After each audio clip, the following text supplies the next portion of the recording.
What if Harry Potter was never trained to become a perfect hero, but a perfect survivor? When John Constantine finds a neglected boy in Surrey, he doesn't see a chosen one. He sees something far worse. A child carrying a stolen piece of a Dark Lord's soul. But instead of removing it, Constantine teaches Harry the real rules of magic. Every spell has a price. Every name has power. And the best way to beat a monster is to make sure the fight was never fair. Because Voldemort didn't just make himself immortal. He created a debt. And now Harry is going to make hell collect. John Constantine did not believe in coincidences. He believed in patterns, prices, debts, lies, old blood, newer paperwork, and the sort of bad luck that followed certain men around like a loyal dog with mange. He believed that if a mirror cracked without anyone touching it, something had looked through from the other side. He believed that if a priest started sweating during a baptism, the baby deserved a second glance. He believed that if the same ugly tremor pulsed across Britain for nearly 11 years, quiet as a heartbeat, wrong as a coin minted in hell, then sooner or later it would lead him to someone's door. Unfortunately, it had led him to Surrey. Privet Drive was the kind of street that made John's skin itch, not because it looked haunted. Haunted houses had personality. They creaked, sulked, whispered through the pipes, hid damp patches shaped like old faces. Privet Drive had no such honesty. It was clean. It was trimmed. It was painted in polite colors. Every garden seemed measured by a ruler and maintained by people who believed weeds were a moral failure. John stood beneath a street lamp that buzzed like a trapped insect and watched number 4 pretend to be normal. He had followed uglier things through uglier places. There had been a singing cellar in Glasgow that ate the voices of children. A hospital wing in Manchester where the shadows stood up after midnight and tried on the faces of the dying. A railway tunnel near Kent where a train that had never existed arrived once a year, full of passengers who still screamed when they saw their tickets. This was worse. Not louder. Not stronger. Worse, because whatever lived here was hiding inside something small. John drew one last breath from his cigarette, pinched it out against the heel of his shoe, and tucked the dead stub into his coat pocket. Littering near a house like this felt rude to the street, and the street already had enough to be ashamed of. He checked the thing in his hand. A cheap brass compass, cracked down the glass, the needle trembling so violently it looked alive. It did not point north. It had not pointed north since 1981. It pointed toward unpaid spiritual debt, which was less useful for hikers but considerably more useful for men like John. The needle aimed directly at the smallest upstairs window. "Course it does," John muttered. He crossed the road. The house gave nothing away from the outside. Cream walls. Dark roof. Perfectly polished car. Curtains drawn at the exact angle of people who wanted privacy but also wanted to know what everyone else was doing. On the front step, a milk bottle stood empty and clean. Even the doormat looked like it would complain if you stepped on it with unapproved shoes. John knocked. Inside, something heavy shifted. A chain rattled. A large man opened the door with the expression of someone prepared to be offended by oxygen. He had a thick neck, a purple face, and a mustache that seemed to have been grown specifically to underline disapproval. "Yes." The man snapped. "Evening," John said. "Gas board." The man's eyes dropped to John's coat, his loosened tie. His shoes, which had seen too many alleys, churchyards, and one memorable night in a demon market beneath Soho. "You don't look like gas board. Budget cuts," John said and held up a card. It was not a gas board card. It was a 10 of clubs.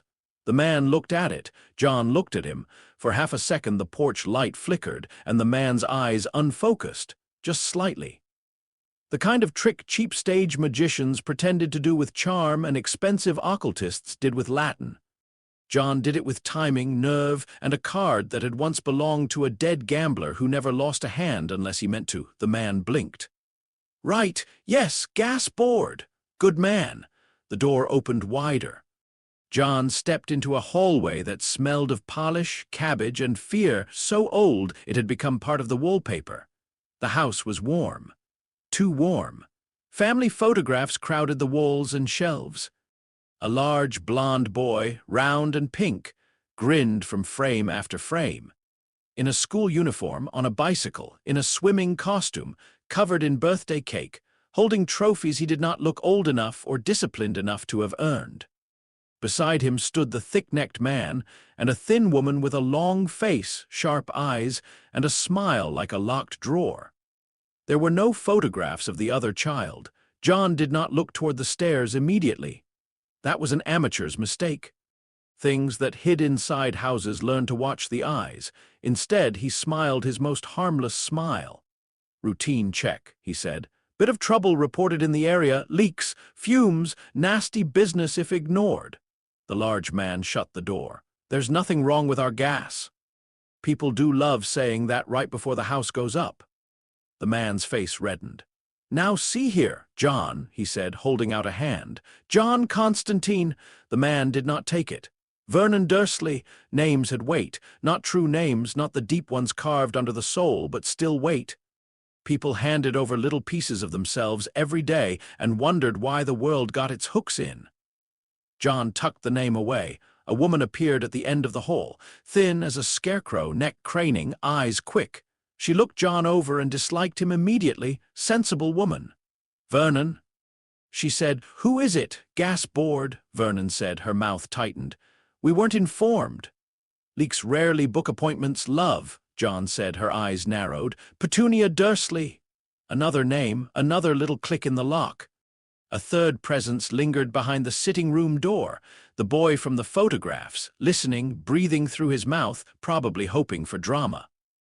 Ordinary child. Spoiled rotten, yes, but ordinary.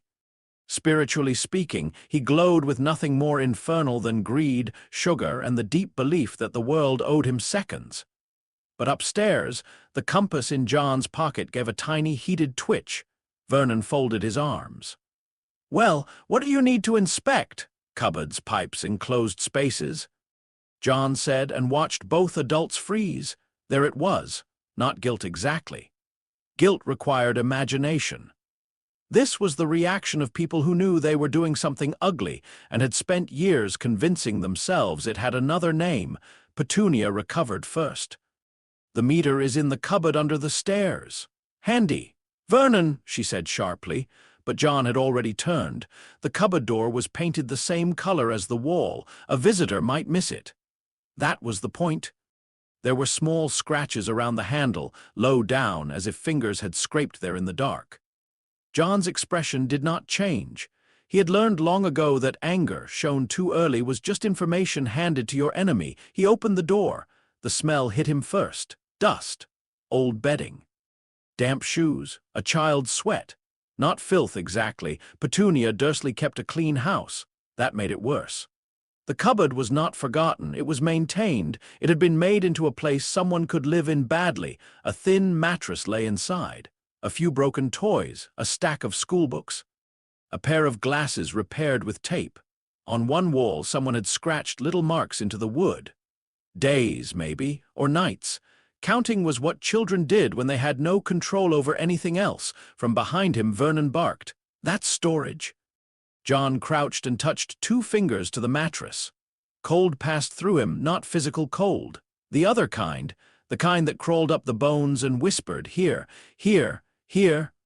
He saw, not with eyes but with the part of himself he had never managed to drown in smoke or gin, a flash of green light. A woman screaming.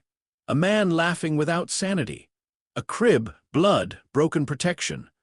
A soul tearing itself on murder and panic, then a fragment spinning loose like shrapnel from a bomb, and the fragment had landed in a baby. John withdrew his hand slowly. "Well," he said softly, "that's new." Petunia's voice was thin. "What did you say?" John stood. His face was lazy again. Careless, almost bored. "Where's the boy?" Vernon's eyes bulged. "What boy?" John looked at the cupboard, then at the walls full of photographs, then back at Vernon. "Mate," he said, "I'm a liar by trade, and even I'm embarrassed for you." Petunia sucked in a breath. Vernon took one step forward. You listen to me? No, John's voice did not rise. That was why it worked. You listen. There's a child in this house who sleeps in a cupboard. There are scratches on the inside of the door. There's a lock on the outside. I've got eyes, I've got a notebook, and I've got a very boring friend in child services who lives for cases that let her ruin respectable people before lunch. Vernon stopped. John smiled. Good, now, where is he? A small noise came from above, not a footstep. Not exactly. More like a held breath failing, John looked up the stairs. The child stood halfway down, one hand on the banister, as if ready to run back if the wrong adult looked at him too long. He was small for his age.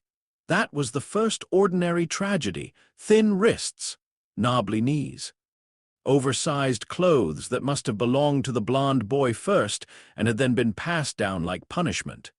His hair was black and impossible, sticking up as though it had rejected every rule of the house by sheer instinct. Round glasses sat crooked on his nose, and on his forehead, half hidden beneath the fringe, was the scar. The compass in John's pocket burned hot enough to bite. The boy looked at John with green eyes that had learned caution too early. "Hello," John said. The boy did not answer. "This is Harry," Petunia said. She said the name like it was in stain. Harry, names mattered. Some names arrived already carrying storms. John looked at the boy and felt the house tilt slightly around him, not from power. Power was easy to recognize. This was debt. A knot of stolen endings and unfinished death wrapped around a child's skull.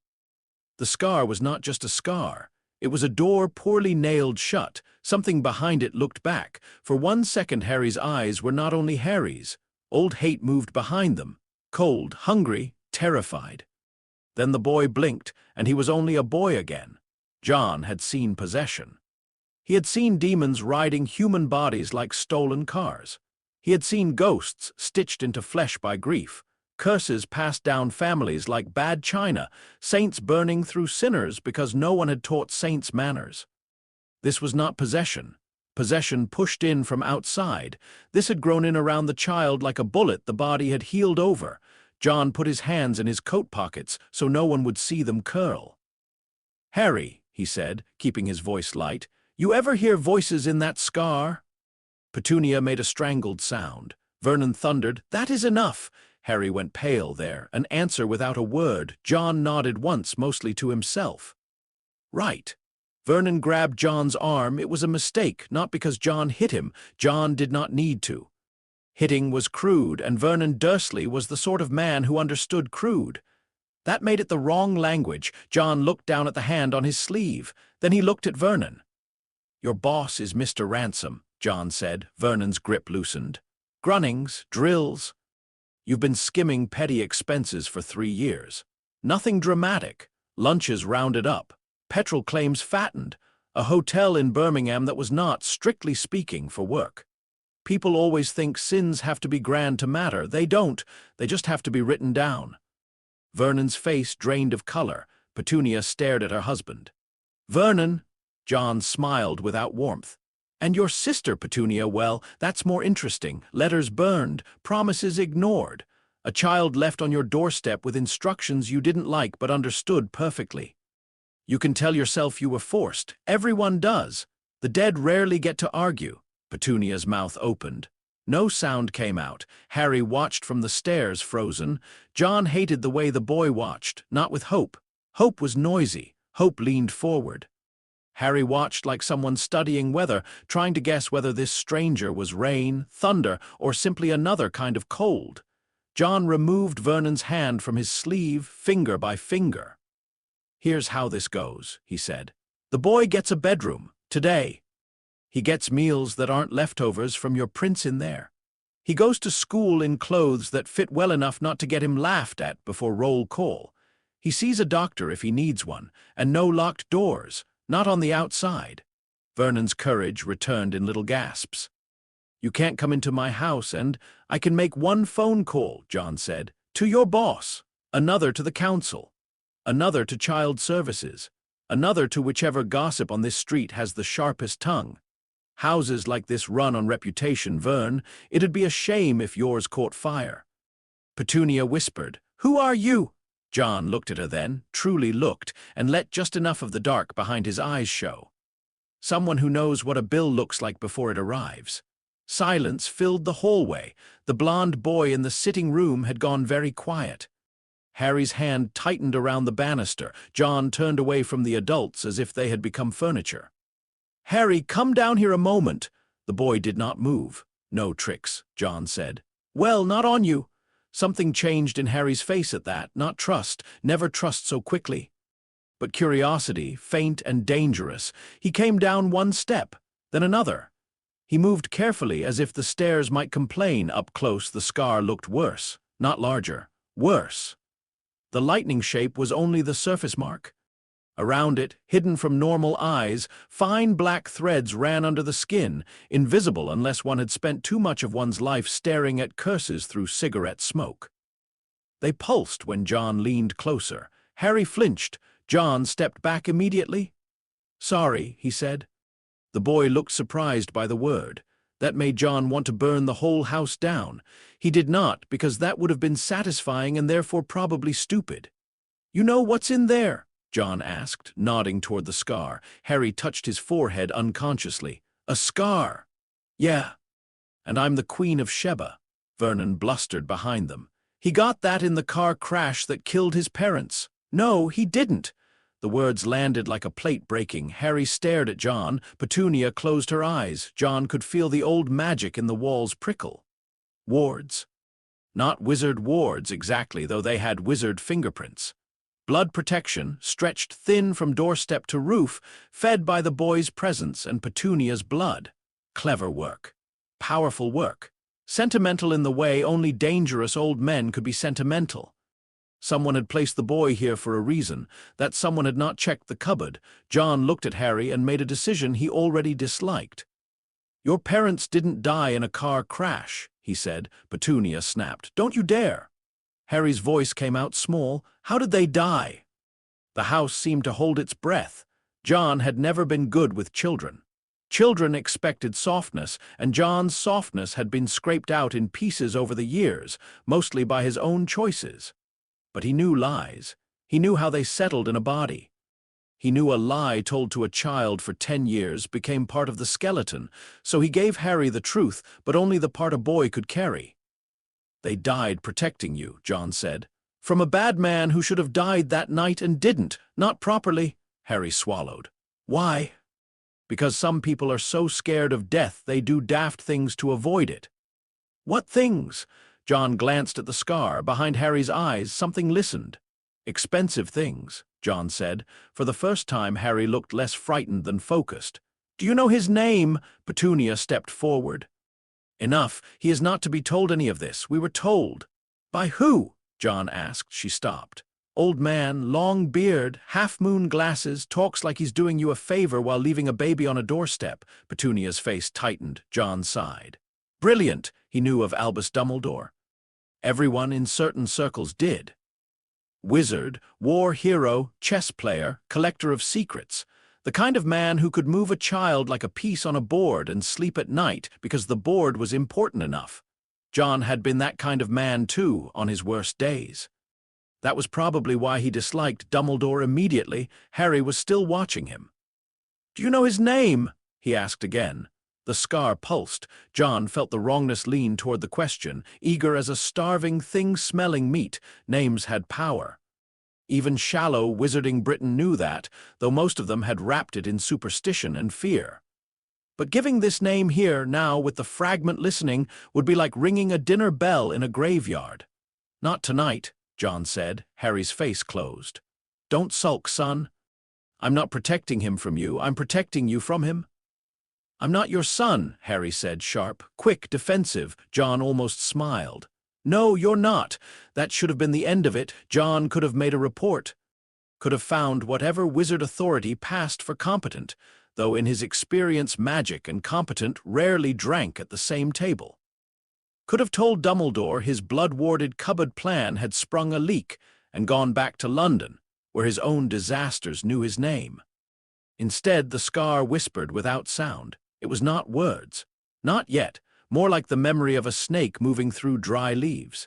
Harry swayed. John caught him by the shoulder. The moment he touched the boy, the world snapped sideways, green light, a woman's scream. A man with red eyes raising a wand, a baby crying, then another vision beneath it. A pale face without a nose, laughing in triumph. A soul split by murder, one piece torn away, tumbling through broken protection, finding the only living thing left in the room. And under that, deeper still, a ledger. John saw it for less than a second, but he knew a ledger when he saw one. Columns of debt, names written in ash, entries unpaid. A soul divided and pledged without permission. Death cheated not once but repeatedly, and hell taking notes with patient interest.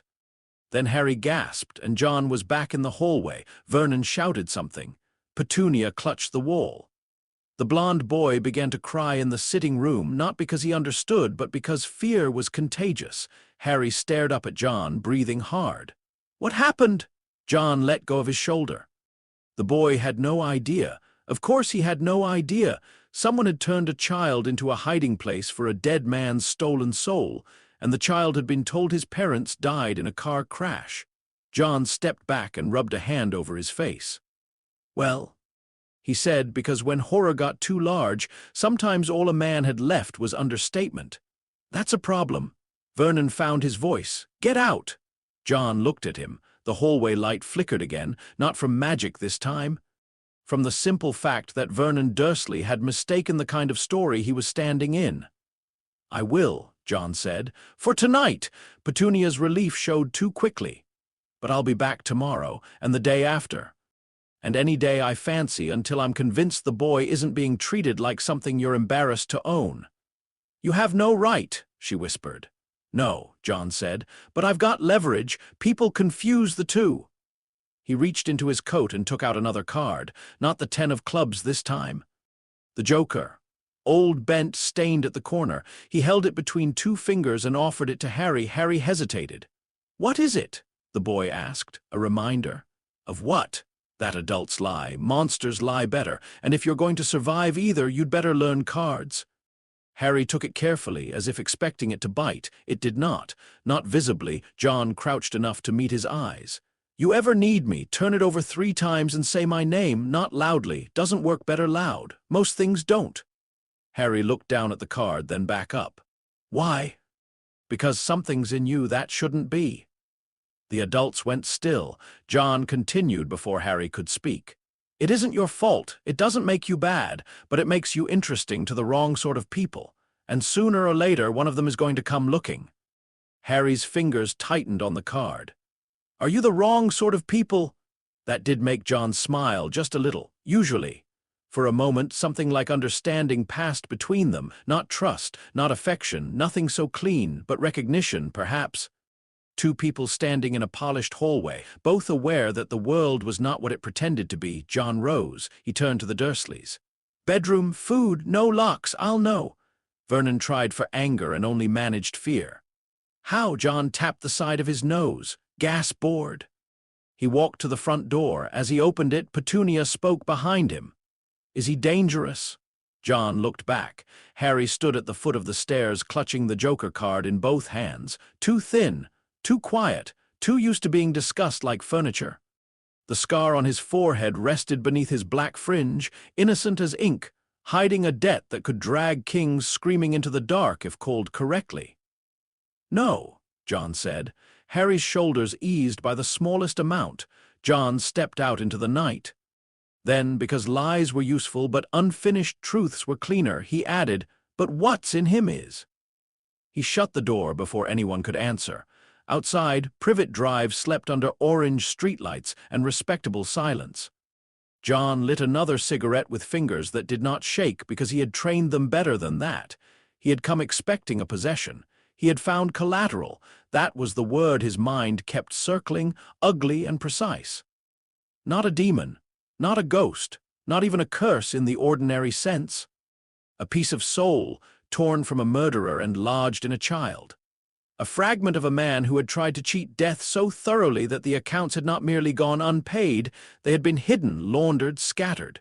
John blew smoke toward the stars. 7, he murmured, though he did not know why. The word had surfaced from the vision like a drowned thing. 7 marks on a ledger, 7 entries, 7 hooks in a soul that should have gone where souls went when the body ended. If that was true, then the dark wizard had not made himself immortal. He had made himself collectible. John almost laughed. It came out tired instead. Somewhere in the neat little house behind him, the boy with the scar moved through his first honest night knowing his parents had not died in a car crash. That kind of truth could break a child if handled badly. Then again, lies had already done their own breaking. At least truth left useful pieces. John started down the pavement. He should call someone. There were contacts for this, old wizards who owed him. A half-mad nun in York who could smell soul fractures. A retired cursebreaker who kept illegal maps and legal whiskey. He could even send word to Dumbledore, though the thought made his teeth itch. Instead, he stopped under the buzzing street lamp and looked back at the small upstairs window. The curtain shifted. Harry was watching him. For a second, John saw the boy not as he was, but as the board would see him. A sacrifice to be positioned, a weapon to be sharpened, a debt to be claimed, a door to be opened. Every great power loved children when they could be used as keys. Heaven did it with prophecy. Hell did it with bargains. Wizards, apparently, did it with doorsteps. John had spent most of his life insisting he was no better than the rest of them. Tonight, annoyingly, he found he wanted to try. He raised 2 fingers in a lazy salute. The curtain fell shut. John walked away from number 4 Privet Drive with the compass burning in his pocket and a plan beginning to form, which was always when things became dangerous. Plans were lies told to the future. Good plans were lies the future agreed to believe. Behind him, inside the house, Harry Potter sat on the edge of a bed that had belonged to nobody for years. It was not much of a bedroom. The wallpaper was faded. Boxes cluttered one corner. The mattress smelled of dust instead of cupboard wood, but there was space around him. A window. A door without a lock on the outside. He held the Joker card under the weak yellow lamp. John Constantine. Harry mouthed the name silently. The card felt warm downstairs. Uncle Vernon and Aunt Petunia whispered in the kitchen. Their voices rose and fell like knives being wrapped in cloth. Dudley had been sent to bed and had objected loudly until his father shouted at him. Everything in the house felt cracked now, as if the stranger had knocked once at the door, and all the walls had realized they were only pretending to be solid. Harry touched his scar. "Do you know his name?" "Not tonight," the man had said. Harry did not know whether to hate him for that or believe him because of it. He lay down slowly. The bed was too soft. After years in the cupboard, space itself felt suspicious. He stared at the ceiling and waited for someone to change their mind. No one came. Minutes passed. Then more. The house settled. Harry's eyes grew heavy. The Joker card remained in his hand. Sleep took him gently at first, then deeper, and in the dark behind his scar, something opened one red eye. It had no body, no wand, no tongue. It had been less than a ghost for nearly 11 years, less than a thought, less than a name. Pain had made it. Murder had torn it free. Protection had trapped it. A child's life had wrapped around it like roots around a buried shard of glass. For years it had drifted in hunger and silence, feeding on fear, tasting anger, stirring when the boy hurt and sleeping when the boy hoped.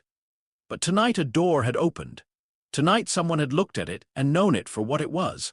Tonight it remembered that it had once been powerful. Harry turned in his sleep. His lips parted. When he spoke, the voice that came out was not loud. It was not even fully formed. It was a dry whisper, cold and thin, shaped from a language Harry had never learned and a hatred he had never earned. "Debt," the voice murmured. The Joker card slipped from Harry's hand and landed face up on the floor. In the yellow lamplight, the printed smile seemed almost alive. Harry slept on. The thing inside him listened. And somewhere far beneath the world, in offices built of ash and old promises, something patient turned a page. Harry Potter learned very quickly that John Constantine was not a teacher in any way that made sense. Teachers at school had desks, blackboards, red pens, and voices that sharpened when Dudley Dursley's friends started laughing. They asked questions they already knew the answers to, gave homework that had nothing to do with anything. and looked through Harry whenever possible, because noticing him meant noticing why his clothes did not fit. John Constantine taught by appearing without warning. Sometimes he knocked at the front door just to watch Uncle Vernon turn the color of boiled ham. Sometimes he appeared at the garden gate with a cigarette behind his ear and a paper bag full of food Aunt Petunia pretended not to smell. Once, Harry opened his bedroom curtains and found John sitting on the roof opposite, reading a newspaper upside down as if roofs were perfectly ordinary places for grown men to wait. The Dursleys hated him. That alone made Harry suspicious of how much he liked him. After the first visit, things changed in number 4 Privet Drive.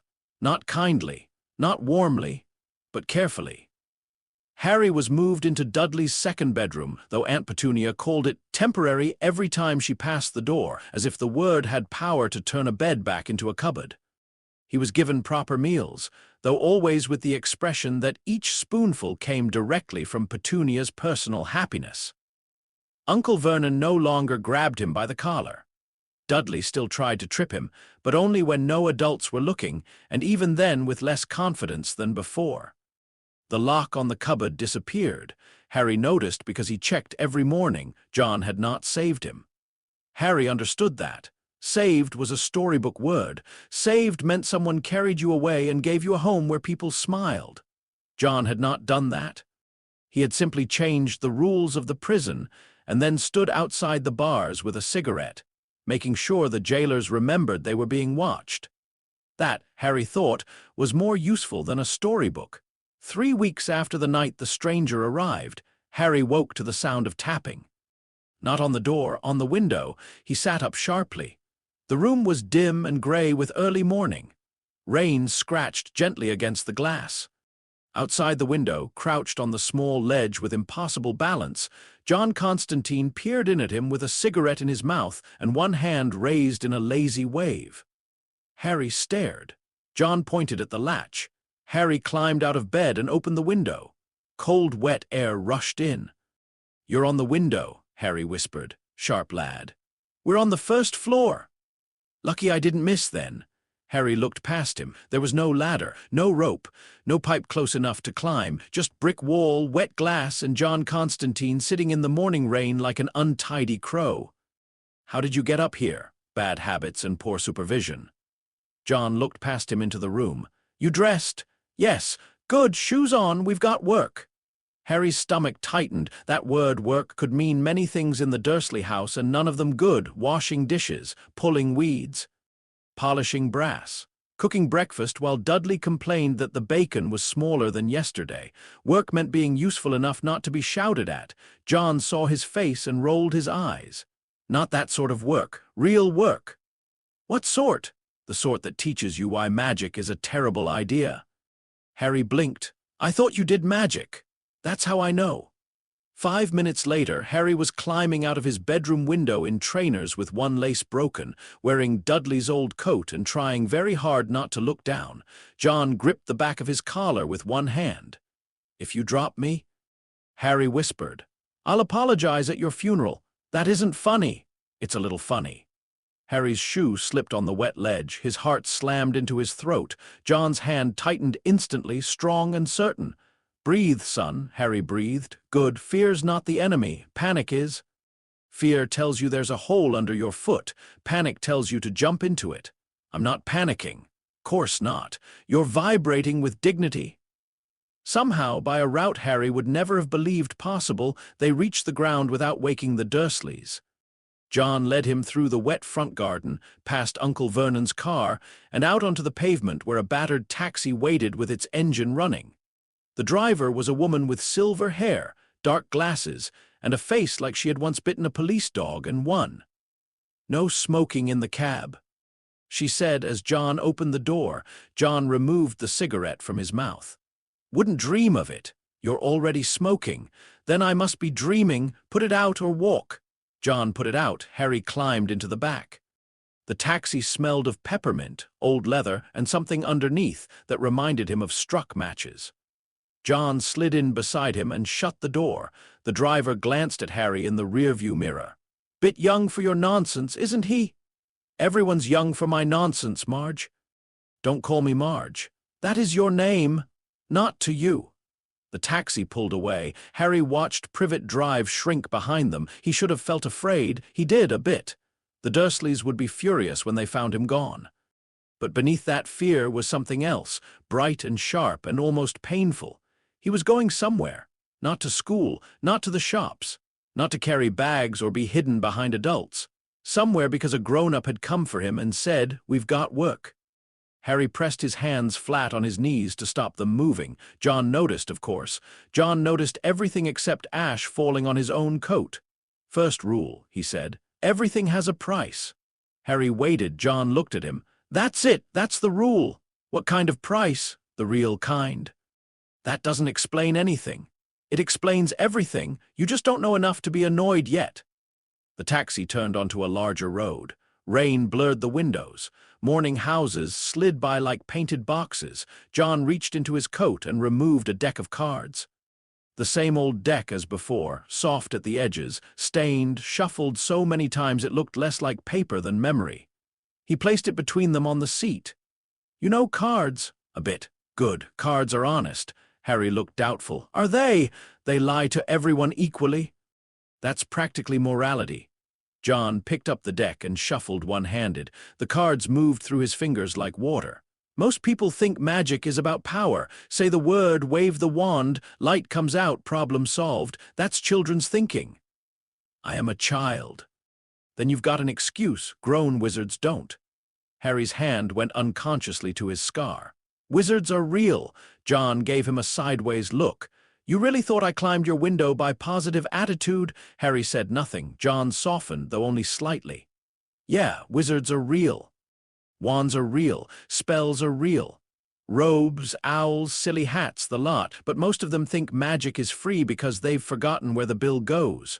Where does it go? Depends who's charging." Harry looked at the deck. "And you know, sometimes. What happens if you don't?" John's fingers paused on the cards. For the first time that morning, his face lost its humor. "Then someone else pays." The taxi stopped outside a narrow street Harry had never seen. The houses leaned toward one another like tired men sharing secrets. A church steeple rose at the end, black against the gray sky. Half the shops were closed. The other half looked as if opening had been a mistake.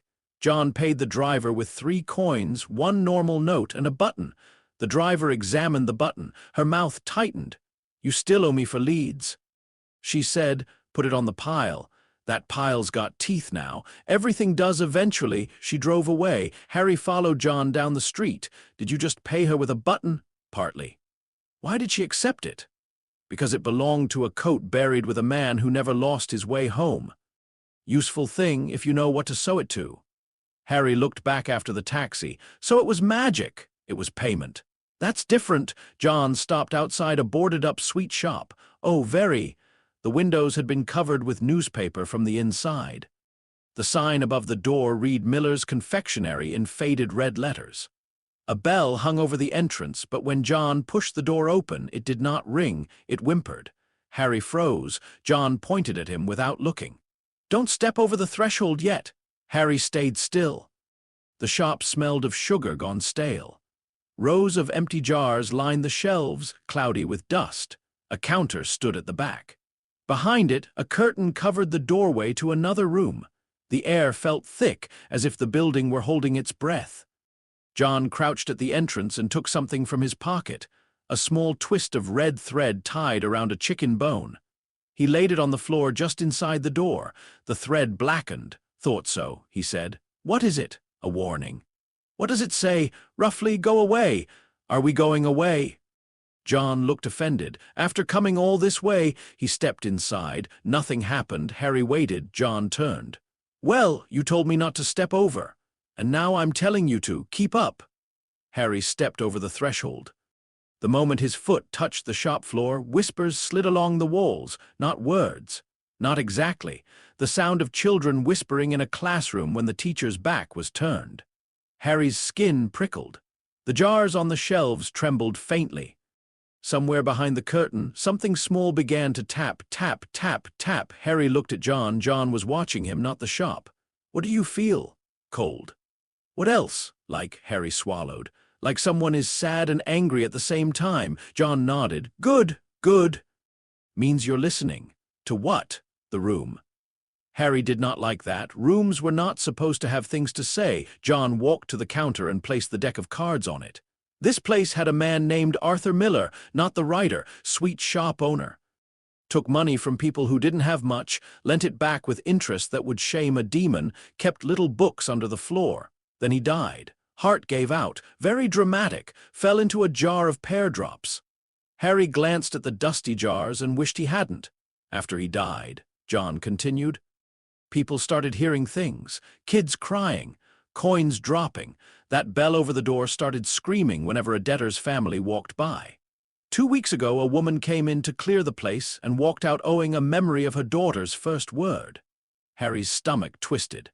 Can that happen? Already did. Can she get it back? That's why we're here. The tapping behind the curtain grew louder. Tap, tap, tap. Is Mr. Miller a ghost? John tilted his hand. Partly. Ghosts are simple. People think they're souls hanging about. Usually they're just leftovers, habits with faces. Regrets with shoes. This is more like a debt wearing a dead man's shape. Harry tried to understand that and failed. John seemed to expect that. He lent money. He died owed money. So instead of moving on, he turned himself into the account. Now he collects whatever he can. Coins, memories, warmth. Years if he gets lucky. Harry stared at the curtain. Years! People spend those too. The curtain shifted. A shape stood behind it, small. Harry's breath caught. It was the size of a little girl, not a girl, not really. The outline was wrong, too thin, too stretched in places, as if someone had drawn a child from memory and hated what they remembered. But it stood at child height, with one hand pressed to the curtain, and for a second Harry saw the shape of fingers. John went very still. The humor drained from him so completely it was like watching a mask fall off. John, Harry whispered. The shape behind the curtain tapped once more. John's face had gone pale, not frightened exactly. Harry had seen fear. This was older, a wound reopening. Astra, John said. The name was barely breath, the shop answered. All the jars rattled at once. The shape behind the curtain vanished. John cursed under his breath, not loudly, not for Harry to hear, and pressed the heel of his hand against his eye. Harry knew better than to ask. He asked anyway. Who's Astra? Nobody. That's a lie. John looked at him sharply. Harry flinched before he could stop himself. John saw that too. His anger shifted inward. Yeah, he said, it is. The curtain flew open. A man stood in the doorway behind the counter. He was round and gray, dressed in a waistcoat stained with sugar dust. His face looked swollen, but his eyes were tiny and bright and greedy. Coins filled his mouth. When he smiled, Harry heard them clink against his teeth. Still owing, the man whispered. His voice sounded like pennies dropped into a grave. Harry stepped back. John did not. Arthur Miller, John said. You ugly little creditor. The dead man's smile widened. Constantine, owing, always owing. Yeah, well, join the queue. Miller's head turned toward Harry. The air tightened. New account, he whispered. John moved slightly, placing himself between them. Not for you. Everything pays. That's my line. Miller lifted one gray hand. The jars on the shelves burst open, though there was no glass in them anymore, only sound. Coins rained upward from the floor. Pennies, shillings, old silver, buttons, teeth, bits of jewelry all spinning through the air in a slow storm. Harry ducked.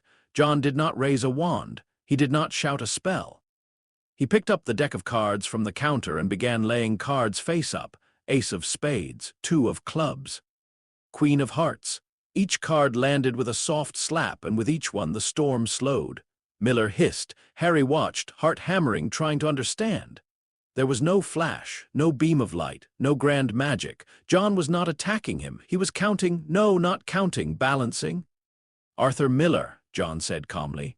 Born 1912. Baptized twice because your mother didn't trust the first priest. Married once, faithful never. Lent money at 30% to widows, dock workers, drunks, and 3 families with children hungry enough to sign anything. Died with 47 outstanding debts and 1 stolen memory in your mouth. Miller snarled. Coins spilled from between his lips and vanished before they hit the floor. John placed another card. King of Diamonds, you've been collecting without license. Miller's eyes flicked. Harry felt it. A change in the room. Like a dog hearing its master's footsteps, John smiled. There it is. What? Harry whispered. Fear, Miller lunged. The dead man crossed the room without moving his legs, his body stretching across the counter, mouth opening wide. The coins inside were not coins anymore, but little shining eyes. John snapped his fingers. The chicken bone at the door cracked. Red thread burned bright. Miller slammed into empty air inches from John's face and shrieked. Harry clapped both hands over his ears. John leaned close to the trapped ghost thing. You made contracts with the living after your death. Naughty, you took payments without disclosure. Very naughty. And worst of all, you collected from a mother who owed you nothing because her father owed you £6 in 1968. The room darkened. Miller's voice became a whine. Blood debt, family debt. Not without signature, she entered, under false pretenses. She touched the book. Because you hid it under a charity tin. Miller's face twisted. Harry stared. It was not a battle, it was an argument. But the room shook with every word, and something beneath the floorboards seemed to be listening. John reached into his coat and removed a folded paper. It looked ordinary until he unfolded it. Then Harry saw writing crawl across it like black ants. I took the liberty, John said, of buying your accounts. Miller froze. The whispering stopped. Harry looked at John. You what? Paid £3 and a cigarette to the last man alive who legally inherited this dump. He was very happy to be rid of it. Didn't read the fine print. Miller began shaking. John showed him the paper. Arthur Miller, by transfer of property and attached obligations, I now hold your outstanding ledgers, which means you, Sunshine, are collecting on my accounts. The dead man screamed. This time the sound did not hurt Harry's ears. It hurt his teeth. John winced but held the paper steady. And I am calling them in. The floorboards split, not physically. Harry could still see the wood, but between the cracks, dark lines opened like ink spreading through water. From beneath the shop came the sound of thousands of pages turning at once. Miller clawed at the air. No, still owing. Still owing? Yeah, John said. You are. The dead man collapsed inward, his round body crumpled like paper being folded by invisible hands. Coins burst from him, clattering across the floor, rolling into the cracks of darkness. The smell of stale sugar sharpened, then vanished. At the last moment, Miller's tiny bright eyes fixed on Harry. New account, he whispered. Scar boy, owing more than all. Then he was gone. The shop became quiet. Rain tapped softly against the boarded windows. Harry realized he was holding his breath and let it out. John folded the paper and put it away. His hand shook once, then steadied. Is he dead? Harry asked. He was dead when we got here. Gone, then, for now. For now. Everything comes back if enough idiots miss it. Harry looked around at the jars, the counter, the dark cracks fading from the floor. You didn't fight him. I did. You talked. Best kind of fighting. Harry frowned. You bought his shop. Accounts attached to the property. You trapped him because he was collecting on debts you owned. John tapped his nose. There's hope for you yet. But where did he go? John looked at the floor. Where unpaid things go when someone finally reads the paperwork. Harry thought of the voice from his dream debt. He touched his scar. It prickled. John noticed. Don't scratch at it. I wasn't. You were thinking at it. Nearly as bad. Harry dropped his hand. Behind the counter, something small glittered. John walked over and picked it up. A tiny glass marble, cloudy blue, warm with stolen life. He held it carefully between thumb and forefinger. The memory, he said. Daughter's first word, unless I miss my guess. Harry stared. That's what a memory looks like when it's been stolen badly. Can we give it back? We can.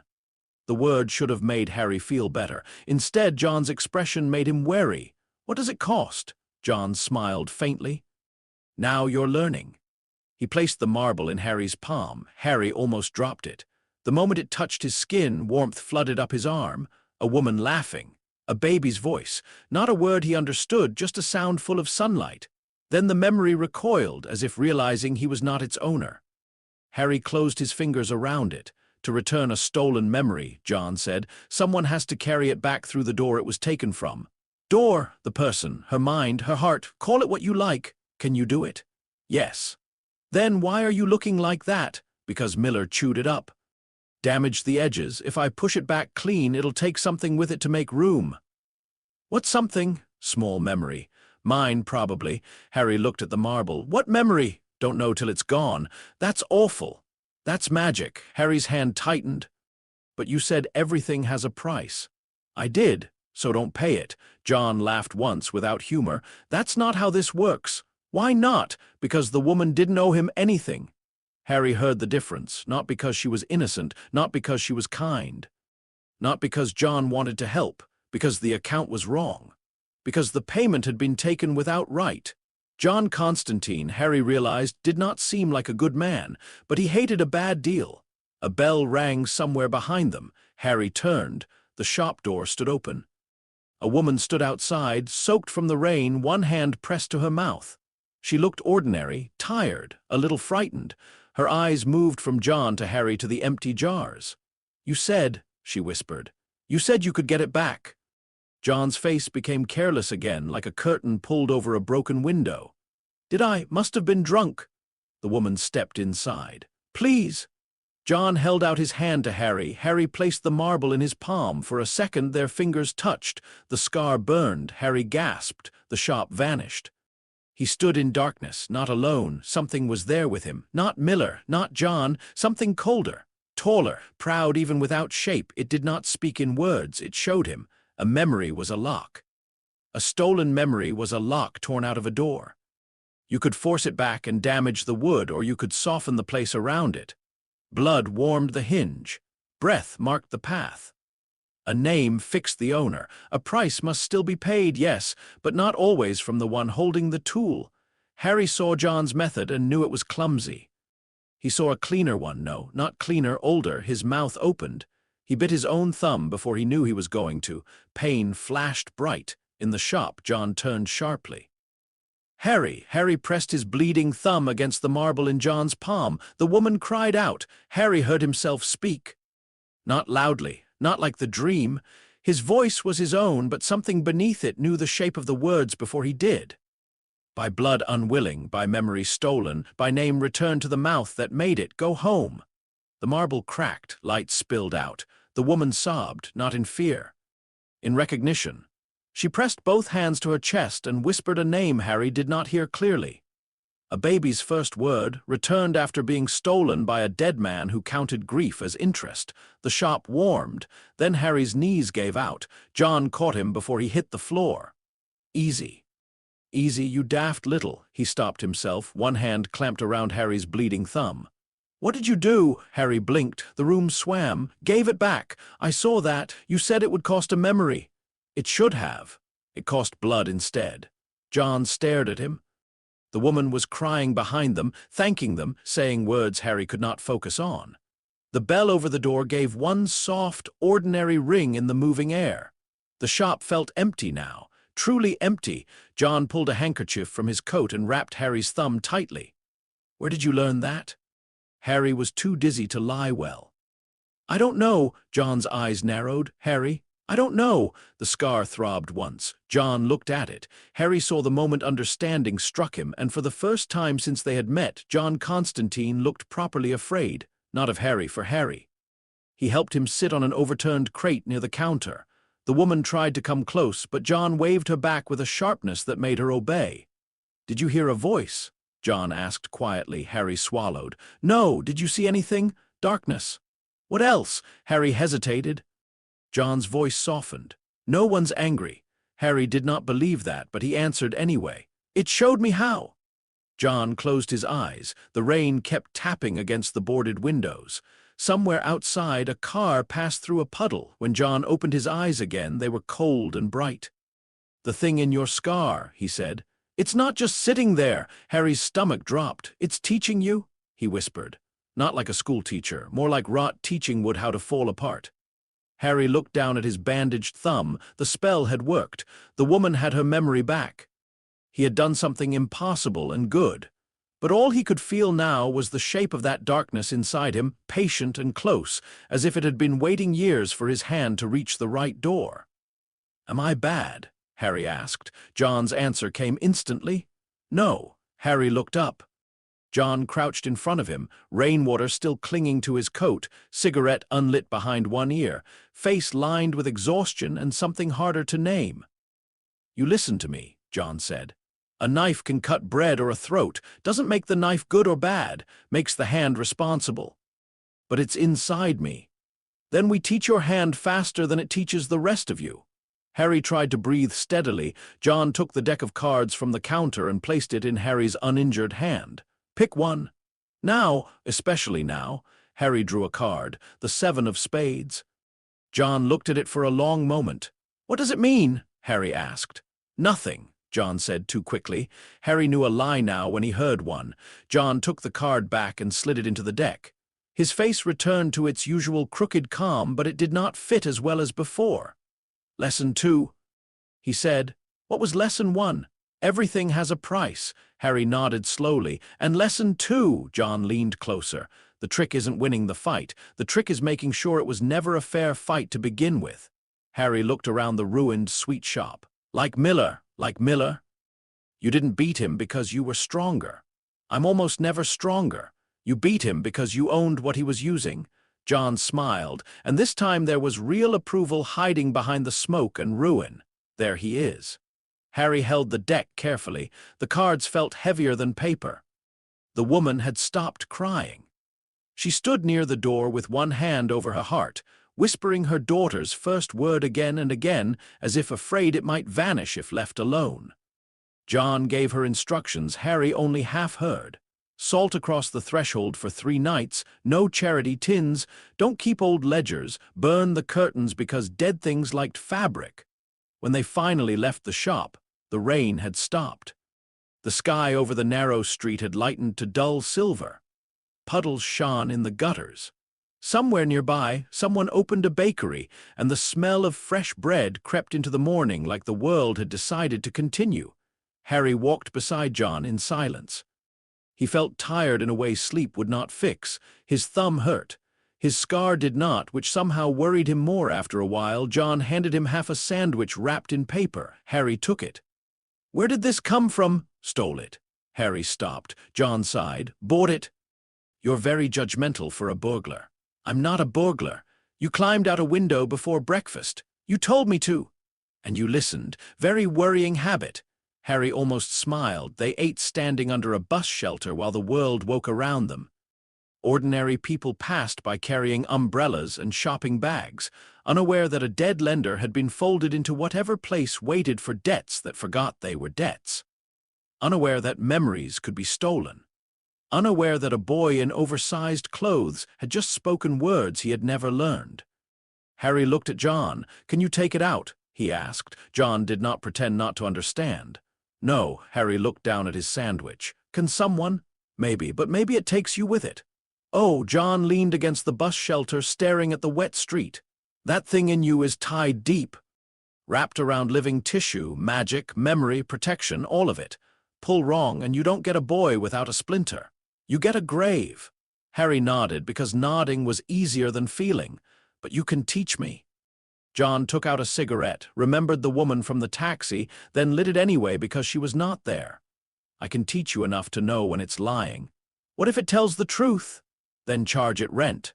Harry blinked. John exhaled smoke. "Truth's useful, doesn't mean it's free. If something in your head wants to give you lessons, we make it pay for the privilege." Harry thought about the darkness, the way it had shown him the shape of the spell, the way it had felt cold but not stupid, not wild. It had known exactly what it was doing. "What does it want?" Harry asked. John's face hardened. "To live." That answer frightened Harry more than if he had said to kill. The bus arrived with a groan. They climbed aboard, as London or somewhere near it. Harry had already lost track, rolled past the windows. John shuffled the deck in his hands. The sound became steady. Soft, almost comforting. Harry watched the cards. "Can you teach me that?" "Cards?" "Yes." John glanced at him. "Why? So I know when someone's cheating." John's smile was small and sharp. "Harry," he said, "everyone's cheating. The lesson is learning which cheat wins." Harry looked out at the rain-streaked glass. In the reflection, for 1 second, his eyes looked wrong, not green, red. He turned quickly. The reflection turned with him. His own face stared back. Pale, thin, frightened, alive. Beside him, John kept shuffling. The cards whispered against one another like pages in a ledger. And deep behind Harry's scar, the thing that wanted to live watched the boy learn.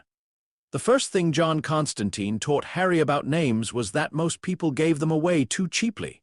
Not true names, not the deep ones. Those were hidden under blood, breath, birth, death, and the sort of old magic that did not care whether anyone believed in it. True names were not usually spoken by parents over cradles or written on school forms. A true name was the shape of a soul when no one was watching. A true name was what the universe called you when it wanted you to answer, but ordinary names mattered too. John said every name was a handle. "Give someone your name," he said, "and you give them something to grab." They were sitting in a laundrette at 2:30 in the morning. Harry had asked why. John had answered, "Because nobody expects spiritual education near a broken dryer." The laundrette stood on a quiet corner in a part of London Harry did not know. Its windows were fogged from the inside. Washing machines hummed and spun though no one had put clothes in them.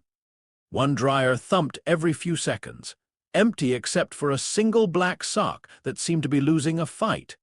Harry sat cross-legged on top of a washing machine with a notebook on his knees. John had stolen the notebook from somewhere, though he insisted it was not stealing if the shopkeeper had tried to sell him cursed batteries in 1978. Harry had stopped asking for receipts. On the first page, in John's uneven handwriting, were 3 rules. Names bind, deals bind harder. Never sign anything that bleeds. Harry had copied them twice because John said writing something down was the first step in admitting it might matter. "What about nicknames?" Harry asked. John sat in a plastic chair tilted back on 2 legs, coat open, tie loose, cigarette unlit in his mouth because a sign on the wall said no smoking, and the laundrette had a guardian spirit who took rules very personally. "Nicknames are interesting," John said. "Sometimes safer, sometimes worse." "How can a nickname be worse?" "Because some nicknames are more honest than legal names. Your relatives call you boy, don't they?" Harry looked down at the notebook. The washing machine beneath him vibrated gently. "Sometimes," he said. "What does it mean when they say it?" Harry thought about Uncle Vernon's voice, Aunt Petunia's mouth, Dudley's grin. "It means I'm in trouble." "No, it means they don't want to say Harry. Harry makes you a person. Boy makes you furniture." Harry's fingers tightened around the pencil. John's voice stayed calm. "That's name work. Crude, ugly, but real. You take away someone's name long enough, they start forgetting they've got one." Harry did not answer. The dryer thumped again. John leaned forward and tapped the notebook. "So, what's your name?" "Harry Potter." "Wrong." Harry frowned. "It is." "That's what the papers say." "What's your name?" "Harry James Potter." "Better. Still not what I asked." Harry looked at him. "I don't understand." "Good. Understanding's overrated until you've earned it."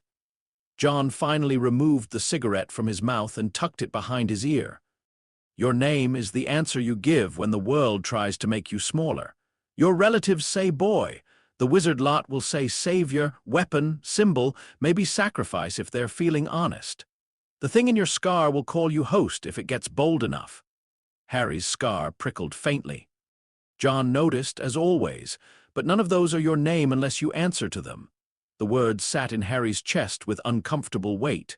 "What do I answer to, then?" John shrugged. "That's your problem." Harry glared at him. John smiled. "There he is." Lessons with John were like that. A doorway would open just enough for Harry to see a shape in the dark. Then John would shove him forward and refuse to describe the furniture. Still, Harry learned. He learned that salt was not protection because it was salt, but because it had once been sea, and the sea remembered swallowing empires. He learned that iron was not good against certain things because it was strong, but because it had been born in stars and dragged out of earth by fire. He learned that mirrors were dangerous because reflections were technically copies, and some things did not understand the difference between a copy and an invitation. He learned that blood was never just blood. Blood is signature, fuel, map, and witness, John said, which is why you don't go spilling it unless you know who's reading. Harry looked at his thumb, where the cut from the sweet shop had healed into a thin red line. Did something read mine? John's face closed for half a second. Probably. What? Something with spectacles and a filing cabinet where a soul should be. Harry was learning to recognize when John made jokes to avoid answering. This was one of those times. Since the sweet shop, John had watched him more carefully. Not kindly, exactly. John did not do kindness in ways normal people could recognize, but carefully. He watched Harry's scar when Harry spoke, watched his hands when he tried small workings, watched his reflection in windows, puddles, spoons, and once the polished side of Uncle Vernon's car. Harry had begun to watch too. Sometimes he thought he saw movement behind his own eyes, never for long. The thing in his scar had not spoken again. Not in words.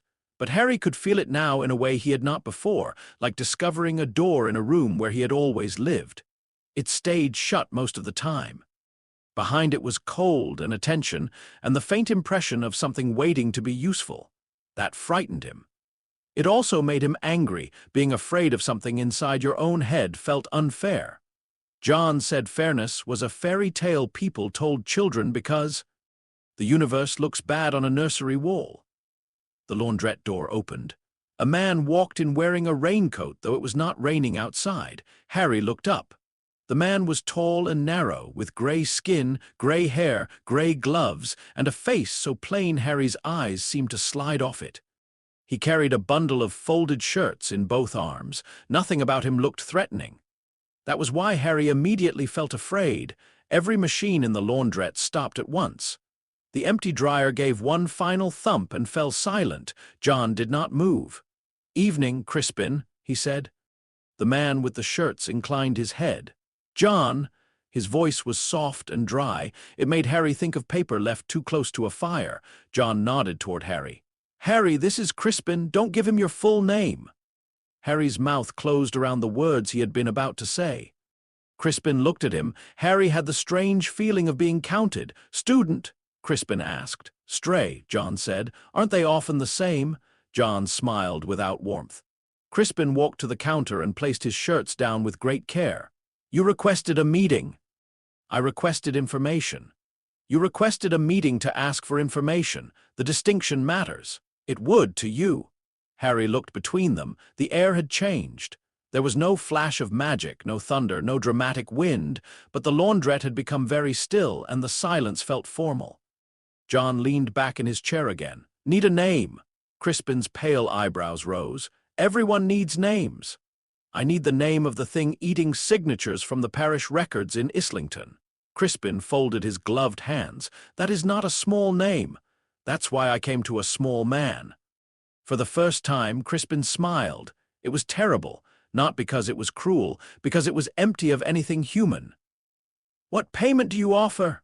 John reached into his coat and placed 3 items on the nearest washing machine, a silver coin blackened on one side, a matchbox tied shut with blue thread, a photograph folded face in. Harry stared at the photograph. John's fingers rested on it a second too long before he pulled back. Crispin considered the items. "The coin has history," he said. "The matchbox has heat. The photograph has regret. Best I could do on short notice." "What regret?" "Mine." Crispin's eyes brightened. Harry looked at John. John did not look back. Crispin touched the folded photograph with one gloved finger. "This would purchase more than a name, not selling more. Regret spoils when hoarded." "Then I'll risk the smell." Crispin withdrew his hand. "The Islington thing calls itself Mother Kiln." Harry's pencil moved before he realized it. "Mother Kiln." John gave him a sharp look. Harry stopped writing. Crispin's gaze shifted to the notebook. "Careful, little stray. Some names dislike paper." The pencil snapped in Harry's hand. Ink-black fluid welled from the broken wood. Harry dropped it. John was already standing. "Easy," he said. "To whom?" Crispin asked. "To everyone." The black fluid crawled across the page toward the words Mother Kiln. John slapped his palm over it. Smoke rose between his fingers. Harry smelled burning hair. John did not move his hand until the smoke stopped. When he lifted it, the words were gone. So was the top layer of the paper. His palm was red and blistered. Harry stared. "You're hurt." "Observant, you said names bind." "Some names bite first." Crispin watched with mild interest. "The boy writes faster than he thinks." "The boy is sitting right here," Harry said before he could stop himself. Crispin looked at him again. This time Harry felt the pressure of that gaze behind his ribs. "Indeed," Crispin said. "And does the boy have a name?" John's voice cut in. "He has mine for the purposes of this meeting." Harry did not understand. Crispin did. The laundrette lights flickered. "You extend cover, I extend cover. To a stray, to my apprentice." Harry went very still. The word landed harder than he expected. Apprentice. Not boy, not freak, not burden, not weapon, not cupboard thing, apprentice. John said it carelessly, like it meant nothing. But the laundrette heard it. The machines hummed once, low and approving. Even Crispin's empty smile faded slightly. "Bold," Crispin said, lazy mostly, "saves introductions. You understand the implication?" "I usually understand the implication right after it becomes inconvenient." Crispin turned fully toward Harry. "If you are under John Constantine's cover, then his enemies may smell you. His debts may notice you. His bargains may consider you adjacent." "That sounds bad," Harry said. "It is," John said. Harry looked at him. "Then why say it?" "Because the alternative was him asking your name until you accidentally gave away more than you meant to." Crispin inclined his head. "Accurate." Harry swallowed. There it was again, the shape of John's teaching. No comfort, no clean safety, just dangers measured, compared, traded for slightly better dangers. "What is Mother Kiln?" John asked. Crispin folded one shirt, though it had already been folded. "An old parish hunger. Born when a workhouse burned with the records locked inside. Baptisms, marriages, deaths, names of the poor, names of the unwanted, names no one came to claim. It eats signatures because signatures are proof that someone existed." Harry felt cold. John's face hardened. "And now it has found a school office." Harry sat up straighter. John noticed. Children's records," Crispin said. "Attendance books, medical slips, punishment logs, report cards, the administrative remains of childhood. It begins with ink. It will proceed to memory. Eventually, parents forget to collect their children. Teachers forget which desks were occupied. A child without record becomes very easy to misplace." Harry's hands tightened. He knew what it was to be easy to misplace. John glanced at him, and something in his expression softened so briefly it almost did not happen. "Where?" John asked. Crispin lifted one gloved hand. "Payment!" John pushed the silver coin and matchbox forward. Crispin did not touch them. "The photograph." "No." "The place name for the photograph." "No." "Then the boy's first fear." Harry's stomach dropped. John's voice went flat. "Definitely no." Crispin's pale eyes gleamed. "You brought an apprentice to a negotiation and did not expect him to enter the price." "I brought an apprentice to watch. Watching is participation." The lights dimmed. Harry heard something inside the washing machines. Not clothes, not water. Whispering, names maybe, hundreds of names tumbling together. John's blistered hand twitched near his coat pocket. Harry knew that twitch. It meant John had a plan, but not one he liked. "What's a first fear worth?" Harry asked. John snapped. "Quiet." Crispin answered anyway. "More than coin. Less than blood. A first fear is pure because it is usually born before language. It can season doors, open nightmares, feed warnings, useful if one knows where to place it." Harry tried to remember his first fear. The cupboard, maybe? No, the dark inside the cupboard. No, Aunt Petunia's face above him, sharp and strange, saying his mother's name like a curse when Harry was too young to understand what dead meant. Or perhaps green light, buried deeper than memory. His scar pulsed. Behind the door inside his mind, something stirred. John stepped between Harry and Crispin. "We're done. You still need the location. I'll find it. Before Mother Kiln eats the children's names." John said nothing. The laundrette seemed to lean closer. Harry understood then what a negotiation really was. Not people calmly agreeing. Not fair exchange. A negotiation was a trap. Both sides entered willingly while pretending not to see the teeth. Crispin had something John needed. John had prices he refused to pay. Children might disappear because of that refusal. Harry thought of the sweet shop woman whispering her daughter's first word after it had been returned. He thought of the cupboard door. He thought of his own name said like dirt. He looked at Crispin. What about a different payment? John turned sharply. Harry! Crispin smiled again. I am listening. Harry's mouth went dry. Not my first fear. No, no. What do you offer instead? Harry looked at the washing machines. The round glass doors reflected his face again and again, pale and nervous and too small in Dudley's old coat. A card player, John had said. The only trick is making sure you've already seen everyone's hand. Harry had not seen everyone's hand, but he had seen one thing. Crispin wanted payment. Not necessarily because he needed it, because rules said information cost something. Maybe if the payment had the right shape, size did not matter as much as meaning. Harry reached into his pocket. The Joker card John had given him was there, worn soft from being carried everywhere. He did not take it out, not that. He took out something else. A small brass button from one of Dudley's old coats. It had come loose that morning. Harry had kept it because he had grown up keeping anything that might later be useful. John looked at the button, then at Harry. His expression said, absolutely not. Harry ignored him, which felt terrifying and wonderful. I offer this, Harry said. Crispin looked insulted. A button from a coat that was never bought for me, sewn on clothes that never fitted me, from a house where my name was treated like something rude. Harry held it tighter. It's proof of being made to live in someone else's leftovers. The laundrette went very quiet. John's face changed. Crispin did not smile now. Harry continued before his courage ran out. You said Mother Kiln eats proof that people existed. This is proof too, not nice proof, but real. The button warmed in his palm. John whispered, careful. Crispin extended his gloved hand. Harry hesitated. A deal was not just giving, it had to be spoken. Clear, bound, he remembered John's rules. What do I get? Harry asked. Crispin's eyes brightened with approval. The location of Mother Kiln's feeding, and what do you get? The button and the proof attached. Does that mean I forget it? No. The memory remains. The proof passes. Harry did not fully understand, but he understood enough to continue. You can't take anything else. Agreed. You can't use it to find me. Crispin paused. John's mouth twitched. Agreed, Crispin said. You can't give it to anyone who wants to hurt me. The laundrette lights flickered. Crispin tilted his head. Define hurt. Harry froze. John said nothing. This was part of the lesson too. Harry thought quickly. Hurt could mean anything. A doctor hurt you with a needle. A teacher hurt your feelings. John had hurt his own hand to stop the name from biting him. If Harry made the definition too broad, Crispin would find a hole. You can't give it to anyone who means to use it against my body, mind, name, home, or freedom, Harry said slowly. John's eyebrows lifted. Crispin's gaze sharpened.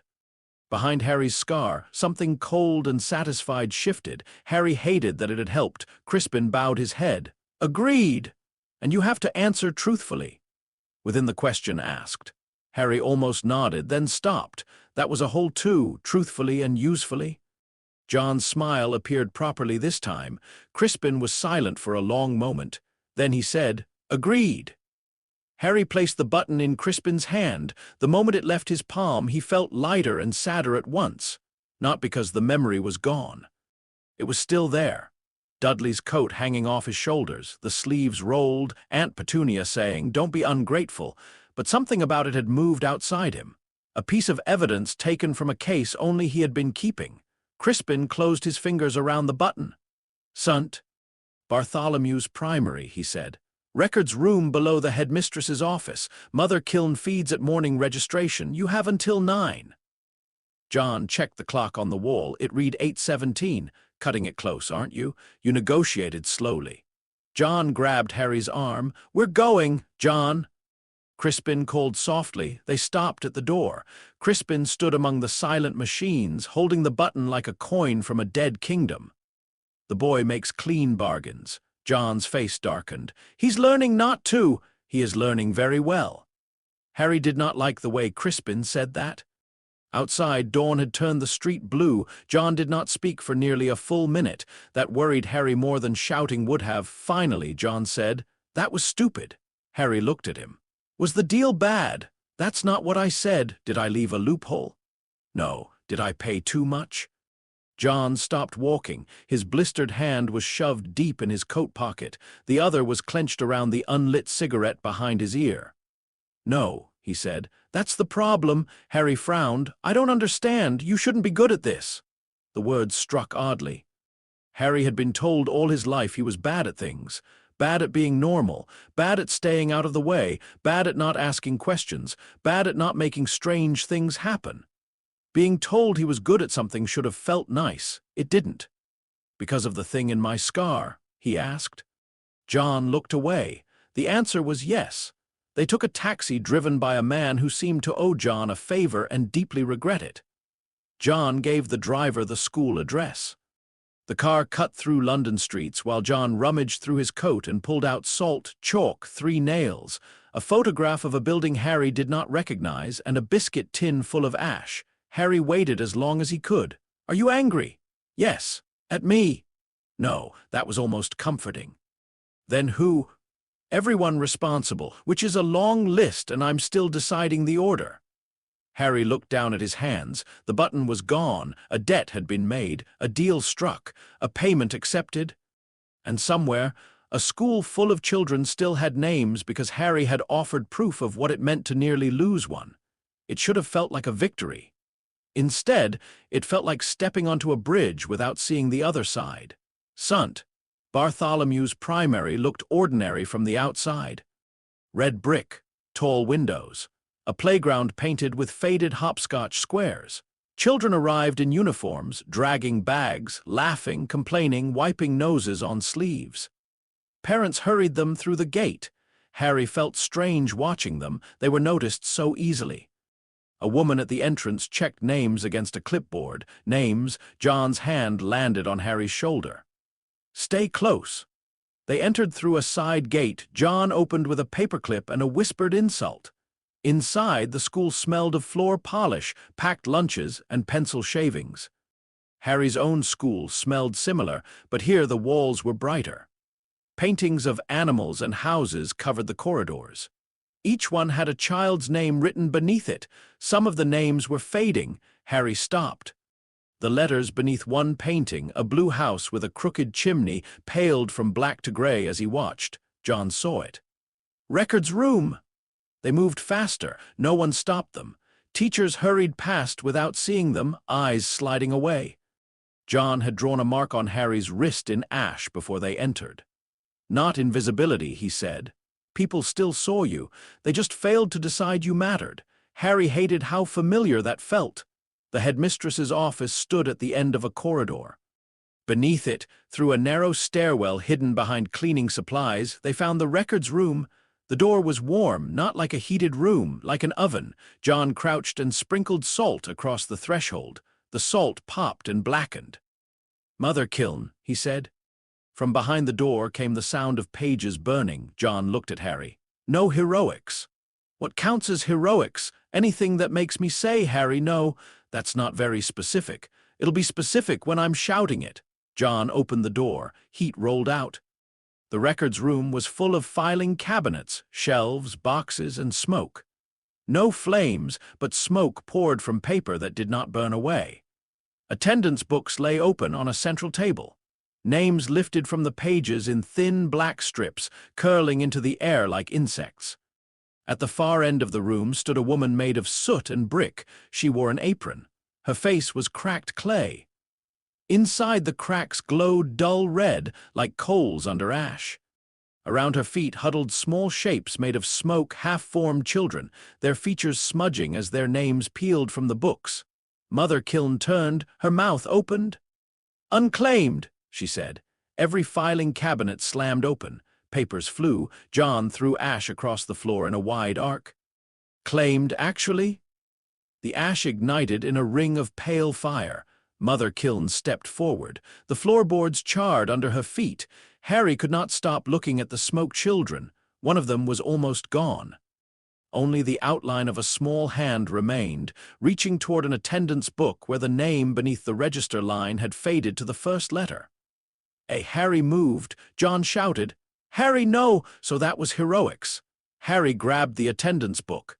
The heat burned his fingers. The page tried to pull away from him.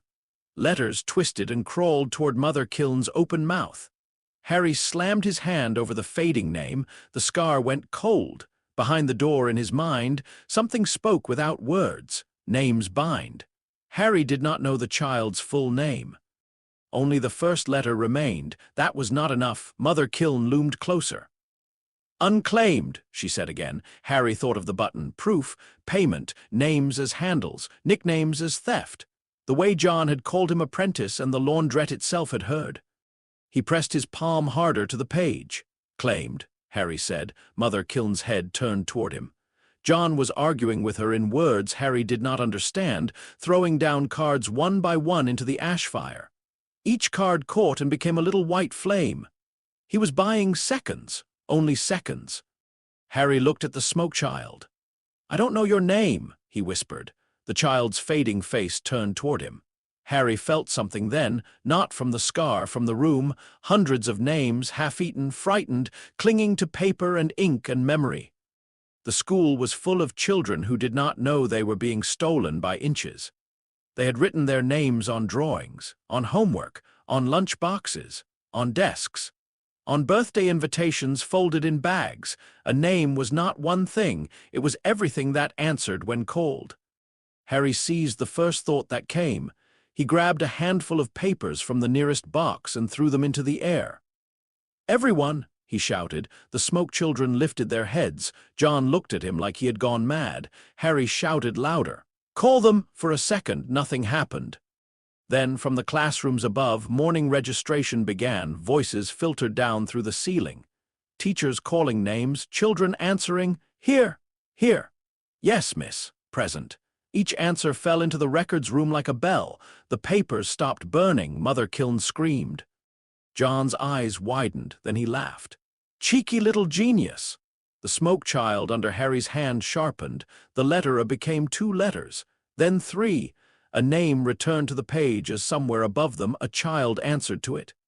Mother Kiln staggered, her body cracking wider, coal light spilling out. "Unclaimed!" John stepped into the ash circle and placed the final card on the floor, the Joker. "No," he said, "just badly filed." The ash fire surged. Mother Kiln collapsed inward like a chimney falling through itself. Smoke burst across the ceiling, then rushed upward through the cracks, carrying names back toward the classrooms where they belonged. The heat vanished. The records room became cold and full of ordinary paper. Harry sat on the floor, breathing hard, hands still pressed to the register.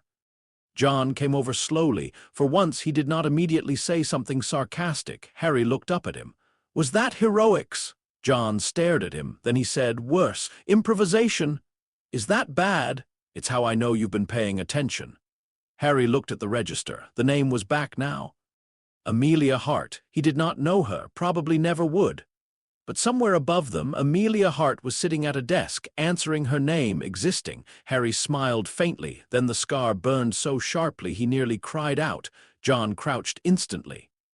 "Harry!" The records room darkened, not with smoke, with attention. A shadow appeared in the corner where no shadow should have been. It had the outline of a man in a narrow suit, though its face was hidden by darkness. When it stepped forward, the filing cabinets rustled as if bowing. John's expression went very, very still. "Oh," he said, "that's not ideal." The figure turned its hidden face toward Harry's scar. When it spoke, its voice was polite, perfectly polite. "Mr. Constantine." John did not answer. The figure inclined its head. "And the boy?" Harry could not move. The thing looked at him the way Crispin had, only colder. Crispin had counted him. This thing audited him. A thin ledger appeared in its hands, bound in something pale and unpleasantly smooth. It opened the book. The pages turned by themselves. "We have detected an irregularity," the figure said. John's voice was light, but Harry could hear the warning beneath it. "Then fill out a form. We have many forms." "I was afraid of that." The figure's finger stopped on a page, its head tilted toward Harry. "A soul fragment," it said. illegally detached, illegally retained, illegally sheltered within a living minor. The scar pulsed. Harry's mouth went dry. John stepped in front of him. "Complicated case," John said. "Not particularly. Child's not responsible." No, that single word was somehow worse than an argument. The figure turned a page. "The fragment is stolen property." Harry felt the thing inside his scar recoil. For the first time, the cold behind the door in his mind did not feel proud. It felt afraid. The figure closed the ledger. Accounts of this nature are not ignored forever. John smiled. It was the smile he used when he was cornered and planning to make that everyone else's problem. "Good," he said, "because I've been meaning to talk to someone in collections." The shadow's hidden face remained fixed on Harry. "You will," it said, then it vanished. The records room lights flickered back to life. Above them, children continued answering their names, unaware that anything had nearly taken them. Harry touched his scar with shaking fingers. "What was that?"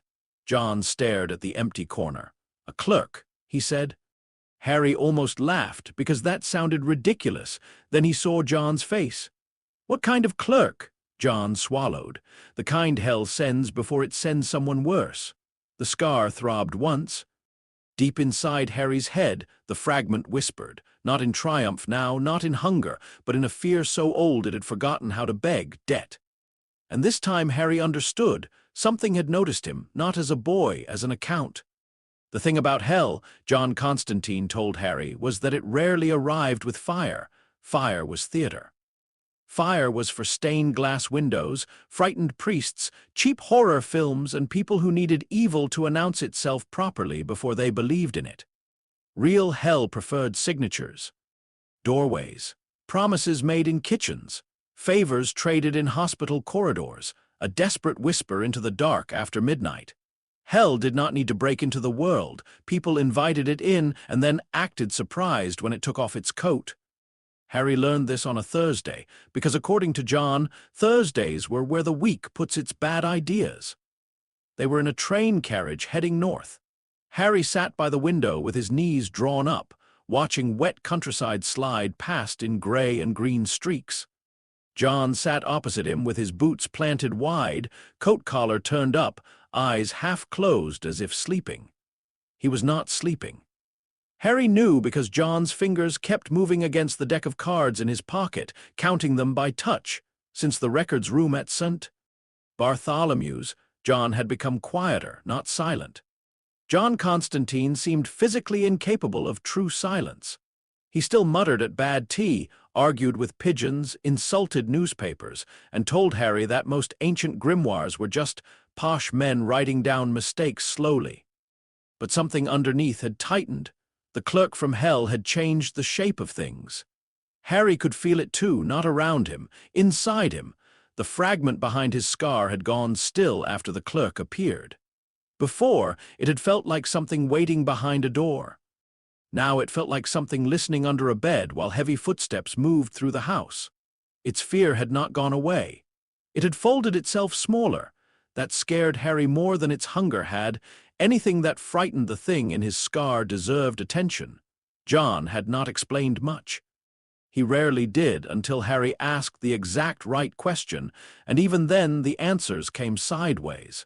So Harry watched him. He watched the way John checked reflective surfaces before entering rooms. The way he avoided churches unless he had to. The way he never let Harry stand in the center of a doorway. The way he had begun sleeping even less if the dark crescents under his eyes meant anything. Now, on the train, Harry finally asked, "Are we running?" John opened one eye. "From what? Hell. Everyone is, technically." "That isn't an answer." "It was an answer. You just wanted a useful one." Harry waited. John sighed and sat up. "No, we're not running. Running gives the other side a nice clean line to chase. We're moving, different thing." "Where?" "Newcastle." The word did something strange to him. John's mouth said it easily, but his eyes did not. They flicked toward the window, then away, as if the countryside had accused him of something. Harry remembered the sweet shop, the child-shaped figure behind the curtain. John's face going pale. Astra. He did not say the name. He had learned that some names were not doors you opened without permission. "What's in Newcastle?" Harry asked instead. Bad weather, worse football, a house that should have been demolished 20 years ago. A job, a favor. For who? John looked out the window. For someone who knew me before I got clever. Harry considered that. Are they still alive? John's smile was thin. Depends how generous you are with the word. The train rattled onward. By afternoon, they reached a city of wet stone, sharp wind, and streets that seemed to remember smoke.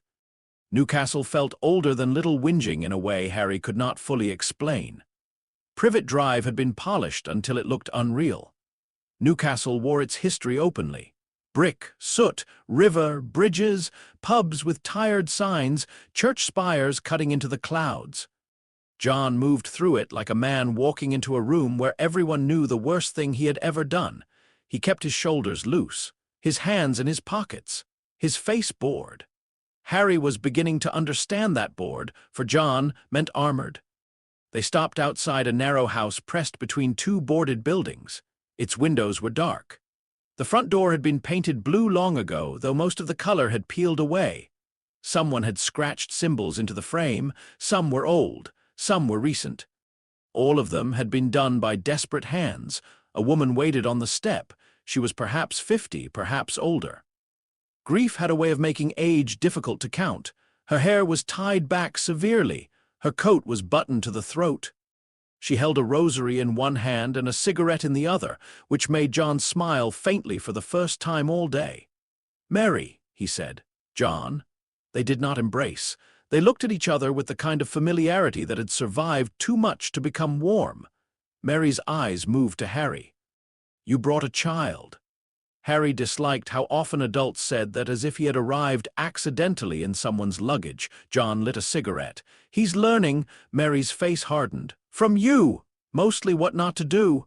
That would take years. I'm very educational." Mary did not smile. Her eyes returned to Harry, and this time her expression softened with pity. Harry hated pity almost as much as fear. Pity made people speak slowly and hide knives behind their backs. "What's your name?" she asked. Harry hesitated. John had taught him not to give full names casually, especially near marked doorways, but Mary looked tired, not hungry. "Harry," he said. "Just Harry?" "For now." Mary looked at John. "He really is learning." John shrugged. The house made a sound, not creaking, breathing. The blue door swelled inward, then relaxed. Like lungs under wood, Harry stepped back before he meant to. Mary's hand tightened around the rosary. "It started 3 nights ago." John's face sharpened. "Thought you said it was quiet." "It was, until the boy." Harry's stomach sank. "What boy?" Mary looked toward the upstairs window. "His name is Daniel Price. 8 years old. Lives 2 streets over. His mother brought him to me because he stopped sleeping, said something was knocking from inside his wardrobe. I told her it was grief." "Whose grief?" John asked. "His father's." "Died last winter." John closed his eyes briefly. And last night Daniel walked out of his house in his sleep. His mother found him here, standing at this door. He was smiling at something on the other side." The house breathed again. Harry felt his scar prickle. John flicked ash onto the pavement. "Where's the boy now?" "Inside." Harry stared at her. "You left him inside." Mary's face twisted. "I didn't. The house did." The wind moved through the street. John dropped his cigarette and crushed it under his heel. "Tell me everything." Mary did. The house had belonged once to a group of young occultists who thought they were smarter than the dark. Harry listened as Mary spoke, and while she never looked directly at John during that part, every word seemed to strike him anyway. Years ago, they had used the house as a meeting place. Seances, rituals, little summonings done for thrills and knowledge, and the sort of arrogance young people mistook for bravery. Then one night something went wrong. Mary did not describe it fully. She only said there had been a girl. Astra. This time Harry heard the name aloud. The blue door gave a soft, pleased knock from the inside. John's face went white. Mary crossed herself. Harry looked at him. "John!" "Not now." The words were quiet, but they landed like a slammed door. Mary continued. "The house had been sealed afterward, not cleansed, not saved, sealed. There was a difference," John had once explained.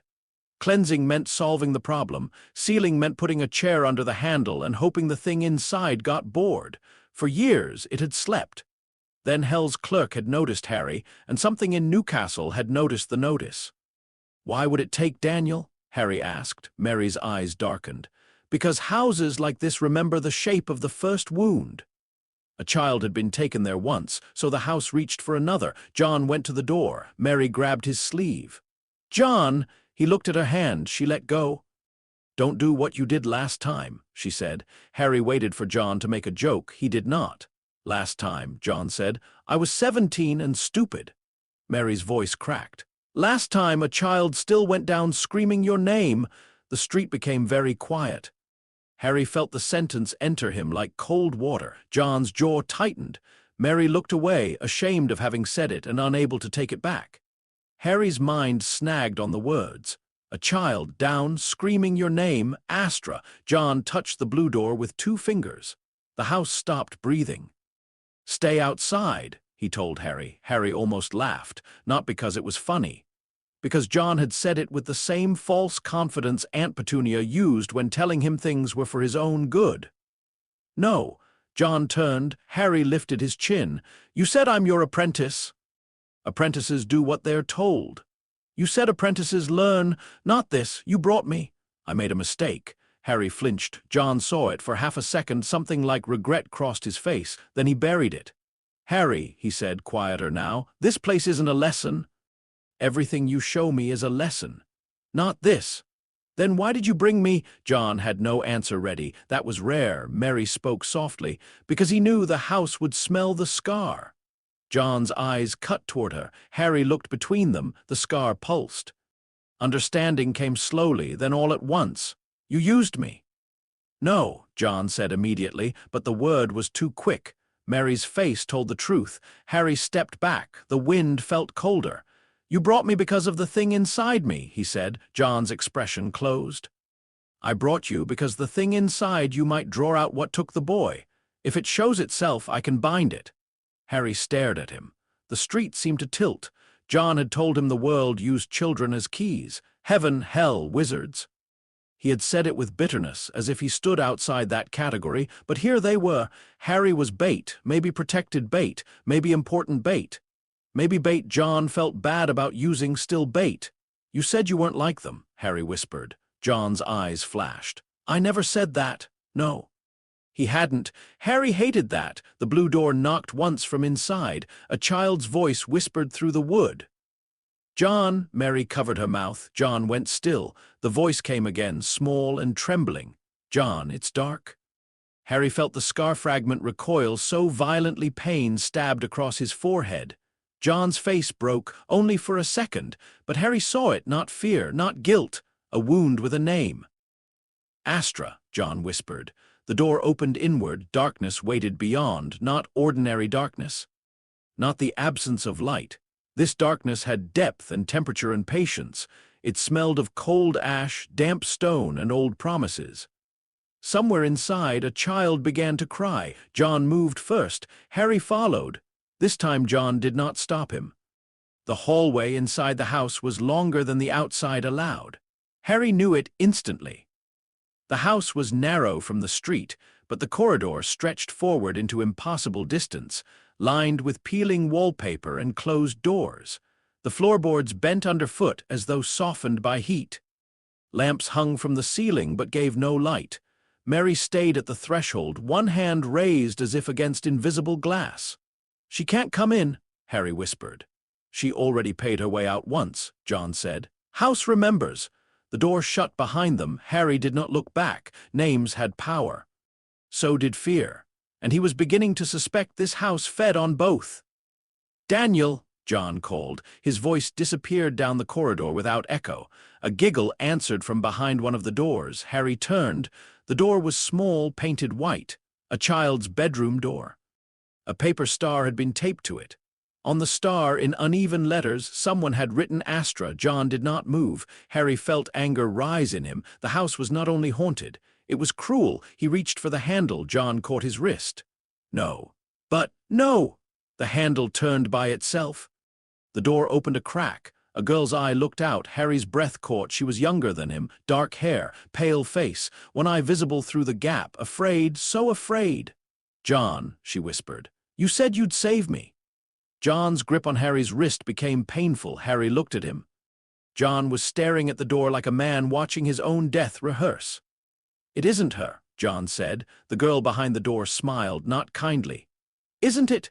The door slammed open. The room beyond was not a bedroom. It was a cellar, candles, chalk circles, teenagers shouting. A shape in the center of the room too large to fit inside the space. A girl screaming. John younger, thinner, terrified, standing with blood on his shirt and a book in his hands, shouting words he did not fully understand. Harry saw it all in a flash, not memory, confession. The house threw it at them like a weapon. Young John called something up to defeat another thing. A demon to fight a demon. A bigger knife for a smaller wound. He had thought he could control it because he knew the name, or thought he did. He had been clever. Everyone had probably told him so. He had believed them. Then the circle broke. The girl was taken, not killed. Taken, a door opened beneath her, not in the floor but in the world. Hands made of shadow and law reached up. Astra screamed John's name until the door closed. The vision ended. Harry staggered. John released his wrist and turned away, breathing hard. The small white door was gone. Only the corridor remained. Harry's voice came out rough. "That was Newcastle." John said nothing. "You summoned something. I tried to save her. You used something worse." "I was 17. "That didn't save her." John spun on him. "No," he snapped. "It didn't." The corridor lights flickered. Harry stepped back. John's anger was not like Vernon's. Vernon's anger filled a room because it wanted everyone smaller. John's anger collapsed inward, dense and poisonous because it had nowhere safe to go. "I got clever," John said. "I thought the trick was making sure the fight wasn't fair, so I brought in something bigger, something I thought I'd bound, something I thought I'd named. And when it came time to pay, it didn't take me." His voice broke on the last word, barely. It took Astra. The house breathed around them. Harry understood then why John hated bad deals, not because he was moral, because the worst deal of his life had been his own. A scream sounded down the hall. A boy's scream. "Daniel!" John moved like a match struck in the dark. Harry ran after him. The corridor stretched, fighting them. Doors opened on both sides, showing glimpses designed to slow them. The Dursley cupboard, the sweet shop, the records room, a train carriage full of empty seats. Harry saw his own bedroom at Privet Drive, the new one, door locked from the outside though it had never been. He saw Aunt Petunia burning letters, Uncle Vernon laughing, Dudley wearing Harry's glasses and stamping on something small. "Don't look," John barked. Harry looked anyway. The scar fragment stirred, not afraid now, interested. A door at the end of the corridor opened onto a nursery. Inside, Daniel Price stood barefoot in striped pajamas. He was a small boy with brown curls and a tear-streaked face. Behind him, the wall had split open into a narrow black doorway. Something on the other side whispered in many voices. Daniel smiled sleepily. "My dad's in there," he said. John stopped at the nursery threshold. "No, he isn't." Daniel's smile trembled. "He said he was. Dead people say all sorts when something else moves their mouths." The black doorway widened. A man's voice spoke from inside. Warm, broken, loving. "Danny, come here, lad." Daniel took one step back toward the door. Harry's stomach clenched. John drew a chalk line across the threshold and threw down 3 cards: ace, king, 7. The cards burned blue. "Daniel Price," John said sharply. "Son of Sarah Price. Born 21st of February, afraid of thunder. Likes toast cut in triangles. Your father is dead and loved you enough not to call you into the dark." Daniel blinked. The sleepiness faded slightly. The thing beyond the doorway hissed. John reached into his coat and pulled out a folded paper charm tied with red thread. "Harry, salt." Harry fumbled in the satchel John had given him and threw a pouch across the floor. Salt scattered in a white arc between Daniel and the black doorway. The doorway smoked. A hand emerged. It was not a hand made of flesh. It was made of contract paper, black thread, old wax, and little bones. It reached over the salt line and stopped, trembling. John smiled without humor. "There you are." The nursery darkened. A voice spoke from the doorway. Constantine. Not Daniel's father now, not Astra, something older and very pleased. John's face went blank. "Nemoth." Harry felt the name scrape the air. The demon chuckled, still teaching children to stand near doors. John's hand tightened around the paper charm. Nemoth. Harry repeated the name silently once and felt his teeth ache. The demon's attention turned to him. "Oh," it whispered. "The account boy?" His scar burned. The fragment inside recoiled again. John stepped forward. "You want the scar? Come take a look." Harry froze. There it was, the trap. John had brought him because whatever moved through the house would notice the Horcrux. And now it had. The demon's hunger shifted toward Harry like a tide. Daniel began to cry. The black hand withdrew from the salt line and reached instead toward Harry. John snapped the red thread on the charm. The paper unfolded in midair. Symbols flared. The demon screamed, not in pain, Harry realized, but irritation. The black doorway buckled inward. Nemoth's reaching hand caught in the charm's light, bound wrist first by words Harry could not read. John had not attacked. He had offered bait and caught the reaching hand by making the act of reaching into consent. A clever trap.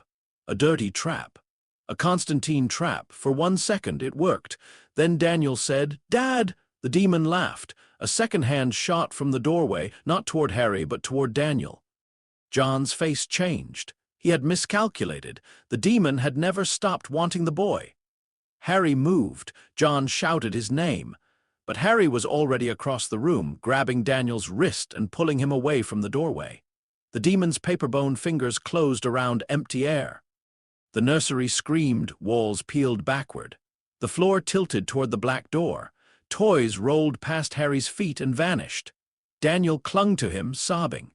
Harry dug his heels into the floor, but the pull was too strong. John grabbed Harry's coat from behind. For a second, all three of them formed a chain. The demon pulled, John pulled back. Harry felt his shoulder burn, then the house cheated. Astra's voice spoke beside John's ear. "Let the new one go." John faltered, only for a heartbeat. But hell was built in heartbeats. The floor split. Not under Harry, under Daniel. The boy dropped with a cry into darkness. Harry still held his wrist. For one terrible moment, Harry saw Daniel hanging over the gap, small fingers locked around his sleeve. Then the sleeve tore. Daniel fell. The black door snapped shut. Silence. Harry lay on the nursery floor, clutching a scrap of striped pajama cloth. John stood above him, one hand outstretched, too late. The house stopped breathing. Then, from somewhere very far below, Daniel screamed. Harry had never heard anything like it, not because it was loud.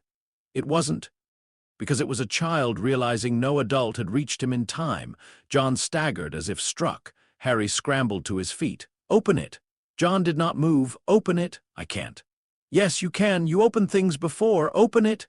"Harry, open IT." The walls shook. Harry's scar blazed. For a second, the fragment surged, furious and terrified and hungry to survive. Magic rose in Harry like black water. John grabbed his shoulders. "Don't," he said. Harry fought him. "He's down there." "I know." "Then do something." "I can't do it fast without paying what it asks." "Then pay it." John flinched. Harry saw the answer in his face. Not won't, can't, or perhaps worse. Knows too well what paying blindly costs. Mary's words echoed. Last time a child still went down screaming your name. Harry shoved him away. "You did it again," he said. John went very still. The words were cruel. They were also true enough to hurt. "You used me as bait," Harry said, voice shaking. "You used the scar, you used Daniel, you thought you saw everyone's hand." John's face looked carved from ash. Harry lifted the torn cloth. "You didn't see his." For a long moment, neither of them spoke. Then John walked to the wall where the black doorway had been and pressed both hands against it. "Daniel Price," he said. Nothing answered. John took out a knife. Harry's heart jumped. John drew the blade across his own palm, blood welled. He pressed the bleeding hand to the wall. "Daniel Price," he said again. "Son of Sarah, wrongfully taken, no signed compact, no willing threshold, no informed consent, by the old laws, by guest right, by child right, by the witness of blood, return him." The wall drank the blood. For 1 second, Harry hoped. Then the house laughed. It laughed in Astra's voice. John closed his eyes. The blood on the wall dried black. No door opened. The job had gone wrong, and no clever sentence fixed it. They left the house after that because the house let them. That was the worst part. It did not fight. It did not trap them. It simply opened its blue front door and allowed them to step back into the Newcastle street, where Mary waited and knew at once. "No," she whispered. John did not answer. Harry still held Daniel's torn sleeve. Mary pressed both hands to her mouth. Then she struck John across the face. The sound cracked through the street. John accepted it. He did not raise a hand, did not speak, did not even turn away. Mary struck him again. "You promised," she said. John's cheek reddened. "Yes." "You promised no more children?" "Yes." Harry could not look at him. The walk afterward blurred. Mary went to Daniel's mother. John did not follow. Perhaps he could not. Perhaps even he knew there were rooms his face had no right to enter. They ended up in an old churchyard at dusk, though John remained outside the church itself, sitting on a low stone wall beneath a yew tree. Rain began again. Fine rain, cold rain, the sort that did not fall so much as settle on everything until the world gave up being dry. Harry stood several feet away. He had not spoken since the house. John lit a cigarette with his bandaged hand. It took him 3 tries. "You should hate me," John said. Harry stared at the graves. "I don't know what I should do. That's usually where hating me starts." Harry looked at him then. John seemed smaller somehow, not weaker, smaller, as if the coat and smoke and careless grin had always been partly stage props, and the man underneath was just tired bones held together by nerve. "Who was Astra?" Harry asked. John exhaled smoke. For once he did not dodge. "A girl I failed." "You said that already." "She was 9. Maybe 10. Depends who tells it. There was a mess in Newcastle. A group of us thought we knew enough to handle it. We didn't. Something had Astra, something nasty. I thought I could summon something nastier and make it bargain." Harry sat on a gravestone opposite him, though Aunt Petunia's voice in his memory said that was disrespectful. The dead, he suspected, had bigger concerns. "I got the name wrong," John said. "Or the thing lied about which name mattered. Same result. Circle broke. Demon took her. I lived." His voice was flat, too flat. "What happened to your friends? Some died. Some went mad. Some got sensible and left me behind. And Astra," John looked toward the church door. Hell, the word was not dramatic. That made it worse. Harry thought of Daniel falling. "Can we get her back?" John laughed once. It was the saddest sound Harry had heard from him. "Listen to you. Can we?" "No." "Why?" "Because hell doesn't give refunds. You said contracts bind. If she didn't agree, someone did." "Who?" John looked at him. Harry understood. "You." "I opened the door. I made the invitation. I lost control. In deep law, that's enough." Harry felt sick. John tapped ash onto wet grass. "That's the lesson if you still want one." Harry said nothing. "You think the trick is making the fight unfair. Fine, good, better than fair. Fair gets children killed by stronger monsters while adults applaud their courage. But if you arrange the board, you own the board. If someone falls through a hole you left open, that's on you, not fate, not bad luck. You." Daniel's scream seemed to move through the rain. Harry closed his eyes. "I tried to save him," he said. "I know. I failed." John's voice was quieter now. "Yeah." Harry opened his eyes. "That's all." "What do you want me to say? That trying is what matters. It isn't. Results matter. Children know that better than adults. Adults like intentions because they can survive on them. Children live or don't." Harry looked at him sharply. John met his gaze. There was no comfort there, but there was honesty, ugly honesty. The kind that did not wrap itself in soft cloth before cutting. Harry hated him for it. Harry trusted him more because of it. That made him angrier. "You were going to send me away," Harry said. John's expression did not change enough. "You were," Harry insisted. "Back at the door, before we went in, you said bringing me was a mistake." "It was. So send me away." John flicked his cigarette into the wet grass and crushed it under his shoe. "I am." Harry went still. John stood. "This stops now. You go back to Surrey. I'll keep an eye from a distance. The Dursleys won't touch you. When your wizard lot comes calling, maybe they'll know what to do with you." "You said they'd use me. They probably will. Then why send me back?" "Because I use people too." Harry stood. "So teach me not to be used." John's face twisted. "You think that's what I'm doing?" "I think you're trying." "That's not good enough." "No," Harry said, "it isn't." John looked away. Harry stepped closer. You said I should learn faster than the thing in my scar teaches me. You said if it wants to give lessons, we make it pay rent. You said adults lie and monsters lie better. You don't get to say all that and then leave me with people who lie worse than they breathe. John's jaw tightened. Harry's voice shook, but he kept going. You used me today. I know, I'm angry, I should be. But if you send me away because you're scared of doing it again, that doesn't make me safer. It just means the next person who wants to use me won't even feel bad. Rain ran down John's face. For a moment, he looked at Harry as if seeing him not as bait, not as apprentice, not as scar boy, but simply as a child who had learned the shape of abandonment too well to mistake it for protection. You don't know what you're asking, John said. Harry almost laughed. Neither do you most of the time.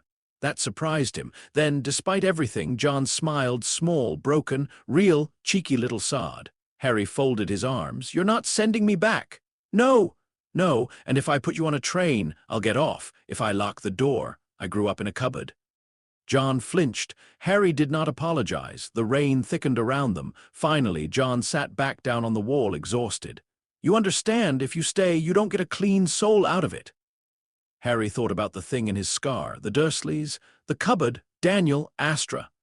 A clerk from hell calling him an account. I don't think I started with one. John's face hardened. Don't say that. Why? Because it's the sort of lie things like him want you to believe. Harry touched his scar. For the first time in hours, the fragment stirred, not because of danger outside. Because Harry was thinking about it. A door in his mind, cold behind it, fear, hunger, knowledge, something that wanted to live. Harry looked at John. What if it knows where Daniel went? John's eyes sharpened. No, you don't know what I'm going to say. Yes, I do. No, you think you do? Harry pressed 2 fingers to his scar. It was afraid of hell's clerk. It was afraid in the house. It knows something. John stood again. Harry, listen very carefully. Talking to that thing is not like asking a neighbor for sugar. It is a piece of a murderer's soul. It lies by existing. So do you. John stopped. Harry swallowed hard. The words were dangerous, but true. John had taught him that truth was not safe just because it was useful. You said make it pay rent, Harry said. So let's charge it. No, Daniel is down there. John's face went gray. Harry pushed. Astra too. That's enough. No, it isn't. You told me results matter, not like this. You don't know another way. John said nothing. There it was, the awful empty space where a plan should have been. Harry sat on the wet grass before courage could leave him. He crossed his legs, placed the Joker card in front of him, and put both hands on his knees. John moved fast. Harry, don't cross the card, Harry said. John froze. Harry did not know why he said it. No, that was not true. He knew because the fragment knew. The Joker was John's token. A named connection. A small boundary with meaning because both of them had made it mean something. Harry's side. John's side. A line not of power but of agreement. John looked at the card, then at Harry. What did it just tell you? Something useful. That's how it starts. Harry closed his eyes. The rain vanished, not physically. He could still feel it on his face. But his attention moved inward, down through the scar and behind the door. For years, the thing had been a pressure, a nightmare, a wrongness with no words. Now Harry knocked, silence. He imagined the door. Not a real door. A black door with no handle, a door shaped like a lightning bolt. Behind it, something held very still. I know you're there, Harry said inside his own head. The cold deepened. John's voice reached him from far away. Harry, come back! Harry ignored him. You're afraid, he told the fragment. Something hissed, not words, denial. Harry felt its pride like a blade. You're afraid because hell noticed you. The darkness pressed against the door. Harry's scar burned. Your stolen property, Harry said. That's what the clerk called you. The hiss became fury. Images flashed. A tall boy in an orphanage, a cave by the sea, a stolen trinket, a woman's cup, a ring in a box, a diary opening like a mouth, a snake's eyes, a flash of green, power, power, power. Then fear again, under all of it the same word, debt. Harry held steady. John had taught him negotiations were traps both sides entered willingly. So make the terms before the teeth closed. I can help you, Harry said. The fragment went quiet. Outside, John swore softly. Harry continued. Not save you, help you. A feeling came back. Suspicion, good. Suspicion meant listening. Hell wants you. It wants the rest of him too, doesn't it? The man you came from, the one who made you. The fragment did not answer, but Harry felt the truth move. The fragment was not Voldemort entire. It was a torn piece, still loyal to its own survival first. It wanted the whole soul restored only if restoration meant power. It wanted the main soul protected only if protection meant it lived too. But Hell's ledger had changed the equation. If the account was called, all fragments paid, including this one. You know things, Harry said. Things he knew when he made you. Things he hid. Hunger, pride, a memory of hands placing a diary into someone else's keeping. Harry leaned closer to the door inside himself. Give me something useful, and I won't tell the clerk how to find you. The darkness erupted. Pain split across Harry's forehead. His body jerked. Outside, John shouted his name. Harry nearly fell back, but he held the line. The fragment raged because the threat was real. Not because Harry had power over it, because Harry had leverage. He knew something Hell wanted. And the fragment knew he knew. Harry gritted his teeth. One useful truth, he said. No lies, no poison hidden in the answer, no harm to my body, mind, name, home, or freedom. The phrase came from the Crispin bargain. Behind the door, the fragment's fury sharpened into attention. It understood contracts. Of course it did. Voldemort might have feared death, but he had known magic. Old magic. Blood magic. Binding. Harry felt something smile, not kindly agreement. A memory stabbed into him. A room, dark wood. Shelves, a boy with pale hair, a man with colder eyes. A book wrapped in black cloth. Not just a book. A diary. Pages blank as waiting teeth. A voice, Voldemort's voice, younger and smoother, speaking inside memory. Lucius will keep it. He is vain enough to value what he does not understand and afraid enough not to open it. The image shifted. A silver snakehead cane, white blonde hair, a manor behind iron gates, a name burned into Harry's mind, Malfoy, then another flash, a lake inside a cave, a locket, a basin, a cost paid in thirst. Then the fragment slammed the door. Harry opened his eyes with a gasp. He was lying on the wet grass, John kneeling over him, one hand pressed against his shoulder and the other hovering near the Joker card like he wanted to snatch it up, but feared breaking whatever line Harry had drawn. Harry's scar felt hot enough to smoke. John's face was furious and frightened. "What," he said very softly, "did you do?" Harry swallowed. "It made a deal." John closed his eyes for 1 second. When he opened them, they were colder than the rain. "With you?" "Yes." "What did you offer?" Harry breathed carefully, not to tell Hell how to find it. John stared at him. Then, to Harry's surprise, he laughed. It was not a happy laugh. It was almost horrified. "You threatened a piece of the most dangerous dark wizard alive with an audit." Harry sat up slowly. "Did I do it wrong?" "No," John said. "That's what worries me." Harry reached for the Joker card. His fingers shook. "It showed me something." John's laughter died. "What?" "A diary," Harry said. "Something important. It belongs to him, or belonged. A man has it, Lucius Malfoy." John went still. Harry forced himself to continue before the images faded. "And a cave, a locket. I think there are more pieces." John's expression changed. The whole shape of the war, though neither of them would call it that yet, shifted behind his eyes.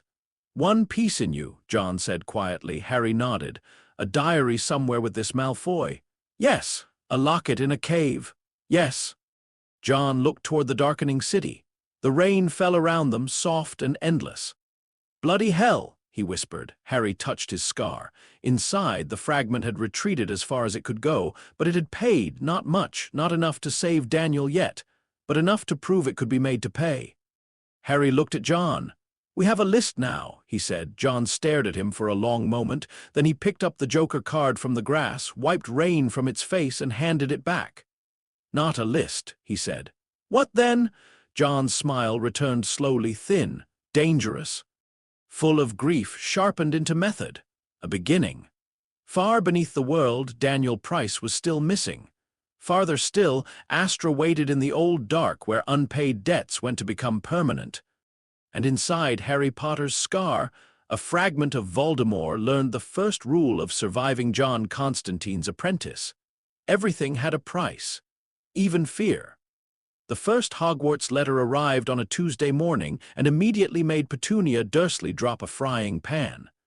It came through the letterbox with the ordinary post, which was the only ordinary thing about it. The envelope was thick, yellowish, and addressed in green ink to Mr. H. Potter, the smallest bedroom, 4 Privet Drive, Little Whinging, Surrey. It landed on the doormat between a gas bill and a leaflet advertising double glazing, looking far too pleased with itself. Harry saw it first. He was halfway down the stairs, one hand on the banister, trying to decide whether Uncle Vernon's mood sounded like shouting before breakfast or shouting after breakfast, when the envelope slid across the mat. His name was on it. Not boy, not freak, not you. Harry Potter. For a moment, that was enough to stop the house. Aunt Petunia turned from the stove and saw his face. Then she saw the envelope. The color drained from her so quickly she seemed to become a different person. She crossed the kitchen in 3 sharp steps, snatched up the letter and held it as if it might bite through her fingers. Uncle Vernon looked up from his eggs. "What is it?" "Nothing," Petunia said. Harry had never heard a less convincing word. Dudley leaned over the table, cheeks full of toast. "Why's he getting letters?" I said, "It's nothing." Harry came down 2 more steps. "It has my name on it." Petunia's eyes flashed. "It is not for you." "It says it is." "No one asked you." Uncle Vernon stood, his chair scraped back like a warning. "Give it here." Petunia clutched the envelope to her chest. "Vernon, give it here, Petunia." Harry felt the house gathering itself around the old pattern, adult fear turning into anger. Anger looking for somewhere smaller to land. Then someone knocked on the back door. Everyone froze, not the front door. The back door. Aunt Petunia turned very slowly. John Constantine stood outside the kitchen window in the gray morning, smoking beneath the little porch roof as if he had every right to be there. He lifted 2 fingers in greeting. Uncle Vernon made a noise like a kettle beginning to boil. "No," he said. John knocked again. "No." John leaned toward the window and mouthed tea. Harry almost smiled. That was enough to make Vernon explode. He stormed to the back door, unlocked it, and threw it open. "You are not welcome in this house." John looked past him at Harry. "Morning." "It's 7 o'clock. Is it? That explains the misery." Vernon blocked the doorway with his body. "Get out. I'm outside. Stay outside." "Happy to. Send the lad out with his letter." Petunia gasped. Harry looked from John to his aunt. John's face remained lazy, but his eyes had sharpened. Green ink, old parchment, smells like owl wax and institutional arrogance. Either Hogwarts has finally remembered where it put him, or your gas companies got dramatic, Petunia whispered. "You knew." John stepped into the kitchen without invitation. The room seemed to shrink around him. "No," he said.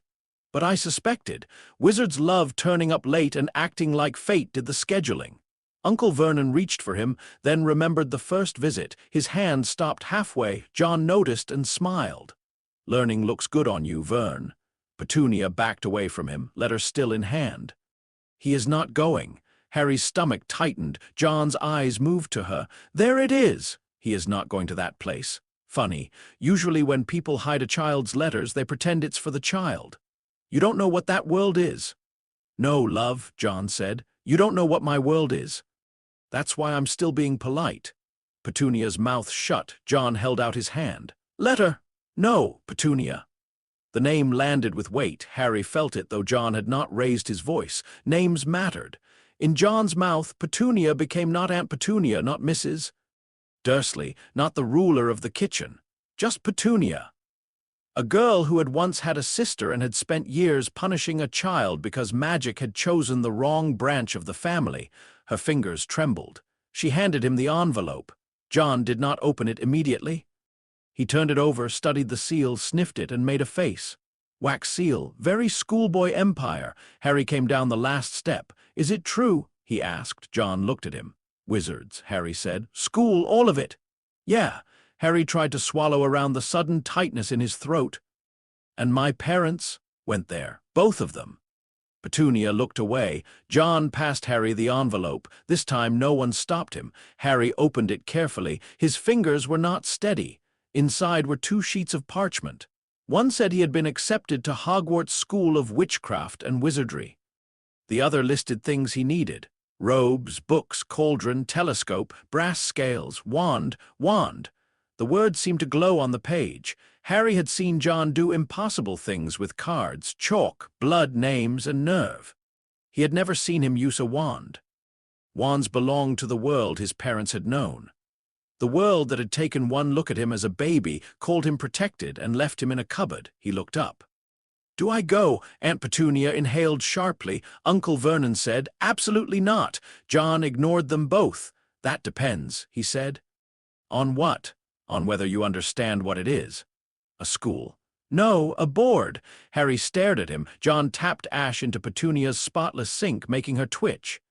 "A school is desks and lessons and children throwing food. A board is where pieces move.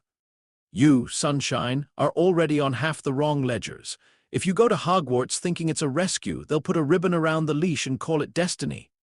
The letter felt heavier in Harry's hand. "But if I don't go?" "Then you stay here and wait for everyone else to decide what you are."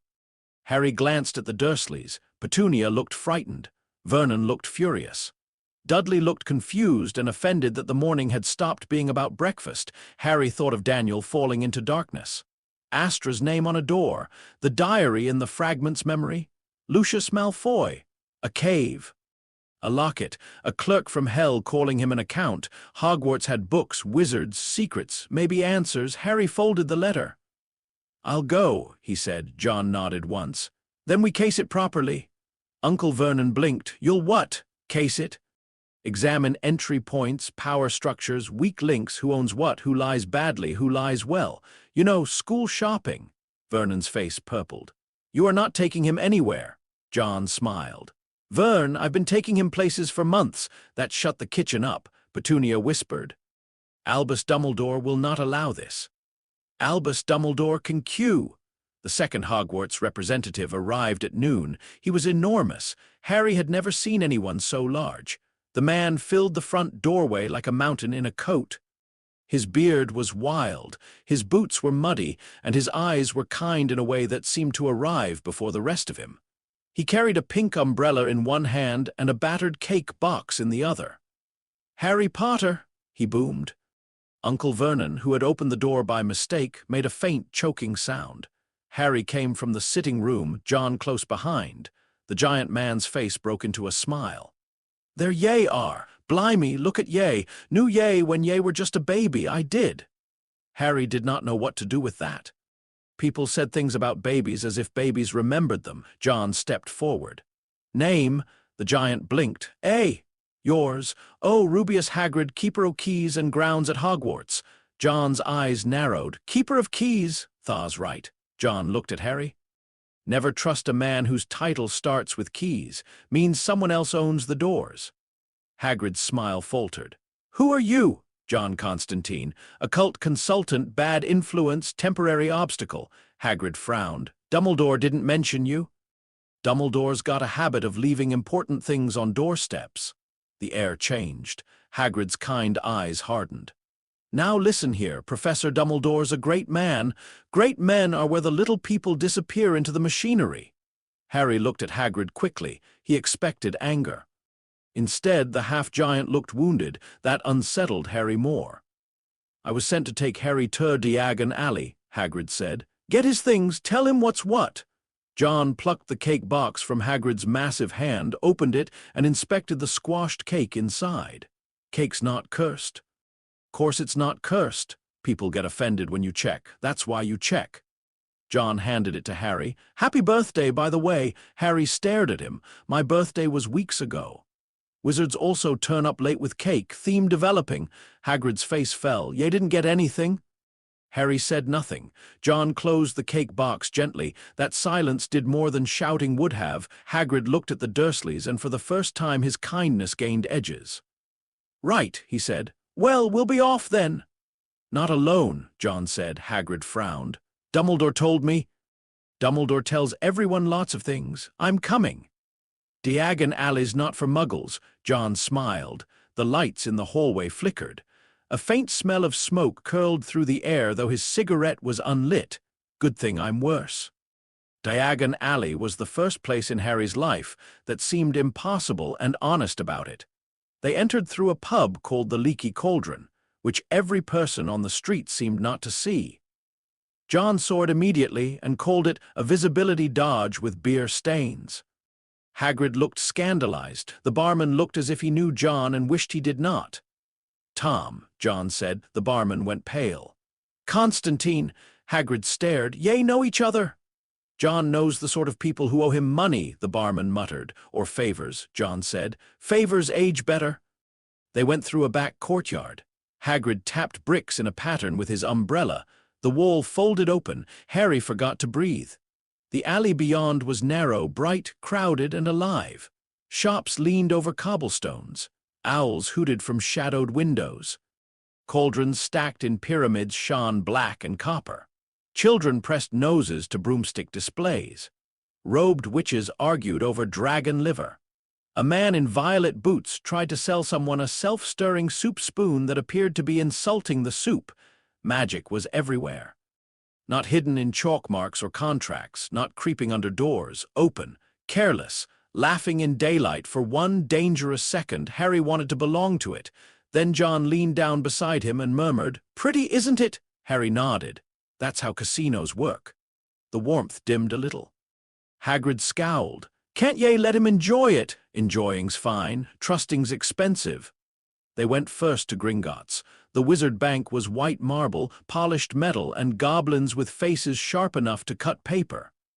Harry felt more comfortable there than he expected, not because it was friendly.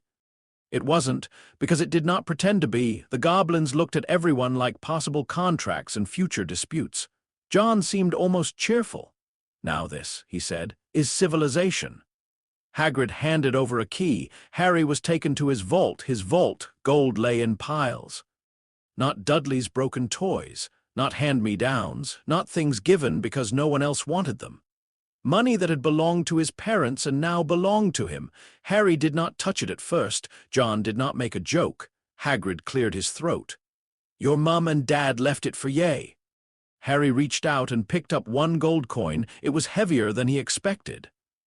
"Does this have a price too?" he asked quietly. John's face tightened. "Inheritance always does. After Gringotts, they bought robes." Madame Malkin fussed over Harry with pins and measuring tape, while John inspected the changing mirrors until one of them insulted his coat. A pale boy with white blonde hair stood on the stool beside Harry and talked too much about families, houses, and the proper sort. "My father says some families shouldn't be allowed back after the war," the boy said. Harry looked at him in the mirror. White blonde hair, cold gray eyes. Malfoy. The name from the fragment's memory landed silently between them. Harry's scar prickled. John, pretending to examine a rack of dress robes, looked up. The pale boy continued, unaware. "You'll want to know the right people. I can help there." Harry remembered John's first rule about offers. "What would that cost?" he asked. The boy blinked. "What?" "Your help." "It wouldn't cost anything." Harry almost laughed. John did laugh softly. The boy flushed. "I'm Draco Malfoy." A handle offered. Harry did not give his full name. "Harry," he said. Draco's face changed. "Harry Potter, too late." The room heard it. Madame Malkin's pins paused. Hagrid shifted outside the shop window. John's expression went cold. Draco looked suddenly eager, hungry in a way that reminded Harry of Crispin with the button. "So it's true. They said you'd be coming." "Who said?" "Everyone." Harry thought of names again. Boy, savior, weapon, symbol. He stepped down from the stool before Madame Malkin finished pinning. "Then everyone can wait." John smiled like a proud criminal. They bought books next. That was where Harry lost himself. Flourish and blots smelled of paper, dust, ink, and quiet possibility. Shelves rose high above him. Books fluttered, snapped, sang, whispered, and in one corner attempted to bite a browsing wizard who deserved it. Harry ran his fingers along titles and felt something inside him ache. Books did not shout. Books waited. John gave him the standard Hogwarts texts, then added others when the shopkeeper was distracted. Magical lore and blood protection, common curses of the British Isles, a beginner's guide to wizarding contracts, ministry decrees since 1707, and a thin, black-covered book with no title that tried very hard not to be noticed. "What's this one?" Harry asked. Something you're not reading without me in the room? Then why buy it? Because someone else might. At the counter, Hagrid muttered about first years not needing half that lot. John replied, "First years don't usually have hell checking their paperwork." Hagrid did not know what to say to that. The last shop was Ollivander's. Even John stopped joking at the door. The narrow building sat quiet between louder shops, dusty and old and patient. A single wand lay on faded velvet in the window. When Harry stepped inside, the hairs on his arms rose. This magic did not feel shallow. It felt asleep. Boxes lined the walls from floor to ceiling. The air smelled of wood, polish, and thunderstorms trapped under glass. An old man appeared without warning. Harry did not jump. John did, only slightly, the old man's pale eyes fixed on Harry. "I wondered when I would be seeing you, Mr. Potter." Harry did not answer. Ollivander's gaze moved to the scar. "Curious, very curious." John stepped closer. "Careful." Ollivander turned his pale eyes on him. "And you are someone with strong opinions about old men touching children's destinies without gloves." Ollivander smiled faintly. "The wand chooses the wizard." "No," John said. "The contract chooses the fool willing to call it romance." The old wand-maker's smile widened. Hagrid looked deeply uncomfortable. The wand testing began. A beechwood wand shivered in Harry's hand and made the shelves sneeze dust. A maple wand sparked once and refused to do anything else. A silver lime wand emitted a high, offended whistle. With every failed wand, Harry felt more observed, not by Ollivander, by the boxes. Then Ollivander brought a long, thin box from the back. "Harley," he said softly. 11 inches, phoenix feather, supple." John's face changed. Harry saw it. "What? Phoenix?" John said. "Resurrection bird?" Dramatic symbolism. Wizards have no taste for subtlety. Ollivander's eyes gleamed. "The feather came from the same phoenix as another wand." Harry already knew he would not like the answer. "The wand that gave you that scar." The shop went silent. Hagrid's umbrella creaked in his grip. John's voice became deadly calm. "You thought that was worth saying to an 11-year-old? Ollivander did not flinch. "It is worth knowing." "Lots of things are worth knowing. Timing separates teachers from grave robbers." Harry looked at the wand. "Harley, phoenix feather." A brother to the weapon that killed his parents. His scar went cold. The fragment behind it stirred, not in fear this time. Recognition. Memory. Hate. Harry wanted to refuse the wand. Then he remembered John's deck. A tool was not good or bad. The hand was responsible. He took the wand. Warmth flooded him, not like the scar, not like the fragment. This warmth ran through his fingers, up his arm, into his chest. Gold and red sparks burst from the tip, briefly lighting the dusty shop like sunrise through old glass. For a second, Harry felt something answer, not the fragment, himself. Ollivander whispered, curious. John looked at the wand as if it had just signed a suspicious agreement. Harry lowered it.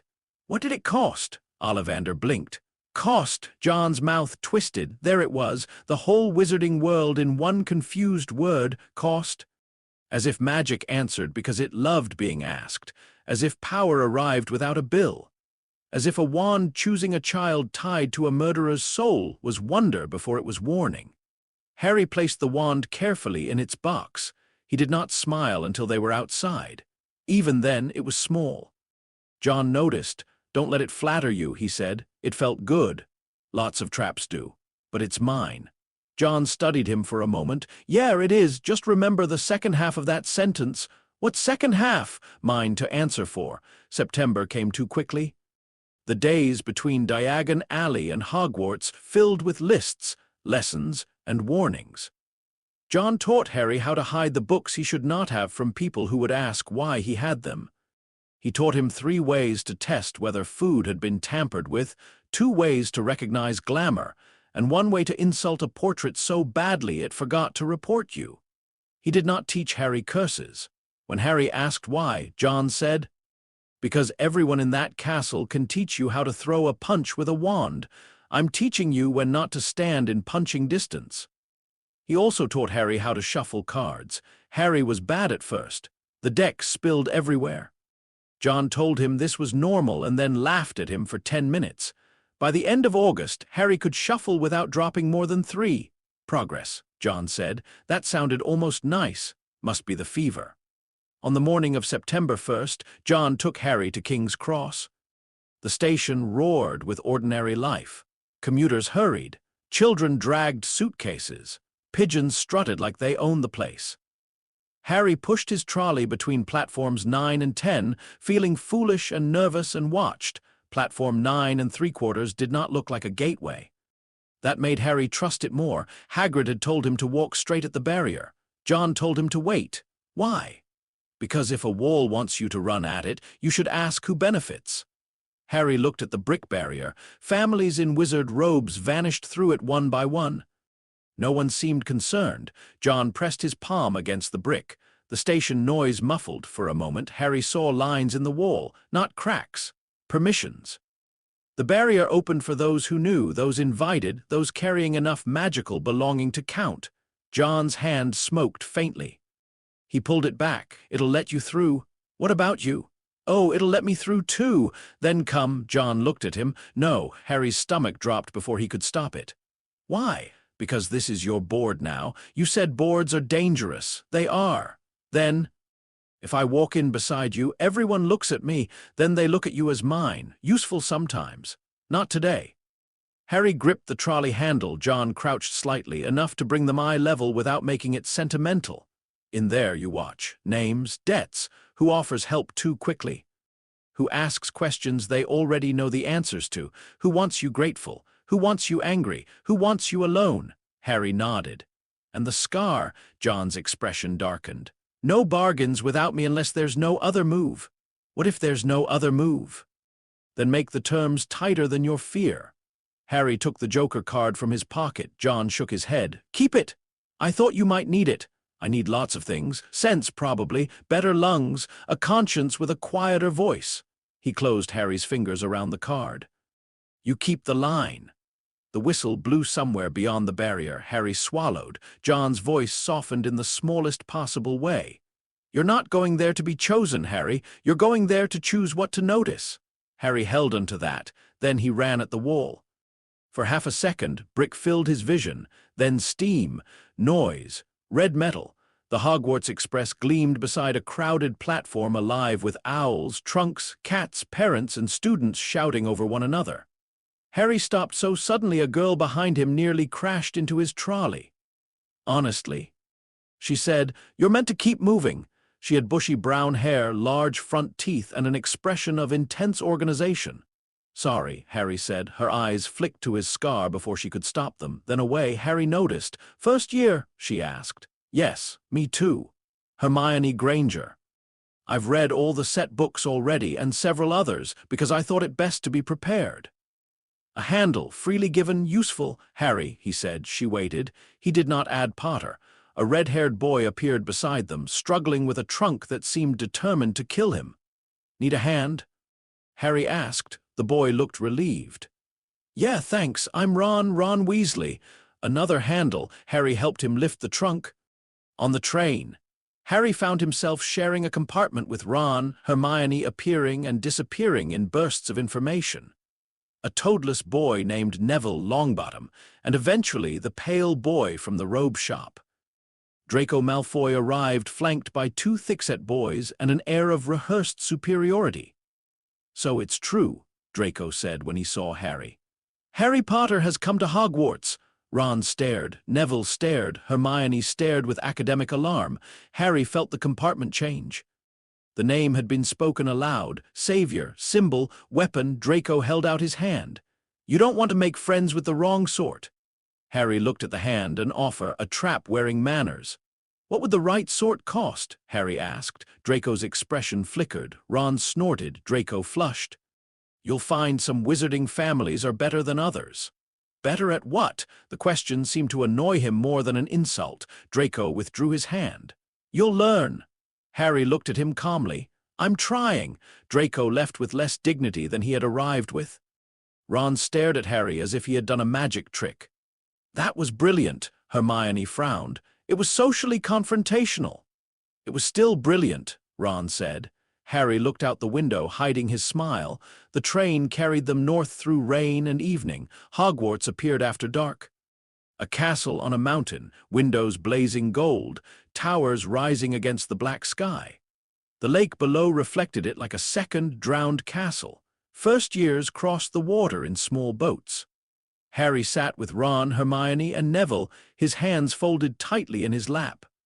The castle did not feel like Diagon Alley. Diagon Alley had been loud magic, bright magic, shop window magic. Hogwarts felt layered, old stone, old blood, old songs, names carved into desks, promises made in corridors, fear cried into pillows, hope whispered into exam results. Children growing up inside walls that remembered every generation and forgave none of them completely. The scar fragment stirred, not hungry, alert. Inside the great hall, candles floated beneath a ceiling full of stars. Students filled 4 long tables. At the front, teachers watched from a raised platform. Harry saw a stern woman in emerald robes, a tiny wizard with white hair, a man with a turban, a hook-nosed professor in black whose eyes sharpened the moment they found Harry, and in the center an old man with a silver beard and half-moon spectacles. Albus Dumbledore. Harry knew him instantly, not from memory but from effect. The room bent around him, not visibly, not magically, socially, emotionally. Everyone seemed to know where he was. Conversations moved in relation to him. Teachers glanced toward him before reacting. Students trusted the world more because he sat in it. A great man. Harry remembered John's voice. Great men are where the little people disappear into the machinery. Dumbledore's blue eyes met Harry's. For a second, Harry felt seen, not like Crispin, not like Hell's clerk. Dumbledore did not audit him, he arranged him. Harry's fingers touched the Joker card in his pocket. Dumbledore's gaze flickered downward, as if he noticed the motion. Then he smiled. That worried Harry more than if he had frowned. The Sorting Hat sang. Harry barely heard the words. His attention moved over the hall. 4 tables, 4 houses, 4 tribes trained from childhood to believe difference was destiny. A brilliant system, John would say, if your goal was making children sort themselves into useful prejudices before breakfast. Names were called. Students sat on the stool. The hat decided. When Potter Harry rang through the hall, the entire room went quiet. There it was again. His name turned into a public event. Harry walked forward. The stool felt too tall. The hat dropped over his eyes, smelling of dust and old thoughts. A voice spoke in his ear. "Well now, what have we here?" Harry went still. The hat's voice was not like a ghost, not like the fragment. It was old, clever, and far too close. "You are not alone in there." Harry's scar went cold. The hat hummed. "Not yours, not wanted, not harmless." And something else too. Cards and smoke, contracts and teeth. "You have been taught by a man who distrusts crowns." Harry did not answer. Ambition, yes. Courage, certainly. A mind sharpened early, loyalty guarded like bread in famine. You could fit many places. Harry thought of John. Choose what to notice. "Not where they expect," Harry whispered. The hat chuckled. "Oh, that is dangerous." The hall waited. Harry felt Dumbledore watching, felt Snape watching, felt the scar fragment listening. The hat's voice softened. "Where you go will matter less than what you refuse to become." Harry swallowed. "Then put me where I can learn people." "Ah," said the hat, "a field assignment." Harry almost smiled. Then the hat shouted, "Slytherin!" The hall did not cheer immediately. It reacted. A ripple moved through the room like a dropped knife. The Slytherin table began clapping first, uncertain, and then louder. Gryffindor stared. Ron's face fell open. Hermione looked shocked in a way that suggested several books had just betrayed her. Draco Malfoy smiled like he had won something. Dumbledore did not move. But Harry saw his fingers still on the table. Good, Harry thought. Unexpected meant useful. He walked to the Slytherin table and sat. Draco leaned toward him. "I knew you'd see sense." Harry looked at him. "I haven't decided what I see yet." Draco's smile faltered. Across the hall, Dumbledore's eyes twinkled. Harry decided he disliked twinkling. The feast was overwhelming. Food appeared on golden plates. Students talked. Ghosts drifted. Percy Weasley gave instructions too loudly. A prefect explained house points as if civilization depended on them. Draco introduced names with family histories attached like price tags. Harry stored them all. Malfoy. Parkinson, Zabini. Not Crab, Goyle, handles, potential doors, potential traps. When the feast ended and the Slytherins were led down into the dungeons, Harry felt the castle's mood change. The lower corridors were colder. The walls sweated faintly. The common room lay beneath the lake, green-lit and elegant, with windows looking into dark water.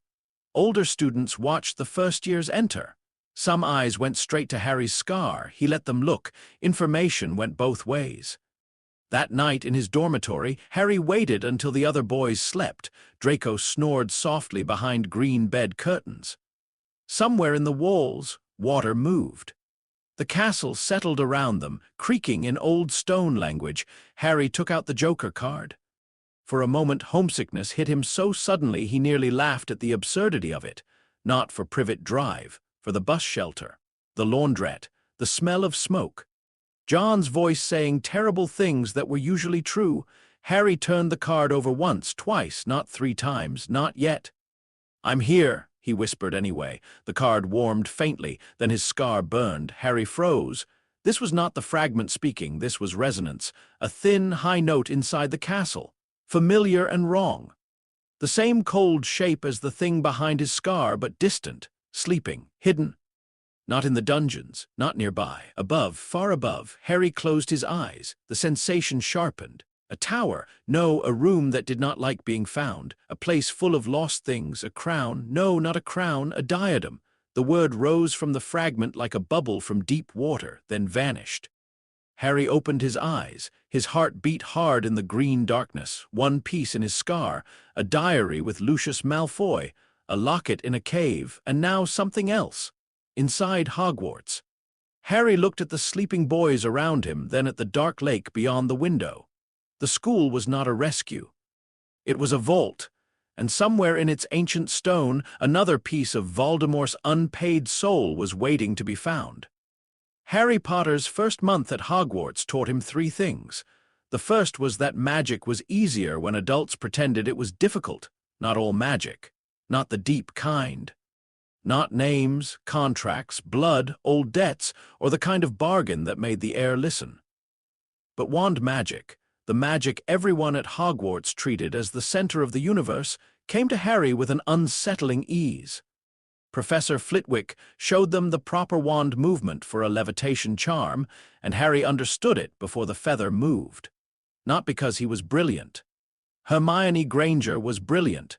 She read instructions like she could hear the author apologizing for mistakes.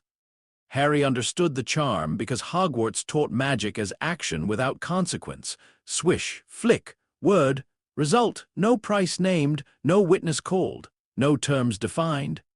Wingardium Leviosa made the feather rise because generations of wizards had carved the road smooth and taught children to walk it blind.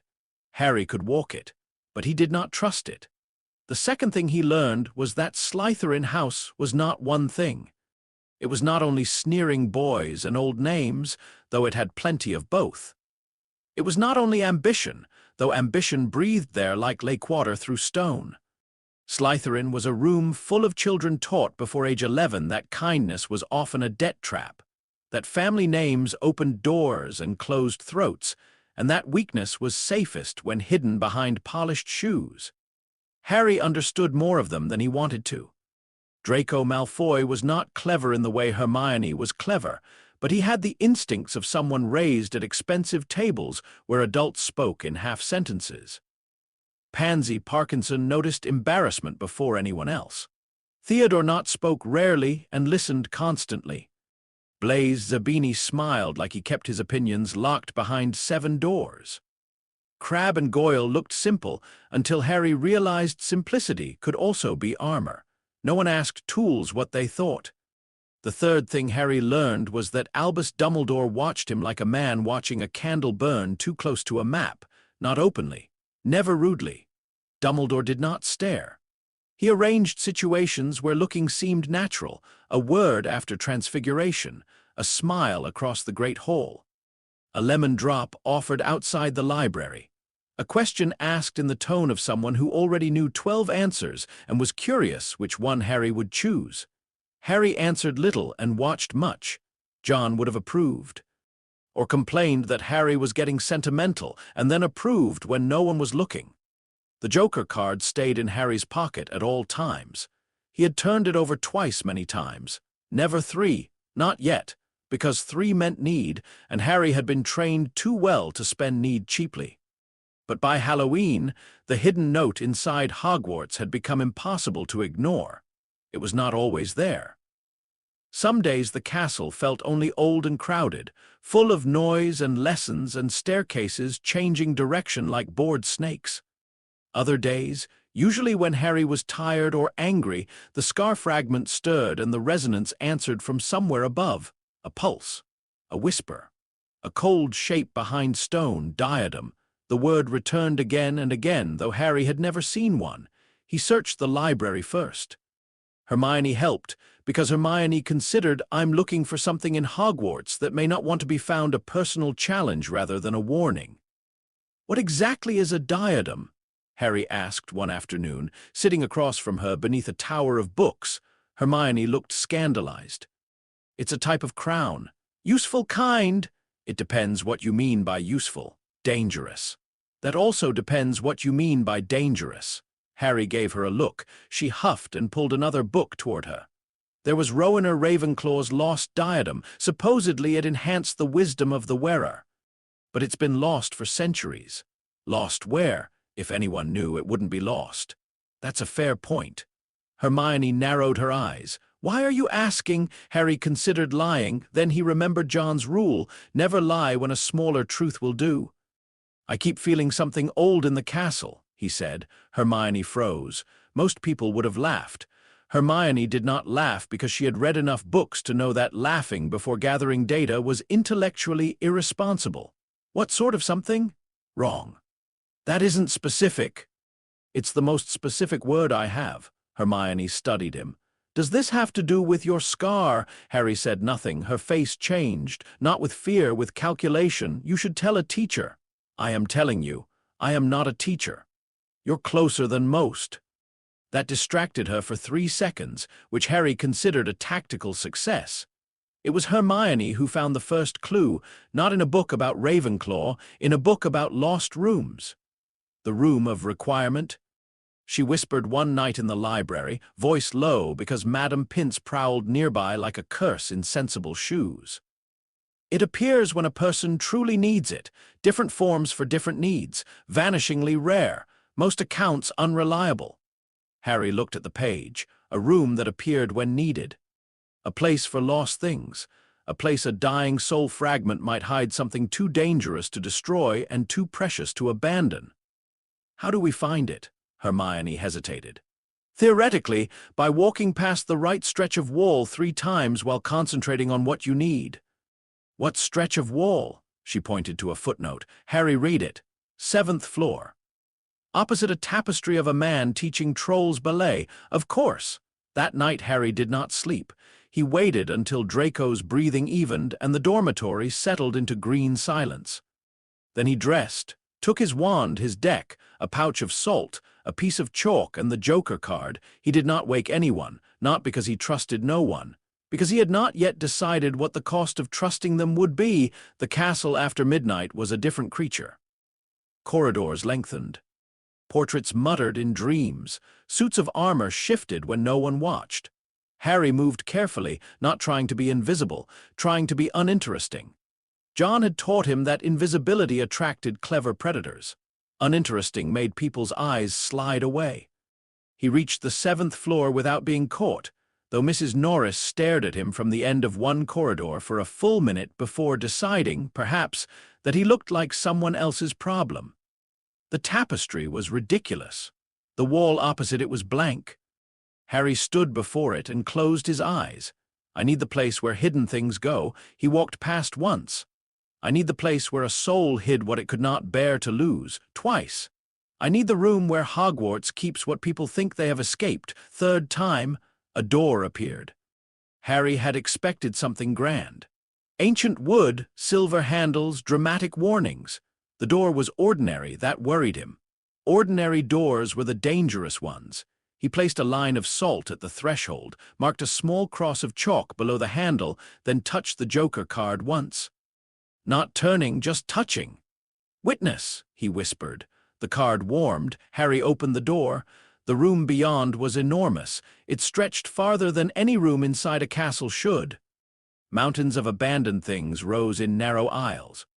Broken chairs, cracked mirrors, old trunks, chipped statues, rusted cauldrons, curtains, bottles, books, portraits turned face to the wall, robes, toys, armor, cages, instruments, desks, and thousands of objects too strange or too ordinary to name.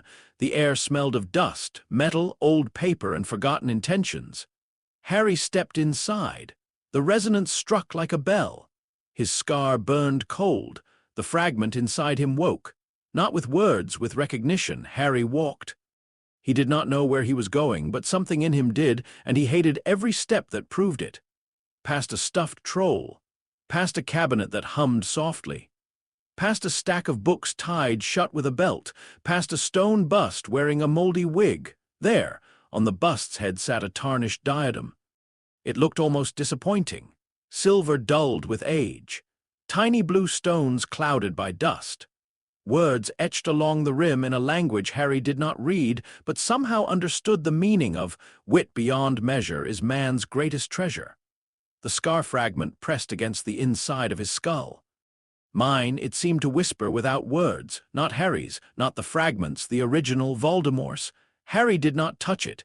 Instead, he took the chalk and drew a circle around the base of the bust. Then a second circle. Then he wrote 3 words John had made him practice until his wrist hurt. Held, witnessed, unspent. The diadem pulsed. The room breathed. Something moved behind Harry. He turned, wand raised. Albus Dumbledore stood at the end of the aisle. He wore midnight blue robes. His silver beard was tied near the end. His face was grave in a way Harry had never seen at the staff table. "Good evening, Harry." Harry did not lower his wand. Dumbledore's eyes moved from the wand to the chalk circle, then to the diadem. The twinkle was gone. "Ah," he said softly, "so you found it." Harry felt the sentence click. "Not what is that, not how curious, you found it. You knew," Harry said. "I suspected." "That's what adults say when they knew enough to act and didn't." Dumbledore accepted the blow without showing whether it hurt. In this case, suspicion without proof could have done great damage. To who? The question sat between them. Dumbledore looked at the diadem. To everyone, perhaps. Harry did not like perhaps. He touched the Joker card once, twice. Dumbledore noticed. "Harry," he said gently, "I would advise caution with whatever token Mr. Constantine gave you." Harry's fingers stopped. "You know him. I know of him." "That's not the same." "No," Dumbledore said, "it is not. But sometimes knowing of John Constantine is quite enough to recommend caution." Harry turned the card the 3rd time. The room went cold. A cigarette flared in the shadow between a broken wardrobe and a cracked grandfather clock.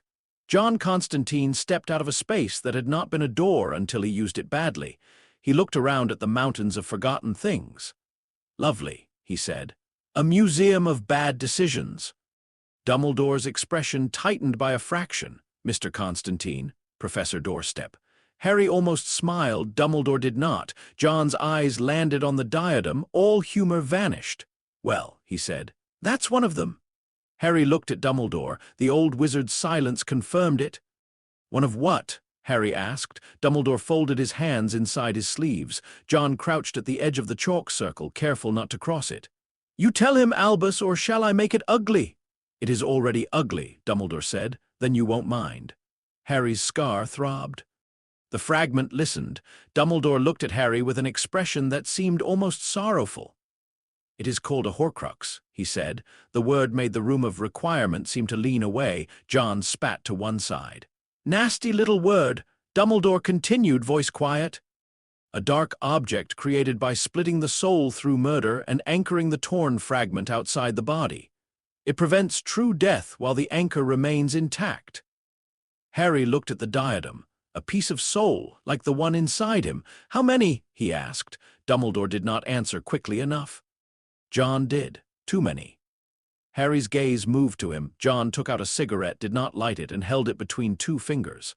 "The fragment showed you a diary, a locket, this pretty little crown, your scar. That makes 4. Dumbledore's eyes sharpened. "You have seen these?" "Harry has." John said. Because unlike some people, the evil splinter in his head pays rent now. Dumbledore's face became very still. Harry realized then that Dumbledore had not known everything good. That made him less frightening and more dangerous. "The diary," Dumbledore said. "Where?" "Lucius Malfoy." Harry answered. Dumbledore closed his eyes briefly. John watched him. "That name means something?" "It means," Dumbledore said slowly, "that an object of great danger may be in the possession of a family with both motive and opportunity." "And the locket?" "I had considered the possibility of such an object," Dumbledore said, "connected to Voldemort's mother's family." The name hit the room, Voldemort. Harry felt the fragment recoil and rage at once. John looked at Dumbledore with annoyance. "You lot say his name like you're ringing a dinner bell." "Fear of a name increases fear of the thing itself." "Names are handles, not therapy." Dumbledore's eyes flashed. For the first time, Harry saw the steel beneath the old man's softness, and silence can be surrender. John smiled thinly. "We're not here to debate slogans." Harry stepped between them before the air could sharpen further. "How many?" he asked again. This time both men looked at him. The room seemed to wait. Dumbledore sighed. "I believe Voldemort intended to create 6 Horcruxes." Harry's stomach twisted. 6 pieces outside himself. 6 anchors. Dumbledore said, "With the remaining soul in his body making a 7th part. 7 has powerful magical significance." John let out a humorless laugh. "Of course he picked 7. Dark wizards love a dramatic invoice." Harry touched his scar. "But I wasn't intended." "No," Dumbledore said gently. "I do not believe so. The night he attacked you, his soul was already unstable. When the curse rebounded, a fragment broke away and attached itself to the only living soul left in the room." Harry heard the words. Only living soul. His mother, his father, dead. Him, used as hiding place by accident. He forced his voice steady. "So I'm one of them." Dumbledore's face softened. John's did not. "No," John said sharply. "You have one in you. Language matters." Harry looked at him. John's eyes were hard. "You're not the account. You're holding stolen goods because a murderer blew himself apart in your nursery. Don't help him by naming yourself his property." Dumbledore inclined his head slightly. "On that point, Mr. Constantine, we agree. Try not to enjoy it." Harry breathed carefully. 6 intended: diary, locket, diadem. "What else?" The fragment shifted behind his scar, and with it came flashes. A ring heavy with old family pride, a golden cup with badger handles, a snake's eyes staring from darkness. "Ring," Harry whispered. "Cup, snake!" Dumbledore went pale. John turned to him. "That complete your little theory?" "It does," Dumbledore said. "And your plan?" The question changed the room. Dumbledore looked older suddenly. "The traditional method," he said, "is destruction. Each Horcrux must be damaged beyond magical repair. Basilisk venom, fiend fire, perhaps certain goblin-made blades under proper conditions." John nodded slowly. "Destroy the anchors, make him mortal, kill the body." "Yes." "And the one in Harry." Silence. Harry felt it before he understood it. The gap, the missing step. Dumbledore did not look away. "I have spent years searching for a way to remove such a fragment without killing the host," he said. "And?" John asked. "I have not yet found one." Harry's heartbeat became loud. John stood, the cigarette in his fingers bent. "Say it properly." Dumbledore's voice was full of grief. That did not make the words kinder. If the fragment cannot be removed, then it must be destroyed. And if it remains bound to Harry's life? No! Then Harry may have to die before Voldemort can be truly defeated. The room of requirement went utterly still. Harry had known adults might use him. He had known it in the abstract. A board. A piece, a symbol, a scar people stared at before his face. Knowing was one thing, hearing it spoken calmly by a kind old man under a ceiling of hidden junk was another. He felt suddenly very small. Then John moved, not toward Dumbledore, toward Harry. He placed himself between them exactly as he had once stood between Harry and Crispin in the laundrette. "No," John said again. Dumbledore's eyes were sad. "You believe I want this?" "I don't care what you want. You should. Intent matters." "Intent is what people show the judge when the body's already cold." Dumbledore's voice hardened. "You think I have not considered the cost?" John laughed. The sound was sharp enough to cut. "You've considered it beautifully. probably in 12 colors of ink. That's the problem with great men. They can look at a child and see tragedy so clearly they forget to stop it. Dumbledore's blue eyes flashed. And what would you do, John Constantine? Bargain with hell, cheat death, turn the boy's soul into yet another wager? John stepped closer. I would do what you apparently forgot was an option. And that is, refuse to spend him. The words landed like a thrown stone. Harry could not look away from John's back. Constantine, who admitted he used people. Constantine, who had brought Harry as bait. Constantine, who carried Astra like a wound and Daniel like a fresh blade. Constantine, of all people, standing between Harry and the most powerful wizard in the world, saying no. Dumbledore's expression shifted. For one moment, old grief met old guilt and recognized itself. I do not wish to spend him, Dumbledore said quietly. Then stop building a plan where he's the last coin on the table. Harry's fingers closed around the Joker card. The fragment inside him watched. It was afraid again, not of Dumbledore, of what John was beginning to see. John turned toward the diadem. Destroying them is wizard thinking, he said. Dumbledore frowned. It is necessary. No, it's tidy. You see anchors, you break anchors. Straight line, very wand of you. They are abominations, agreed. They contain pieces of a murderer's soul. Also agreed. They keep him from death. John smiled, and this time the smile was terrible. No, he said, they keep death from him. Dumbledore went still. Harry felt the room shift. John crouched again beside the chalk circle, eyes on the tarnished diadem. You lot look at a Horcrux and see immortality. I look at it and see fraud. Fraud, Dumbledore repeated. Death is owed a soul when the body dies. That's the old arrangement, older than wands, older than your castle. Voldemort took pieces of his soul and hid them from collection. That's not immortality.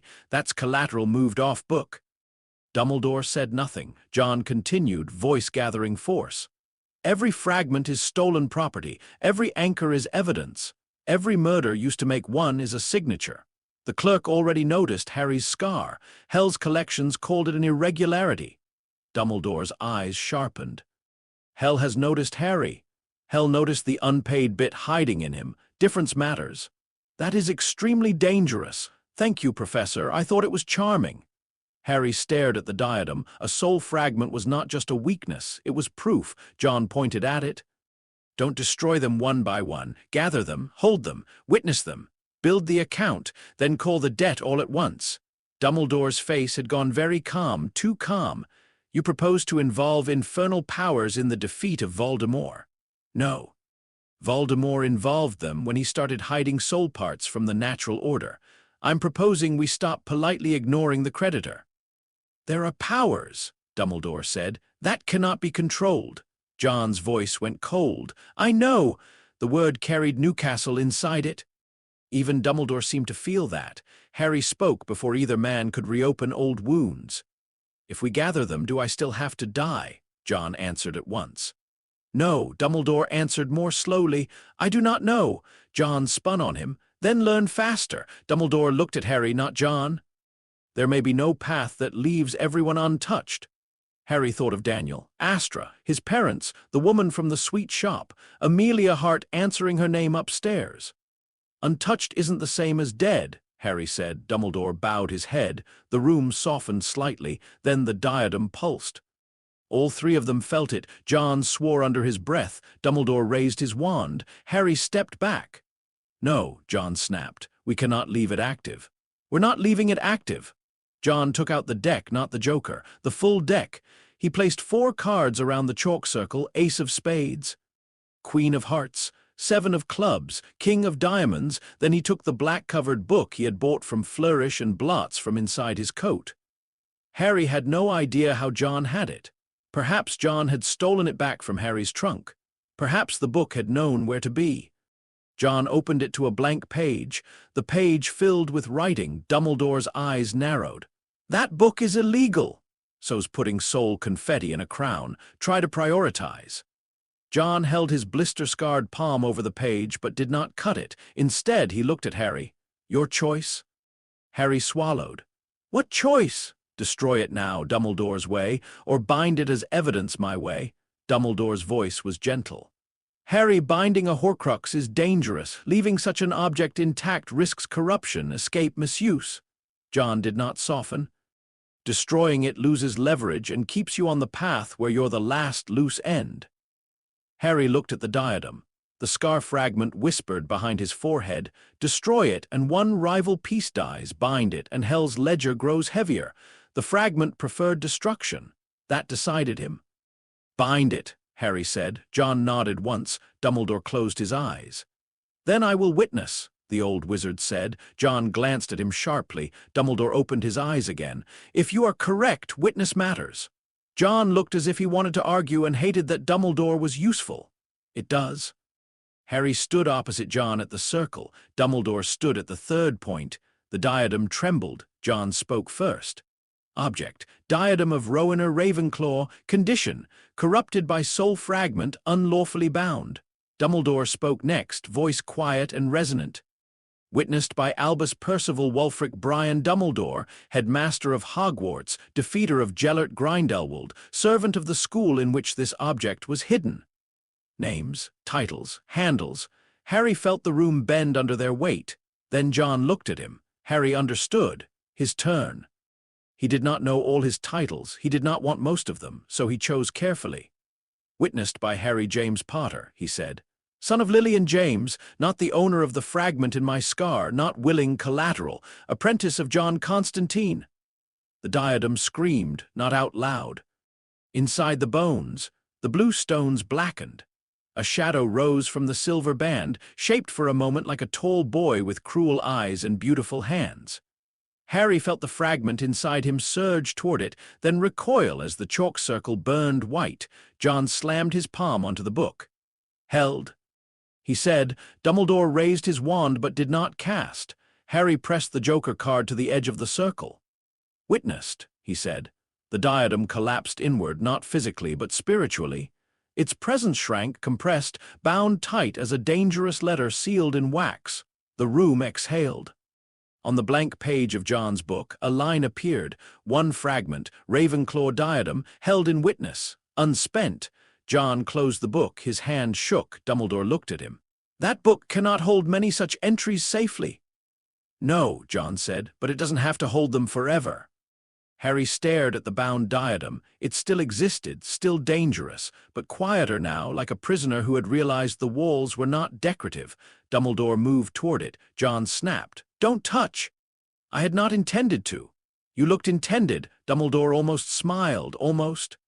The three of them stood in the room of requirement, surrounded by centuries of discarded things, and one freshly bound piece of Voldemort's soul. For the first time, Harry saw the war as something larger than a duel, not hero versus villain, not prophecy, not destiny.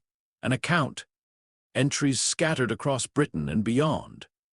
A diary in Malfoy hands, a locket in a cave, a ring with a family name, a cup hidden behind wealth and goblin locks, a snake not yet made or already waiting, a scar no child had asked to carry. And at the center, a dark wizard who thought he had escaped death by dividing what death was owed.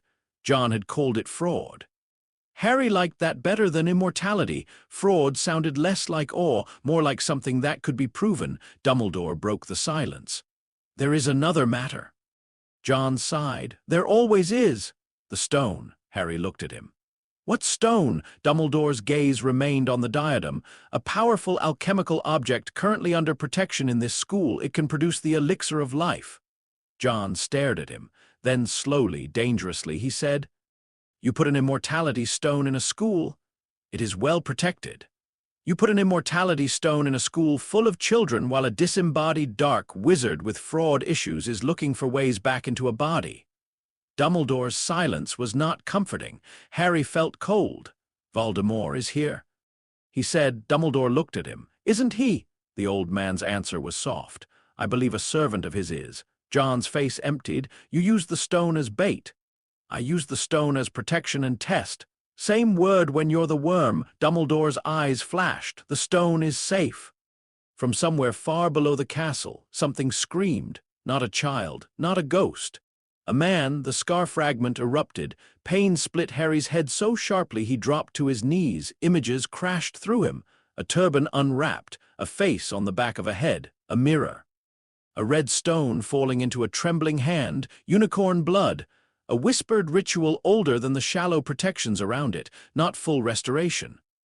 Not yet, a body grown quickly, badly, painfully from theft, alchemy, and desperation. A mouth opening, a first breath. Harry gasped. John caught him. Dumbledore's wand was already in his hand. "What do you see?" he demanded. Harry's scar burned hotter than fire. The fragment inside him was screaming now, not words, recognition. The original had felt it. The original had felt him. Harry forced himself to speak. "He's got it." Dumbledore went pale. "The stone?" John asked. Harry shook his head, though the motion hurt. "No." He looked toward the floor, toward the depths of Hogwarts. "He's got a body." Silence fell. Then, deep beneath the ancient school, something that had not possessed lungs in 11 years drew breath and laughed. The laugh moved through the castle stones, through the bound diadem, through the scar on Harry's forehead. And for the first time, Lord Voldemort felt the stray piece of himself inside Harry Potter listening back. By morning, Hogwarts had decided nothing had happened. That was one of the castle's oldest talents. The corridors shone. The suits of armor stood in their usual corners, pretending they had not rattled through the night. The portraits whispered, but portraits always whispered. The great hall filled with owls, toast, porridge, pumpkin juice, arguments about homework, complaints about Quidditch practice, and the ordinary noise of children who had slept through history changing shape beneath their feet. Harry sat at the Slytherin table with one hand around a goblet of water and the other in his pocket, fingers closed around the Joker card. The card was cold. That worried him. It had been warm when John was near. Warm when a line had been drawn. Warm when Harry turned it over 3 times and called him through the cracks of the world. Now it was cold, because John was somewhere under the school with Dumbledore, arguing in voices so controlled they were probably dangerous, and Harry had been told to eat something before he fell over and made everyone ask questions. Harry had not eaten. Across the hall, Hermione Granger kept looking at him over her book. Ron Weasley kept looking at him too, but Ron was worse at pretending otherwise. Draco Malfoy spoke beside Harry about the previous night's commotion in the castle, loudly claiming his father would be furious if students were endangered. Harry listened without reacting. Draco did not know his father was now on a list, not a revenge list. Revenge was too simple. A collection list. Harry had begun to think in lists. The diadem, bound, witnessed, held the diary, Lucius Malfoy, the locket, cave, water, thirst, old bloodline, the ring, family, pride, old stone, the cup, gold, badger, vault, the snake, living vessel, moving anchor. The scar. Unwilling host, not property, not willing collateral, and Voldemort himself, newly bodied, somewhere in the world with lungs again and a fragment of himself screaming inside Harry's head like a rat in a locked box. The scar fragment had not stopped screaming since the night before. Not loudly, not with words, it screamed in pressure, in flashes. In memories bleeding through when Harry blinked, a face on the back of a head, hands trembling around the Philosopher's Stone. A ritual half completed because John and Dumbledore had interrupted too late to prevent a body, but early enough to prevent a full restoration. A shape escaping through old plumbing and darker roads under the castle. A laugh dragging itself through stone. Voldemort had returned, not whole. Not strong enough yet to walk into the ministry and announce himself, but alive in flesh, and he had felt Harry listening. Harry lifted the goblet and drank because his throat had gone dry. At the staff table, Dumbledore was absent, so was Professor Quirrell. No one mentioned that. Wizards, Harry was learning, treated missing teachers like bad weather. Worrying, inconvenient, but not something children were expected to ask about. Professor Snape sat in his usual place, black eyes moving across the hall. When his gaze reached Harry, it stopped. Snape looked angry. Then again, Snape always looked angry.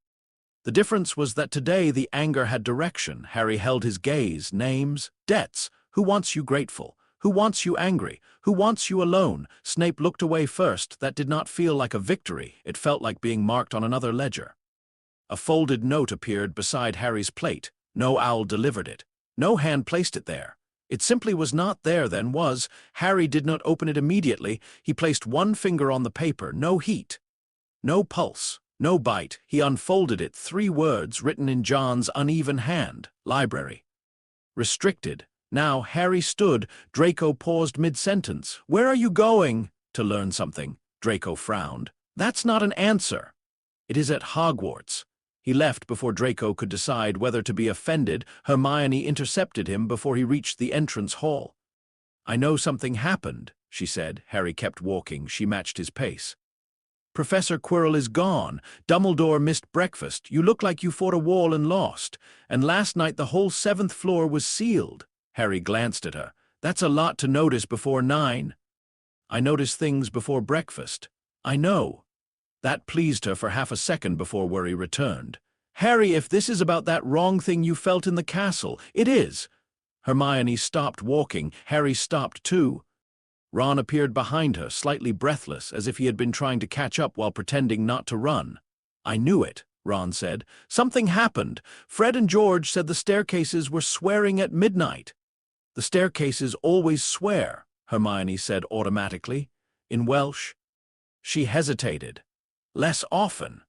Harry looked between them. He had spent months learning not to give names away cheaply, not to speak full truths where partial ones would do, not to let other people's concern become a leash. But he had also learned the cost of being alone on a board where everyone else moved in groups. Trust was not free. That did not make it worthless.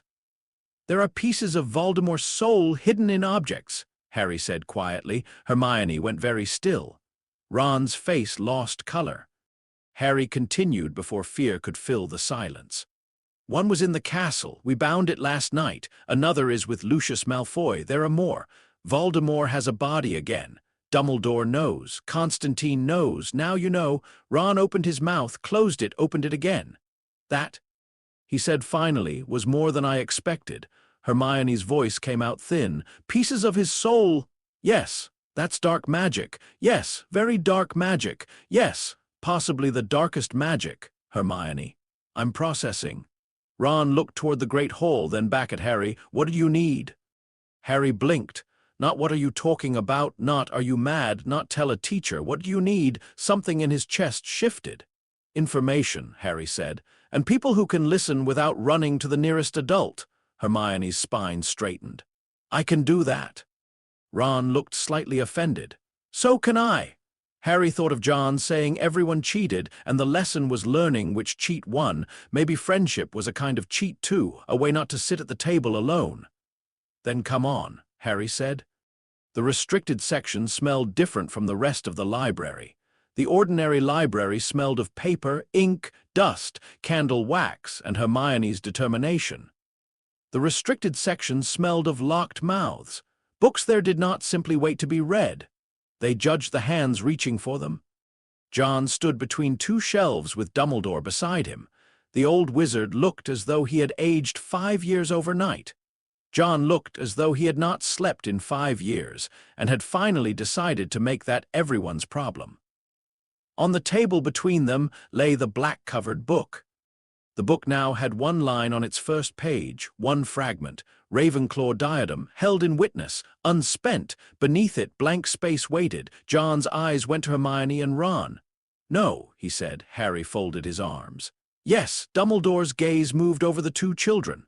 "Harry, they know enough to be in danger and not enough to be useful. That's the worst place to leave someone." John stared at him, then his mouth twitched. "Hate it when they quote the lesson back." Hermione stepped forward, pale but firm. "I can help with research," Ron added, "and I know wizard families." "Sort of, the awful ones at least." John looked at Ron. "You a pureblood?" Ron shifted. "Yeah, poor." Ron flushed. "What's that got to do with it?" "Means you know the room from the edges. Useful." Ron seemed unsure whether he had been insulted or recruited. Dumbledore folded his hands. "Very well, but you must understand the seriousness of what is being discussed." Hermione looked at him with the expression of someone prepared to take notes on seriousness. John pointed at the book.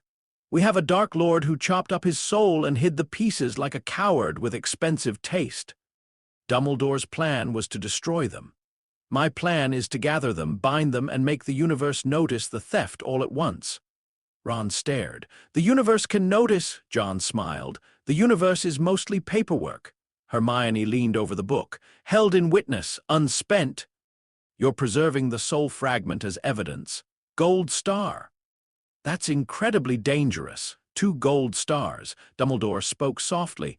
"The danger is not only in preserving them, it is in who may answer when the account is cold." John's humor vanished. Hell already answered. Hermione went rigid. Ron whispered, "Hell!" Harry touched his scar. "The clerk called the fragment inside me stolen property." Ron made a strangled sound. Hermione swallowed hard and forced herself to remain analytical. "So Voldemort's immortality is not just magical. It's legal?" John's eyes brightened slightly. "Careful, Granger. Keep talking like that and I'll get sentimental." Hermione frowned. "I don't think souls work under ordinary law." "No, ordinary law works because deep law trained the world first. Ownership, consent, witness, debt, payment, names. You lot put wigs on it and forgot the teeth." Dumbledore looked at the shelves. "The question remains how to obtain the remaining anchors before Voldemort moves them." "He already is," Harry said. Everyone looked at him. Harry's scar pulsed. "He felt the diadem bind. He felt me through the fragment. He knows something has changed. Not everything, but enough." John leaned closer. "Can you read him?" "No, only when he pushes too hard." "Can he read you?" Harry hesitated. The fragment behind his scar shifted. Dumbledore's expression tightened. Harry answered honestly. "Maybe," John swore. Dumbledore closed his eyes. Hermione looked from one adult to the other. "Then we need false information." John turned toward her. She lifted her chin. "If the connection goes both ways, and if Voldemort is likely to look through it, then Harry cannot know the whole plan." Harry did not like that. John did. "Brutal," he said. "Correct." Ron looked worried. "So we lie to Harry." Harry glared. Hermione winced. "Not lie, compartmentalize." "That's lying with school shoes on," John said. Dumbledore's eyes moved to Harry. "It may be necessary." Harry hated that too. But he hated the idea of Voldemort looking through him more. "Fine," he said, "but I choose what I don't know." John laughed softly. "That sentence is going on your grave if you're not careful." "No graves," Harry said. The room went quiet. John looked at him, then nodded once. "No graves." They began with the diary, not because it was easiest, because it was closest to a man Harry could reach. Draco Malfoy wanted Harry's approval badly enough to pretend he did not. That made him useful and dangerous in equal measure. Harry did not befriend him exactly. He listened. He allowed Draco to talk. He asked questions that sounded ignorant and watched Draco fill the silence with family pride. "Father says most people don't understand what was necessary during the war," Draco said one evening in the Slytherin common room. "What was necessary?" Harry asked. Draco glanced around. Older students lounged by the fire. The lake beyond the windows glowed dark green. "Survival," Draco said, lowering his voice. Harry nodded as if that explained something. It explained more than Draco knew. Over several weeks, Harry learned that Lucius Malfoy liked objects with history, preferred influence over open conflict, trusted old hiding places more than people, and had once given Draco a stern lecture about not touching certain heirlooms in the drawing-room cabinet. That was enough for John. The actual theft of the diary did not involve Harry entering Malfoy Manor. John said entering Malfoy Manor without invitation would be flashy, stupid, and exactly what Lucius expects from anyone poor. Instead, they used a debt. Crispin returned in December. He appeared in the owlery, of all places, wearing the same gray gloves and carrying a folded handkerchief full of snow, though none had fallen inside the tower. Owls stared at him with deep dislike. Harry stood opposite him while John leaned against the wall, pretending not to be tense. "You owe the boy," John said. Crispin's pale eyes moved to Harry. "I received payment for information rendered."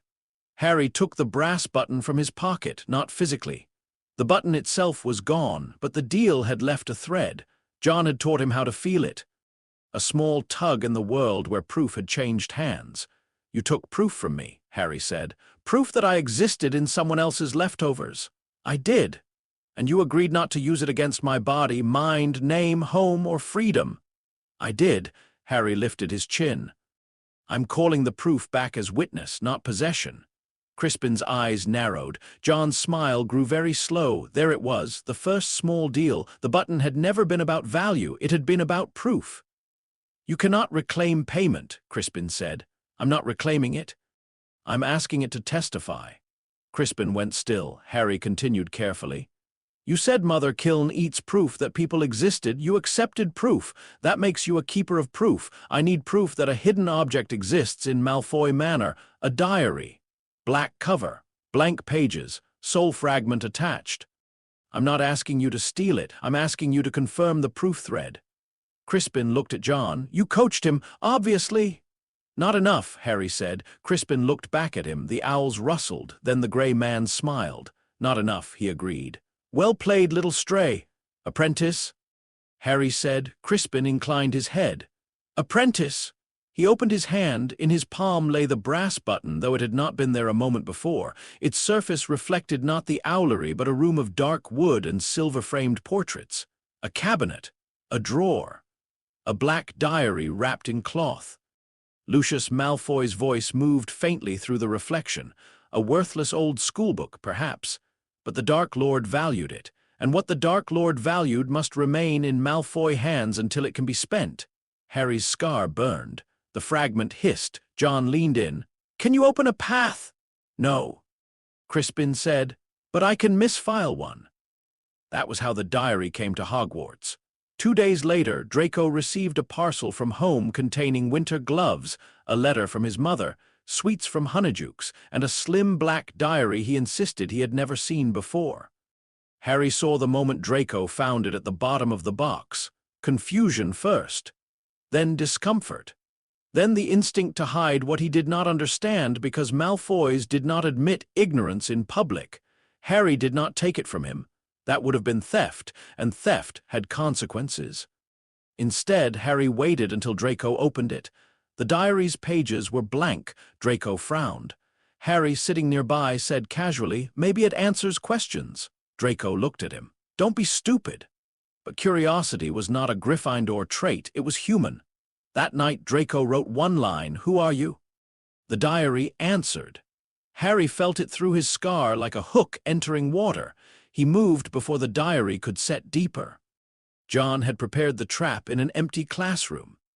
Chalk circle, salt line, black book open, Dumbledore as witness, Hermione waiting with ink made from crushed mandrake leaf, and Ron standing guard outside trying very hard not to look terrified. Harry walked in carrying the diary with dragonhide gloves. Draco followed, pale and angry. What is that thing? Something your father should not have kept, Harry said. My father was holding a piece of Voldemort's soul. Draco stopped breathing for a second. The diary opened in Harry's hands. Ink spread across the page. Harry Potter. The writing was elegant, young, hungry. The scar fragment surged toward it. The diary knew him. Harry's grip tightened. John's voice cut through the room. Terms. Harry placed the diary inside the circle. Object, Diary of Tom Marvolo Riddle, he said. The pages thrashed. Draco made a small sound. Dumbledore's face was grave. Condition, Harry continued. Corrupted by soul fragment, unlawfully bound, used to manipulate the living through written consent obtained by deceit. John smiled. That last bit matters. The diary bled ink. Words appeared in a frenzy. I am Lord Voldemort. John crouched. No, mate, your paperwork. The circle burned white. Dumbledore witnessed. Harry witnessed. The black book took its second line. Second fragment, Riddle Diary, held in witness. Unspent. Draco looked as though his world had shifted under his feet. Harry almost pitied him. Almost. My father, Draco whispered, didn't know. Harry thought of John's lessons. Never lie when a smaller truth will do. Maybe not enough, he said. Draco looked at him sharply. That answer was crueler than yes, and kinder than no. The locket came next. Dumbledore knew the cave. That fact alone made John so angry he did not speak for nearly an hour, which frightened everyone more than shouting would have. You knew a place connected to him, John said eventually. A place with deep childhood fear, blood access, water, and likely a hidden anchor, and you left it alone. I did not leave it alone. I investigated and found protections beyond casual entry. Casual entry. Albus, you put a resurrection stone in a school and call a death cave inconvenient. The cave was not a school trip. Harry was not allowed to go. This time he did not argue because John looked him straight in the eye and said, "If Voldemort can see through you, and you see that cave before we're ready, the locket moves. You want useful, be absent." So Harry stayed at Hogwarts and hated every minute of it. Dumbledore and John went alone. They returned after midnight soaked, pale, and carrying a golden locket sealed inside a glass jar filled with salt water and blood. John could barely stand. Dumbledore's right hand was blackened to the wrist. Harry stared at it. Dumbledore tucked the hand into his sleeve. John saw and barked, "Show him." Dumbledore hesitated. John's voice became sharp. "Show him the price or I do." Slowly, Dumbledore revealed the hand. The skin looked burned, but not by fire. Black veins ran beneath it like ink in cracked ice. Hermione gasped. Ron whispered something that sounded like a prayer. Harry looked at John. "What happened?" "The cave wanted payment," John said. "Blood to enter, thirst to reach the basin, regret to lift the locket." Dumbledore spoke quietly. "I paid what I could." John's jaw tightened. "He drank what it offered before I could stop him." "Would you have preferred the child drink it?" John's eyes flashed. "I'd have preferred you not use that tone to sound noble after doing the obvious." The locket thudded inside the jar. Whispers pressed against the glass. Harry heard his own fears in them. Cupboard, boy, scar, account, sacrifice. John placed the jar inside a circle. The binding took longer. The locket did not scream. It pleaded, in Petunia's voice, in Daniel's. In his mother's, though Harry did not remember her voice, and that made the cruelty sharper. Harry cried silently while he witnessed. John did not comfort him. He stood close enough that Harry's shoulder brushed his coat. The black book took its third line, third fragment. Slytherin locket. Held in witness. Unspent. The ring cost them something different. Dumbledore found it in a ruined shack belonging to Voldemort's mother's family. He did not go alone this time. John would not allow it, nor did Harry, but the ring knew Dumbledore. That was the danger, not the sole fragment. Not only that, the stone set into it carried older temptation, a promise of the dead made visible. Parents, sisters, lost children, unfinished apologies, every grief with a face. When the ring was brought into a safe chamber beneath Hogwarts, it showed Harry his parents standing beside the wall. James Potter with messy hair and sad eyes, Lily Potter with red hair and arms half lifted. Harry nearly crossed the circle. John caught him by the collar and yanked him backward so hard he hit the floor. Harry shouted at him. John shouted back. The images of his parents watched silently. Then the ring showed John a little girl with dark hair. Astra. John went still. The room seemed to hold its breath. Astra reached toward him. "John," she said softly, "you can still trade." Harry saw John's hand move, not much, enough. This time Harry caught him, not with strength, with a name. Constantine. John froze. Harry had never called him that before, not like that, not as a handle, as a line. John turned slowly. Harry held his gaze. "No children." John's face twisted for a moment. He looked ready to break. Then he laughed once, broken and bitter, and stepped back from the circle. "Cheeky little sod," he whispered. The ring's illusion flickered. The binding took. The black book wrote again. Fourth fragment. Gaunt ring, held in witness. Unspent. Afterward, Dumbledore sat alone for a long time. Harry did not ask what the ring had shown him. Some griefs were names you did not take without permission. The cup came from Gringotts, not by robbery. John refused the word. "Robbery is when you steal something someone owns," he said. "This is evidence recovery from a goblin vault rented by criminals. Different paperwork." Hermione said she was fairly sure the ministry would not agree. John said the ministry could take a number and cry into it. The cup was in the Lestrange vault. Dumbledore knew enough to suspect it. Goblins knew enough not to say. Voldemort knew enough to trust greed as a lock. So John used greed as the key. He made a bargain with a goblin named Ragnarok, who did not like wizards, did not like John, and liked unpaid vault irregularities very much. The terms took 3 days. Hermione helped write them. Ron provided pure-blood family context. Harry provided witness. Dumbledore provided authority. John provided insults until the goblins respected him out of professional appreciation. In the end, no one broke into Gringotts.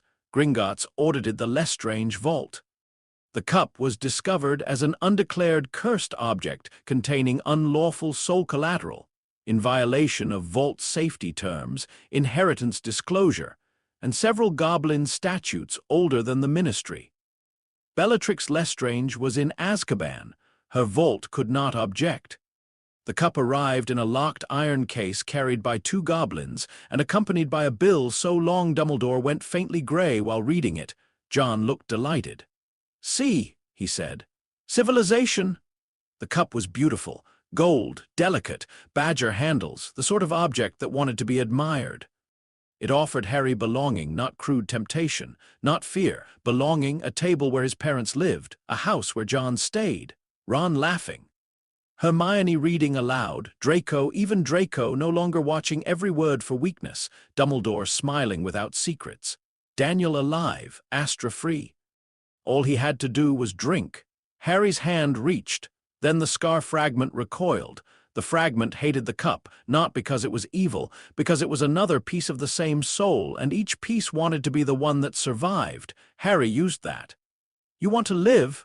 he whispered inside his head. Fear answered, "Then help me see the lie." The cup's vision cracked, belonging became possession, warmth became swallowing. Harry stepped back. John watched him with a careful expression. The black book took its 5th line. 5th fragment, Hufflepuff cup, held in witness, unspent. 5 anchors outside Voldemort's body had been gathered. 1 remained living, the snake, Nagini. Harry knew her only through flashes from the fragment and from Voldemort's newly awakened mind. A great serpent, not ordinary, venomous, intelligent, bound by feeding and dark companionship. A creature used as familiar, weapon, vessel, and vanity. John said living anchors were the worst sort. "Objects can be held," he said. "Living things have rights, hungers, fear, movement. You can't just jar a snake because an idiot put soul dregs in it." Ron looked relieved. "So we don't have to catch the giant murder snake." "We absolutely have to catch the giant murder snake. We just have to do it politely." "Brilliant," Ron muttered. "Polite snake catching." The opportunity came sooner than expected. Voldemort began moving openly at the edges of the hidden world. Not publicly, not yet. But dark creatures stirred. Old followers received dreams. Ministry officials misplaced reports. A village in Albania woke to find every snake within 10 miles facing west, and through Harry's scar came flashes of fury. The anchors were disappearing, not dying. Worse.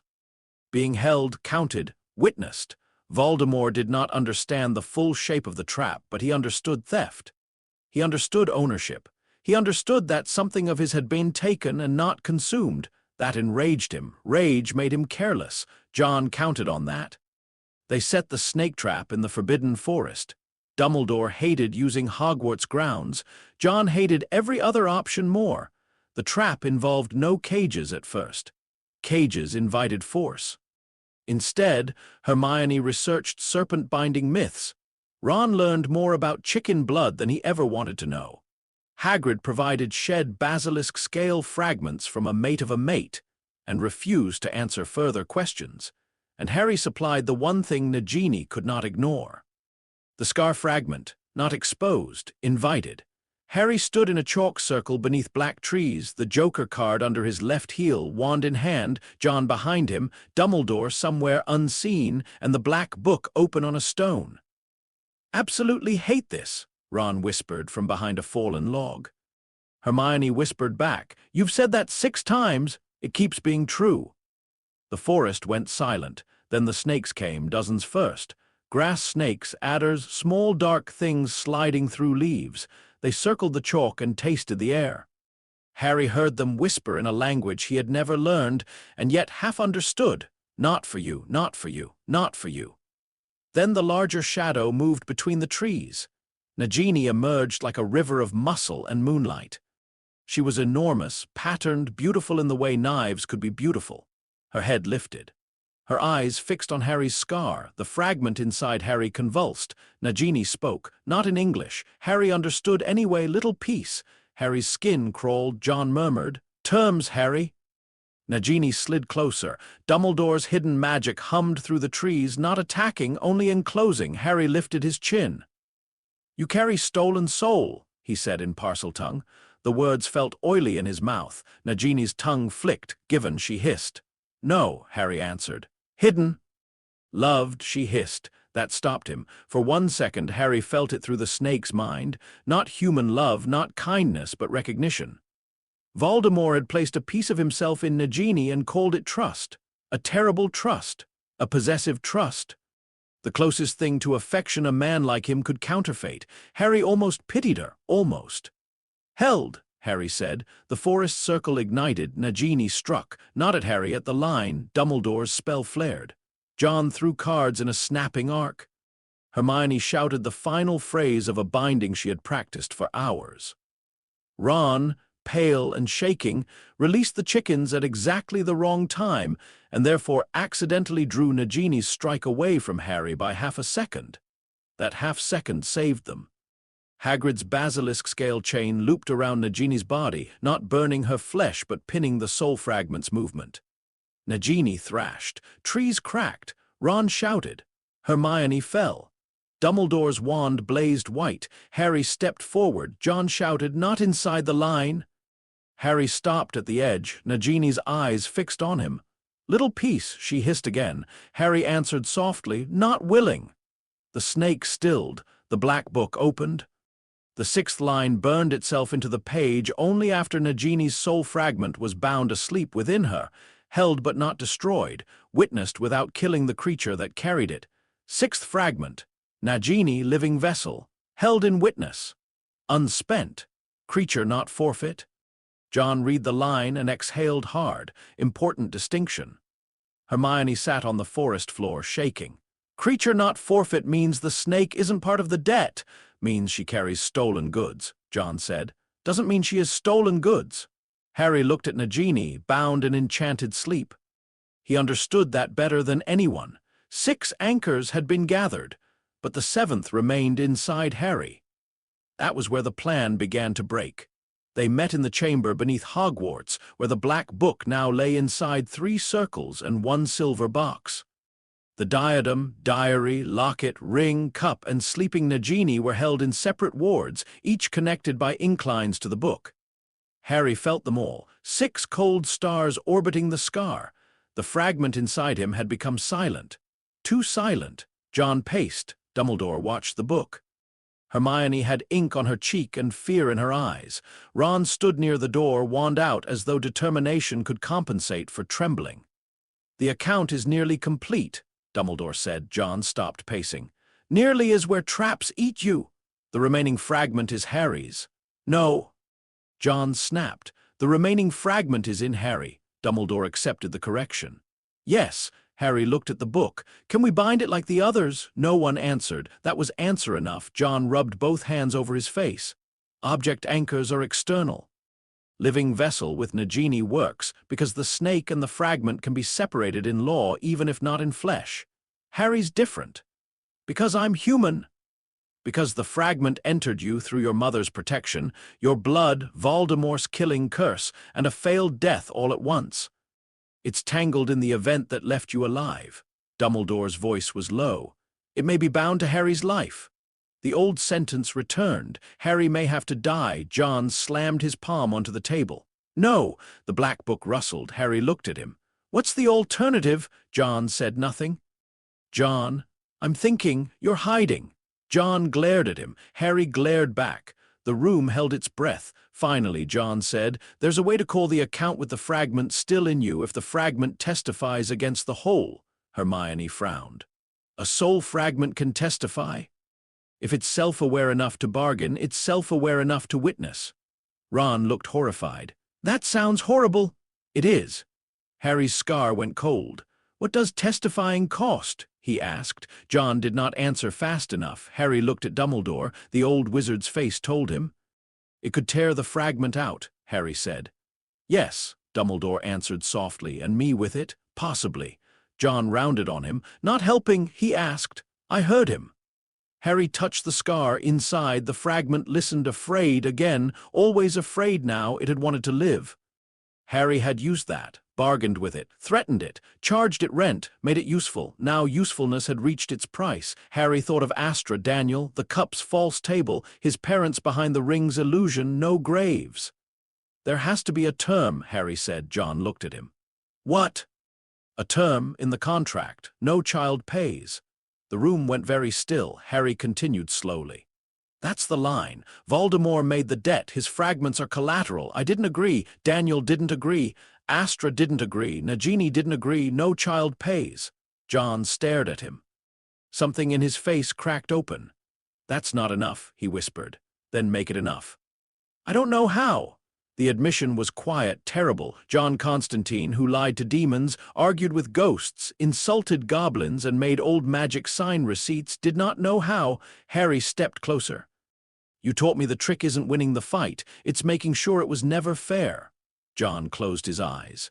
So make it unfair, Harry said. For him, not for me. Before John could answer, every ward in the chamber went black, not out, black. The candles burned with dark flames. The inclines across the floor writhed. Nagini hissed in her sleep. The diary thudded against its box. The locket whispered. The ring pulsed. The cup sang one pure false note.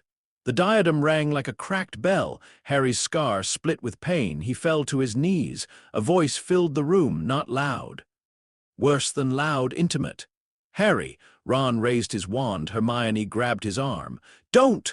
Dumbledore's wand was already lifted. John stood in front of Harry, but the voice came from inside Harry's head and from every bound fragment at once. My little thief. Harry tasted blood. The fragment inside him screamed. Voldemort had found the connection, not enough to take the anchors, enough to speak through the debt between them. John's voice was flat. Tom! The room temperature dropped. Voldemort laughed. You gather what is mine. John smiled without humor. Funny thing about stolen property. You understand nothing. I understand invoices. The dark flames bent toward Harry. Voldemort's attention sharpened. And you, Harry Potter, do they tell you what their plan costs? Do they tell you that every road ends with you opened on an altar of good intentions? Harry forced himself upright. His scar burned. John said, Don't answer. Harry answered anyway. You're scared. The room went silent. The dark flames stopped moving. Harry smiled through the pain. Not because he was brave, because he could feel it behind the fury, behind the pride, behind the voice wrapping itself in power, fear. The gathered anchors had made Voldemort feel his own debt, not as theory, as pressure, as a creditor stepping closer. You should not have touched my soul. Voldemort whispered. You shouldn't have left it lying around, Harry said. John turned his head slightly. Even in the middle of terror, there was approval in his eyes. The darkness gathered. Voldemort's voice became colder. I will come for you myself. Dumbledore moved, but the connection was already collapsing. I will reclaim what is mine. Harry's scar blazed one last time. The fragment inside him shrieked, not in loyalty, but in terror of being reabsorbed or collected, whichever came first. Voldemort whispered, Before they can spend you. The candles flared back to normal. The wards flashed white. Silence slammed into the chamber. Harry swayed. John caught him. No one spoke for several seconds. Then Ron said, voice shaking, That sounded bad. John let out a breath that was almost a laugh. Understatement. Good instinct. Dumbledore's face was grave. He will move quickly. No, John said. They all looked at him. John's eyes were bright now, dangerous, alive in the worst possible way. He'll move personally. Harry understood. Voldemort had followers, tools, servants. But now the thing threatened was not a school, or a stone, or a rumor of return. It was his own soul, his account, his fear. The king would leave his square. John looked at the black book, at the bound anchors, at Harry, and finally at the door as if he could already see the final room beyond it. Right, he said softly. Table set. Harry stood, still shaking. "What now?" John took the deck from his pocket. One by one, he laid cards on the table beside the black book. Ace, king, queen, seven, joker. Each card landed like a small door closing. "Now," John said, "we make sure when he comes for you, he arrives exactly where the bill is waiting. Far away, somewhere beyond Hogwarts, beyond ministry maps, beyond the shallow confidence of wizard Britain." Lord Voldemort opened red eyes in a stolen body and began gathering himself for the first personal hunt of his second life. He did not send a servant. He did not send a message. He came himself. And in the chamber beneath Hogwarts, Harry Potter felt the scar fragment curl tight behind the lightning mark, no longer pretending to be a teacher, a weapon, or a shadow king. Only a debtor, only afraid. The final trap was not built in the chamber beneath Hogwarts. That was what Harry had expected. It made sense in the way obvious things made sense. The black book was there. The 6 bound anchors were there. Dumbledore's protections layered the walls. John's circles had been cut into the stone, salted, named, witnessed, and sealed. If Voldemort came, he would come for the anchors, so the anchors should be where the trap waited. John called that thinking like prey. "Predators expect you to guard what they want," he said, pacing across the chamber with a cigarette tucked behind one ear and the deck of cards moving through his fingers. "So you guard it loudly, make it smell important, and put the actual teeth somewhere boring." Hermione looked up from 3 open books, eyes red from lack of sleep. "That is not a recognized defensive framework. It's recognized by everyone still alive." Ron, standing guard near the door with his wand in both hands, said, "I vote we put the teeth somewhere very far away from us." "No one asked democracy," John said. Harry sat on the floor beside the black book.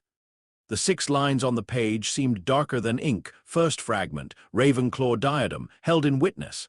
Unspent. Second fragment, Riddle diary, held in witness. Unspent. Third fragment, Slytherin locket, held in witness. Unspent. Fourth fragment, Gaunt ring, held in witness. Unspent. Fifth fragment, Hufflepuff cup, held in witness. Unspent. Sixth fragment, Nagini living vessel, held in witness. Unspent. Creature not forfeit. Beneath them waited the 7th line, blank. Harry felt it like a mouth. His scar had not stopped hurting since Voldemort spoke through the wards. Not sharply, not always. More like an ember pressed under skin. The fragment inside him was quiet now, but it was not sleeping.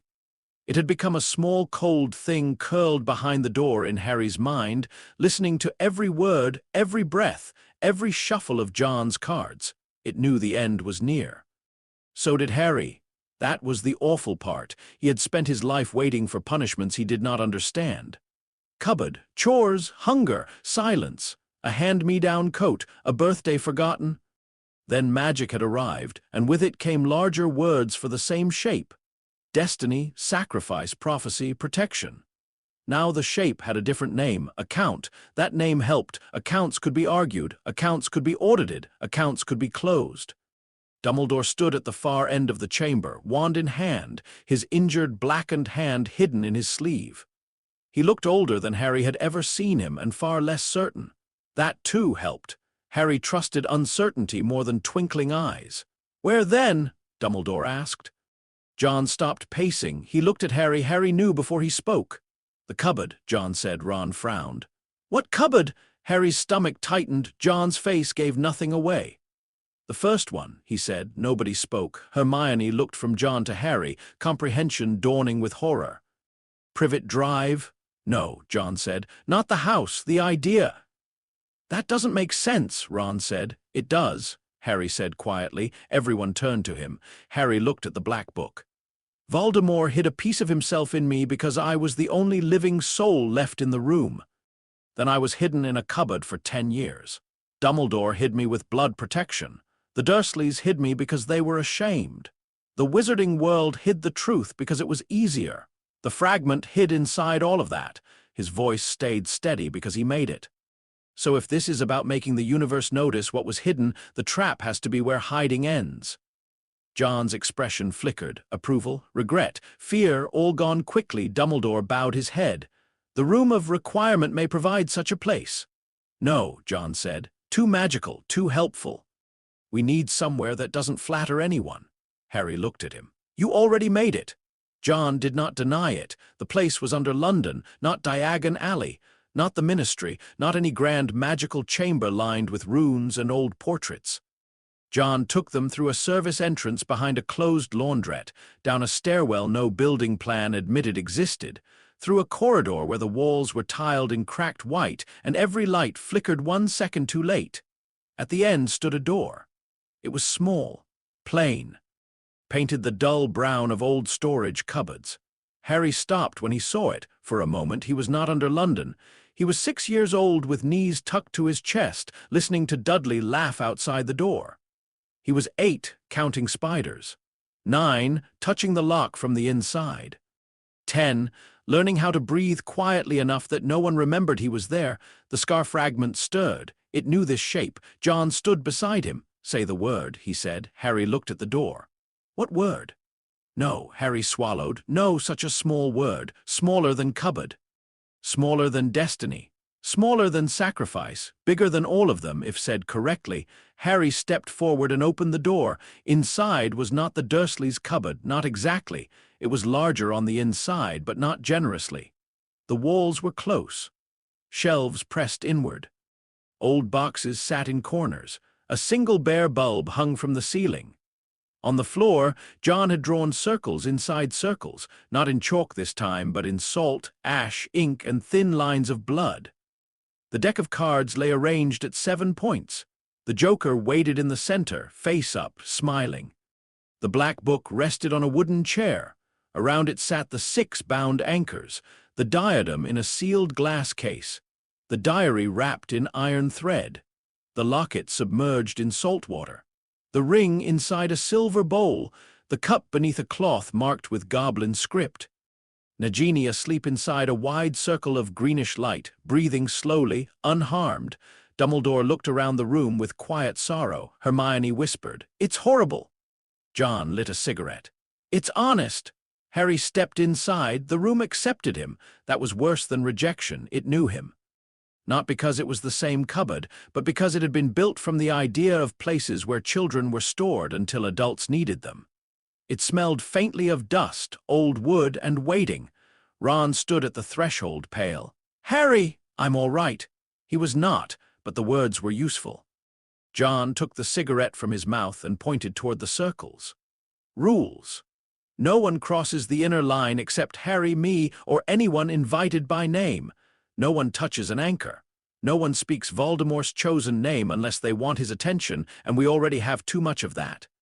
Dumbledore witnesses. Hermione records. Ron guards the door." Ron swallowed. "Against what?" John smiled without humor. "Anything that thinks a door is an invitation." Hermione held up a notebook. Her hands shook, but only a little. "What exactly am I recording?" "Everything," John said. "Especially anything someone powerful says too quickly." Dumbledore looked at John. "And if Voldemort does not come here," John placed the ace of spades beside the book. "He will." "How can you be certain?" Harry touched his scar. "Because he thinks he still owns what's inside me." The fragment recoiled. Harry closed his eyes for 1 second and turned inward. The black door inside his mind waited. He did not knock this time. He opened it. Cold rushed out. The fragment crouched beyond, not in a body, not in a face, but in impressions. Red eyes, pale hands, a boy's pride, a man's fear, a hunger that had mistaken itself for greatness. It drew back from Harry as if Harry were the dangerous thing now. Maybe he was. "You know he's coming," Harry said inside himself. The fragment hissed. "You know what he'll do when he gets here?" "Silence. He'll take you back if he can." "Fear. He'll let hell take you if he must." "More fear." Harry stepped closer to the thing that had lived in him for almost 11 years and had never once asked permission. "You have one move left. Suspicion. Testify." The fragment's anger flared. Outside, Harry felt his scar burn. Inside, he held steady. "You wanted to live," Harry said. "That's why you helped me. That's why you bargained. That's why you were afraid when the clerk came. But listen carefully. Voldemort doesn't want you alive. He wants you owned. Hell wants you paid. I'm the only one offering terms." The fragment pressed itself smaller. Harry spoke the words he had built from John's lessons, Hermione's precision, Dumbledore's knowledge, Ron's honest fear, and every child door he had ever survived. No child pays. No unwilling host pays. No creature carrying stolen goods pays. The maker pays. The thief pays. The fragment that knowingly bargains may testify against the whole and be counted as witness, not victim. The fragment did not understand mercy. It understood loopholes. Harry felt it turn the words over. Witness, not victim. Testify, not be spent. A way not to be reabsorbed. A way not to be handed over silently. A way to choose one final thing. Harry opened his eyes. John was watching him. You talking to it? Yes. And it's listening. John's mouth tightened. Listening isn't agreeing. No, the bulb overhead flickered. The circles trembled. The black book opened by itself. A wind moved through the cupboard, though there was no window. Dumbledore lifted his wand. Ron whispered, "He's here." No one came through the door. That would have been too simple. The shadow arrived first through Harry's scar. Pain drove him to his knees, but he did not cry out. He would not give Voldemort that kind of entrance. The anchors pulsed around him. The diary snapped against its iron thread. The locket thudded in its jar. Nagini hissed in sleep. The cup rang once beneath the cloth. Then the room darkened. A tall figure appeared beyond the outer circle, not by walking, but by insisting the space belonged to him. Lord Voldemort had a body. That was the first horror, not the red eyes, though they were terrible. Not the pale skin stretched too tight over bone, not the unnatural stillness. The horror was simply that he stood there breathing. After everything, after murder, soul-tearing, stolen stone, hidden anchors, 11 years as less than a ghost, he had lungs again, and he smiled as if the world owed him applause. "Harry Potter," he said. The name slid across the room like a blade. John stepped slightly to the side, not blocking Harry, not this time. Harry stood on his own. "Tom," he said. Voldemort's smile vanished. Dumbledore's eyes sharpened. John's mouth twitched. "Do not call me that." "Why?" Harry asked. "It's yours." "It is a dead name." "Then it should have been collected with the rest of you." The anchors pulsed. Voldemort looked at them, and for the first time Harry saw his control crack. There, not fear exactly, outrage first, possessive, wounded outrage. "My soul," Voldemort whispered. John exhaled smoke. "Legally debatable." Voldemort's wand appeared in his hand. Everyone tensed. The room did not. The room had not been built for dueling. That was the first cheat. Voldemort raised his wand toward John. Dumbledore raised his. Harry said, "No!" The words struck the circles, not magic like a spell. A term. The cards around the room turned face up at once. Ace, King, Queen, 7, Joker. The inner line flared dull gold. Voldemort's wand arm stopped mid-motion. His red eyes widened. John smiled. "Welcome to the office." Voldemort's gaze snapped to him. "What have you done?" "What you did, mostly. Made sure the fight was never fair." Voldemort tried to move forward, the floor beneath him filled with writing, not English, not Latin, not runes Harry recognized, columns, marks, entries, debits and credits written in ash-colored light. The writing spiraled outward from the black book, linking each anchor to Voldemort's feet. Dumbledore spoke, voice carrying the weight of every name he had given in witness. "Tom Marvolo Riddle, called Lord Voldemort, creator of unlawful soul anchors through murder and concealment, you stand in the presence of bound evidence." Voldemort laughed. It should have been terrifying. It was. But it was also too loud, like a man shouting over approaching footsteps. "You think words bind me?" John stepped forward. "No, your own choices do." The diary burst open. Ink sprayed across its blank pages. The young handwriting thrashed. "I am Lord Voldemort." "No," Harry said. He stepped to the diary's line. "You are Tom Riddle's second fragment, bound in a diary, used to deceive and possess. Witnessed." The diary screamed and fell silent. The diadem rang. Harry turned. "You are Tom Riddle's fragment, hidden in Ravenclaw's diadem, placed in a room of lost things. Witnessed." The locket thudded. "You are Tom Riddle's fragment, hidden behind blood, thirst, and fear. Witnessed." The ring pulsed. "You are Tom Riddle's fragment, hidden in family pride and death's temptation. Witnessed." The cup trembled under its cloth. You are Tom Riddle's fragment hidden in stolen wealth and old loyalty. Witnessed. Nagini lifted her head in enchanted sleep, eyes closed. You are Tom Riddle's fragment hidden in a living creature. The creature is not forfeit. Witnessed. With each statement, the room tightened. Voldemort's face twisted. You dare name me small? Harry looked at him. No, he said. You did that when you cut yourself into pieces. For the first time, Voldemort struck. Green light burst from his wand. The killing curse crossed 3 feet, hit the inner circle, and became a line of writing. Murder attempted against witness during collection. John looked delighted. Oh, that's going to look bad. Voldemort's red eyes burned. You arrogant little insects! He turned his wand toward Dumbledore. Nothing happened. Toward Ron, nothing. Hermione, nothing. John, the wand sparked once and died. Dumbledore's voice was quiet. This is not a duel, Tom. Voldemort's head snapped toward him. I defeated greater wizards than you. Yes, Dumbledore said, and feared smaller truths than this. The black book shook.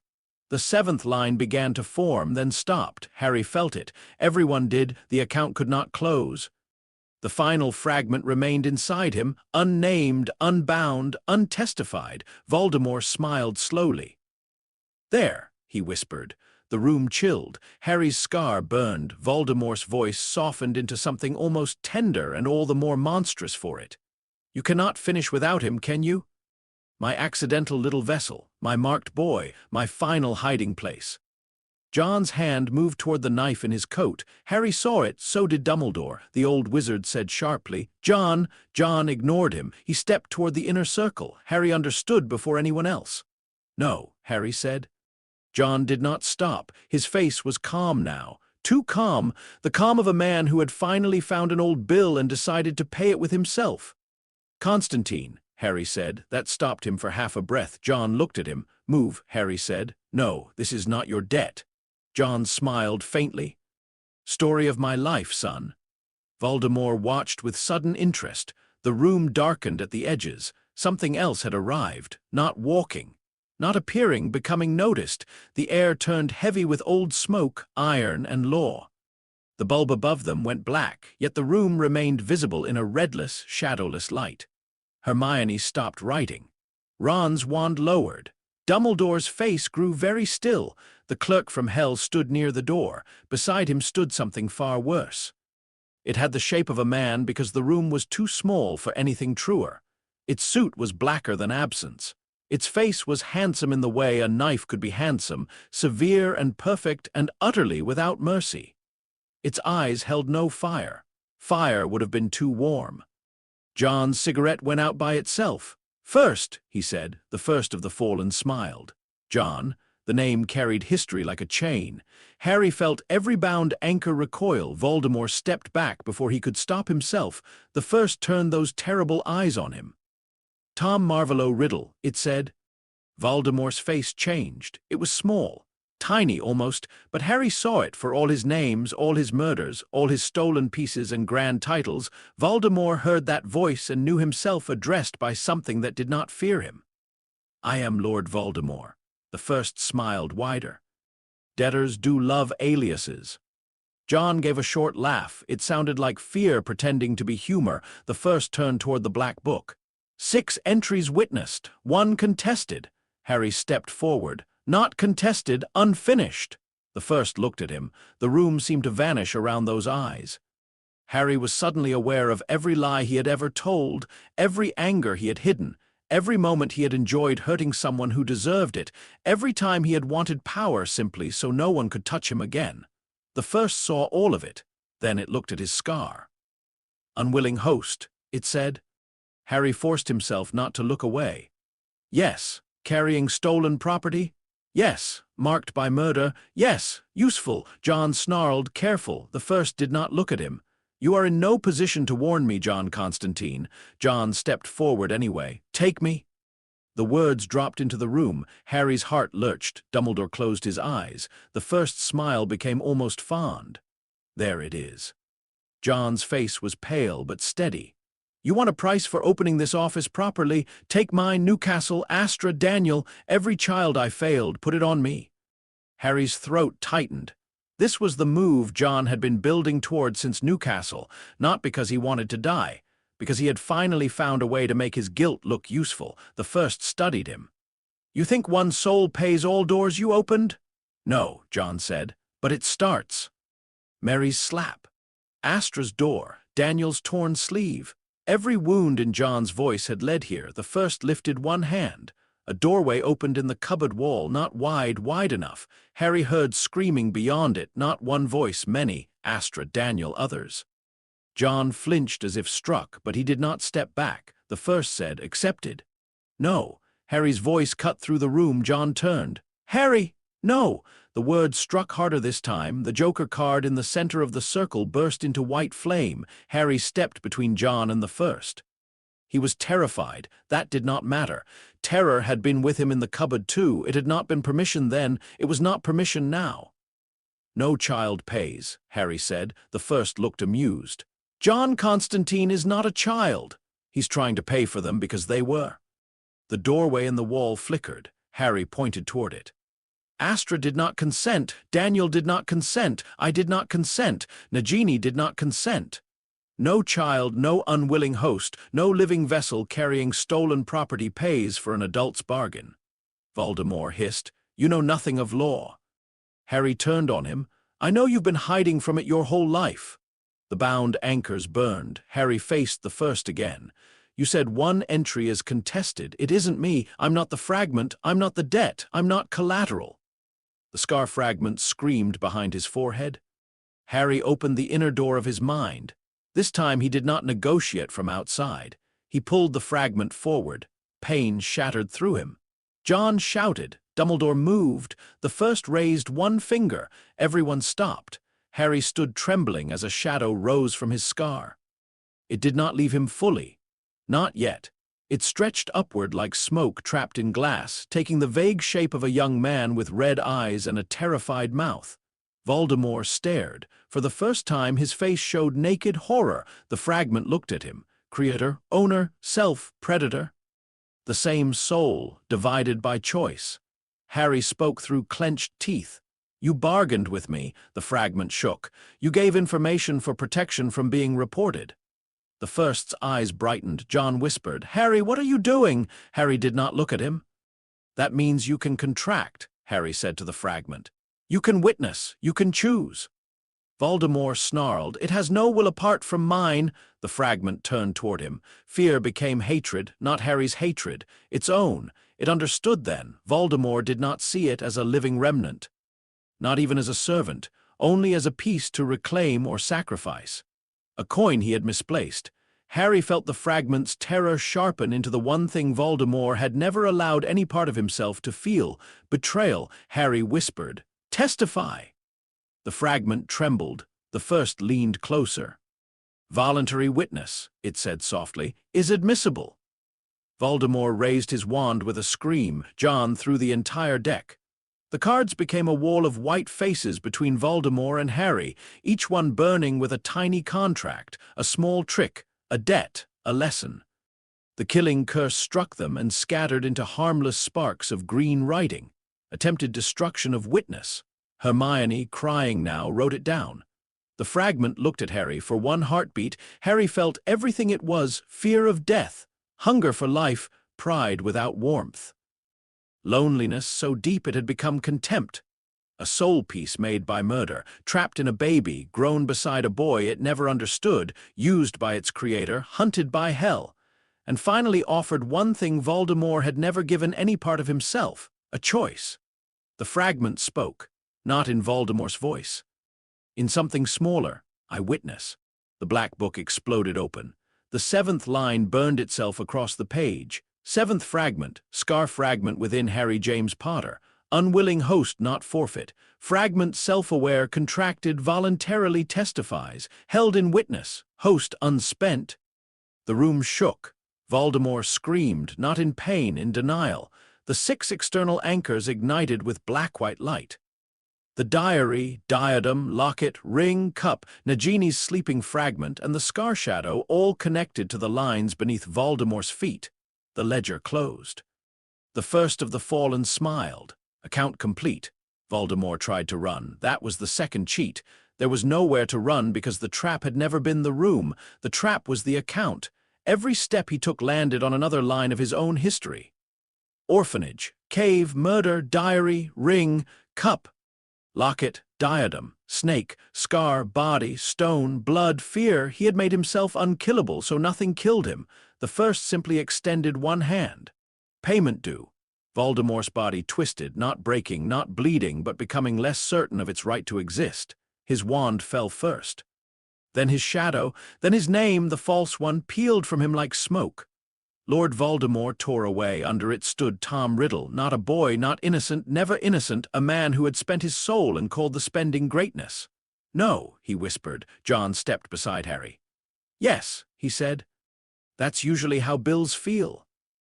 Tom Riddle looked at Dumbledore. For one mad moment, Harry thought he would beg. He did not. Pride held until the end. That, too, was a kind of prison. "I conquered death," Riddle said. Dumbledore's face was sorrowful. "No, Tom, you mortgaged yourself to it." The first's hand closed. The anchors went dark one by one, not destroyed, collected. The diary became blank paper. The diadem became only silver. The locket fell open empty. The ring's stone cracked with a sound like a sigh. The cup dulled, beautiful and harmless.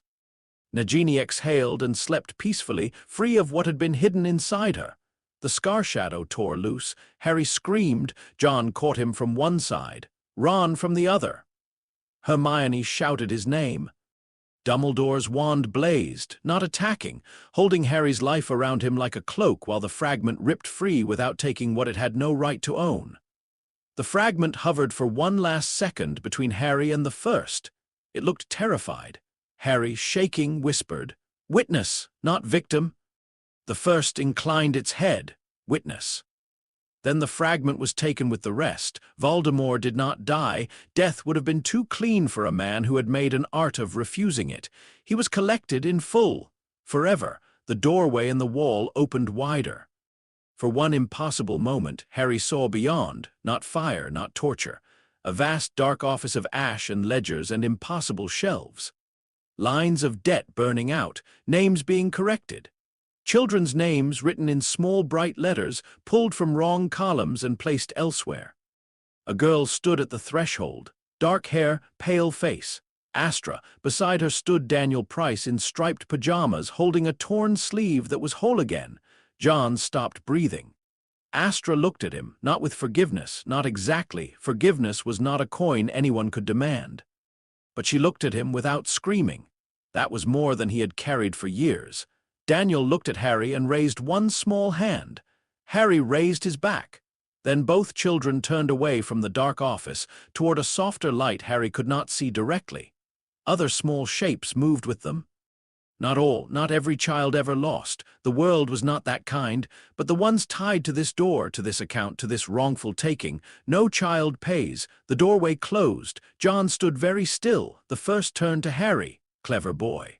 Harry leaned against Ron, too weak to stand properly. "No." The first's smile deepened. "No, not clever boy, Harry." The room held its breath. Then the first laughed. It was not loud, it was not kind, but it did not sound offended. "Harry James Potter," it said. "Unwilling host, witness, apprentice, debtor." John's head snapped up. "What debt?" The first looked at him. "There is always a price." Harry's stomach tightened. Dumbledore stepped forward. "The child was not to pay." "He did not pay for the account," the first said. "He pays for the door left open." John's voice went deadly. "Take it from me." "No," Harry said. John turned on him. "Do not start."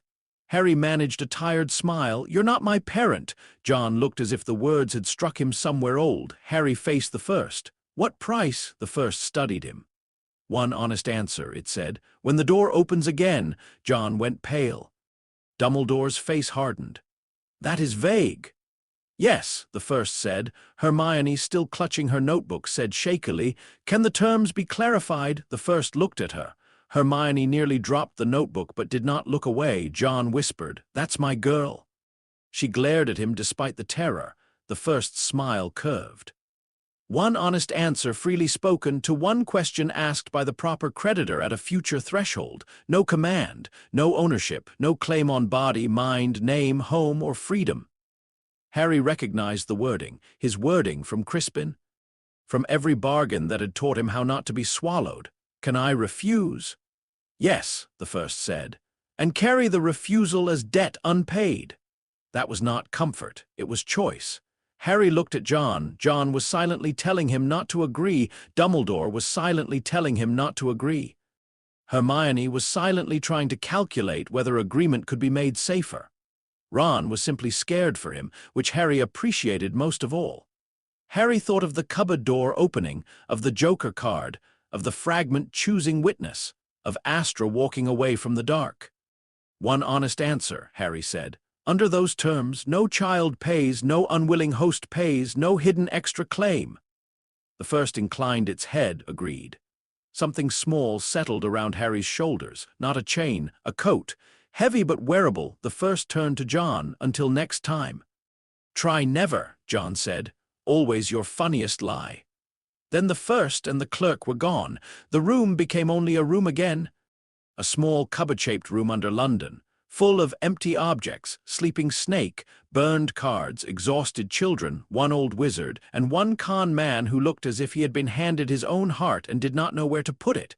For several seconds, no one spoke. Then Ron said, "Is it over?" John let out a breath. The sound was almost a laugh. "No," he said, "but this bit is."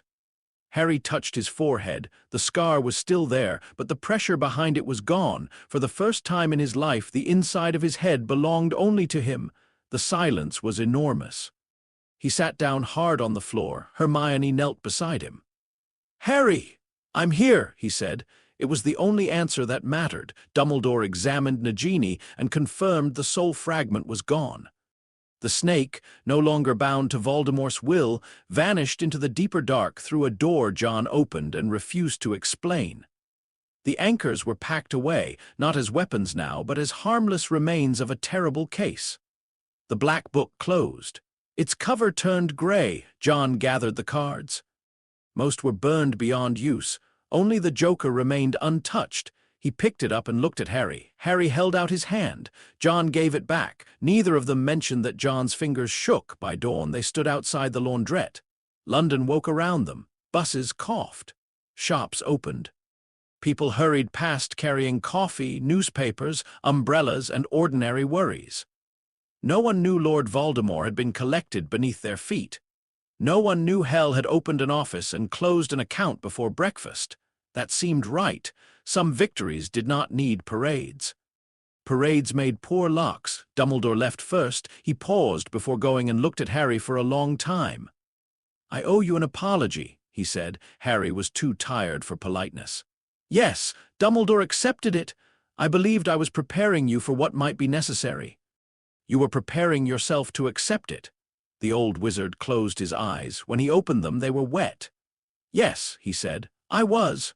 Harry did not forgive him, not then, maybe not soon, but Dumbledore had said the truth aloud, and Harry knew the price of that. Hermione hugged Harry fiercely before she left, then became embarrassed and began explaining that shock often caused impulsive social behavior. Ron clapped Harry on the shoulder and said, "That was mental," with such deep sincerity that Harry almost laughed. Then they were gone too, taken back toward the world of school, questions, and whatever came after Dark Lords were revealed to be bad accountants. Only John remained.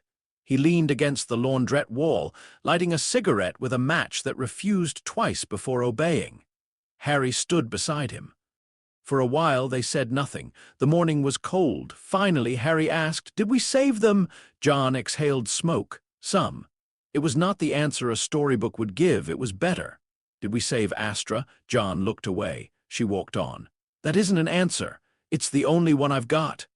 Harry nodded. Another silence. Then John said, "You shouldn't have taken that debt."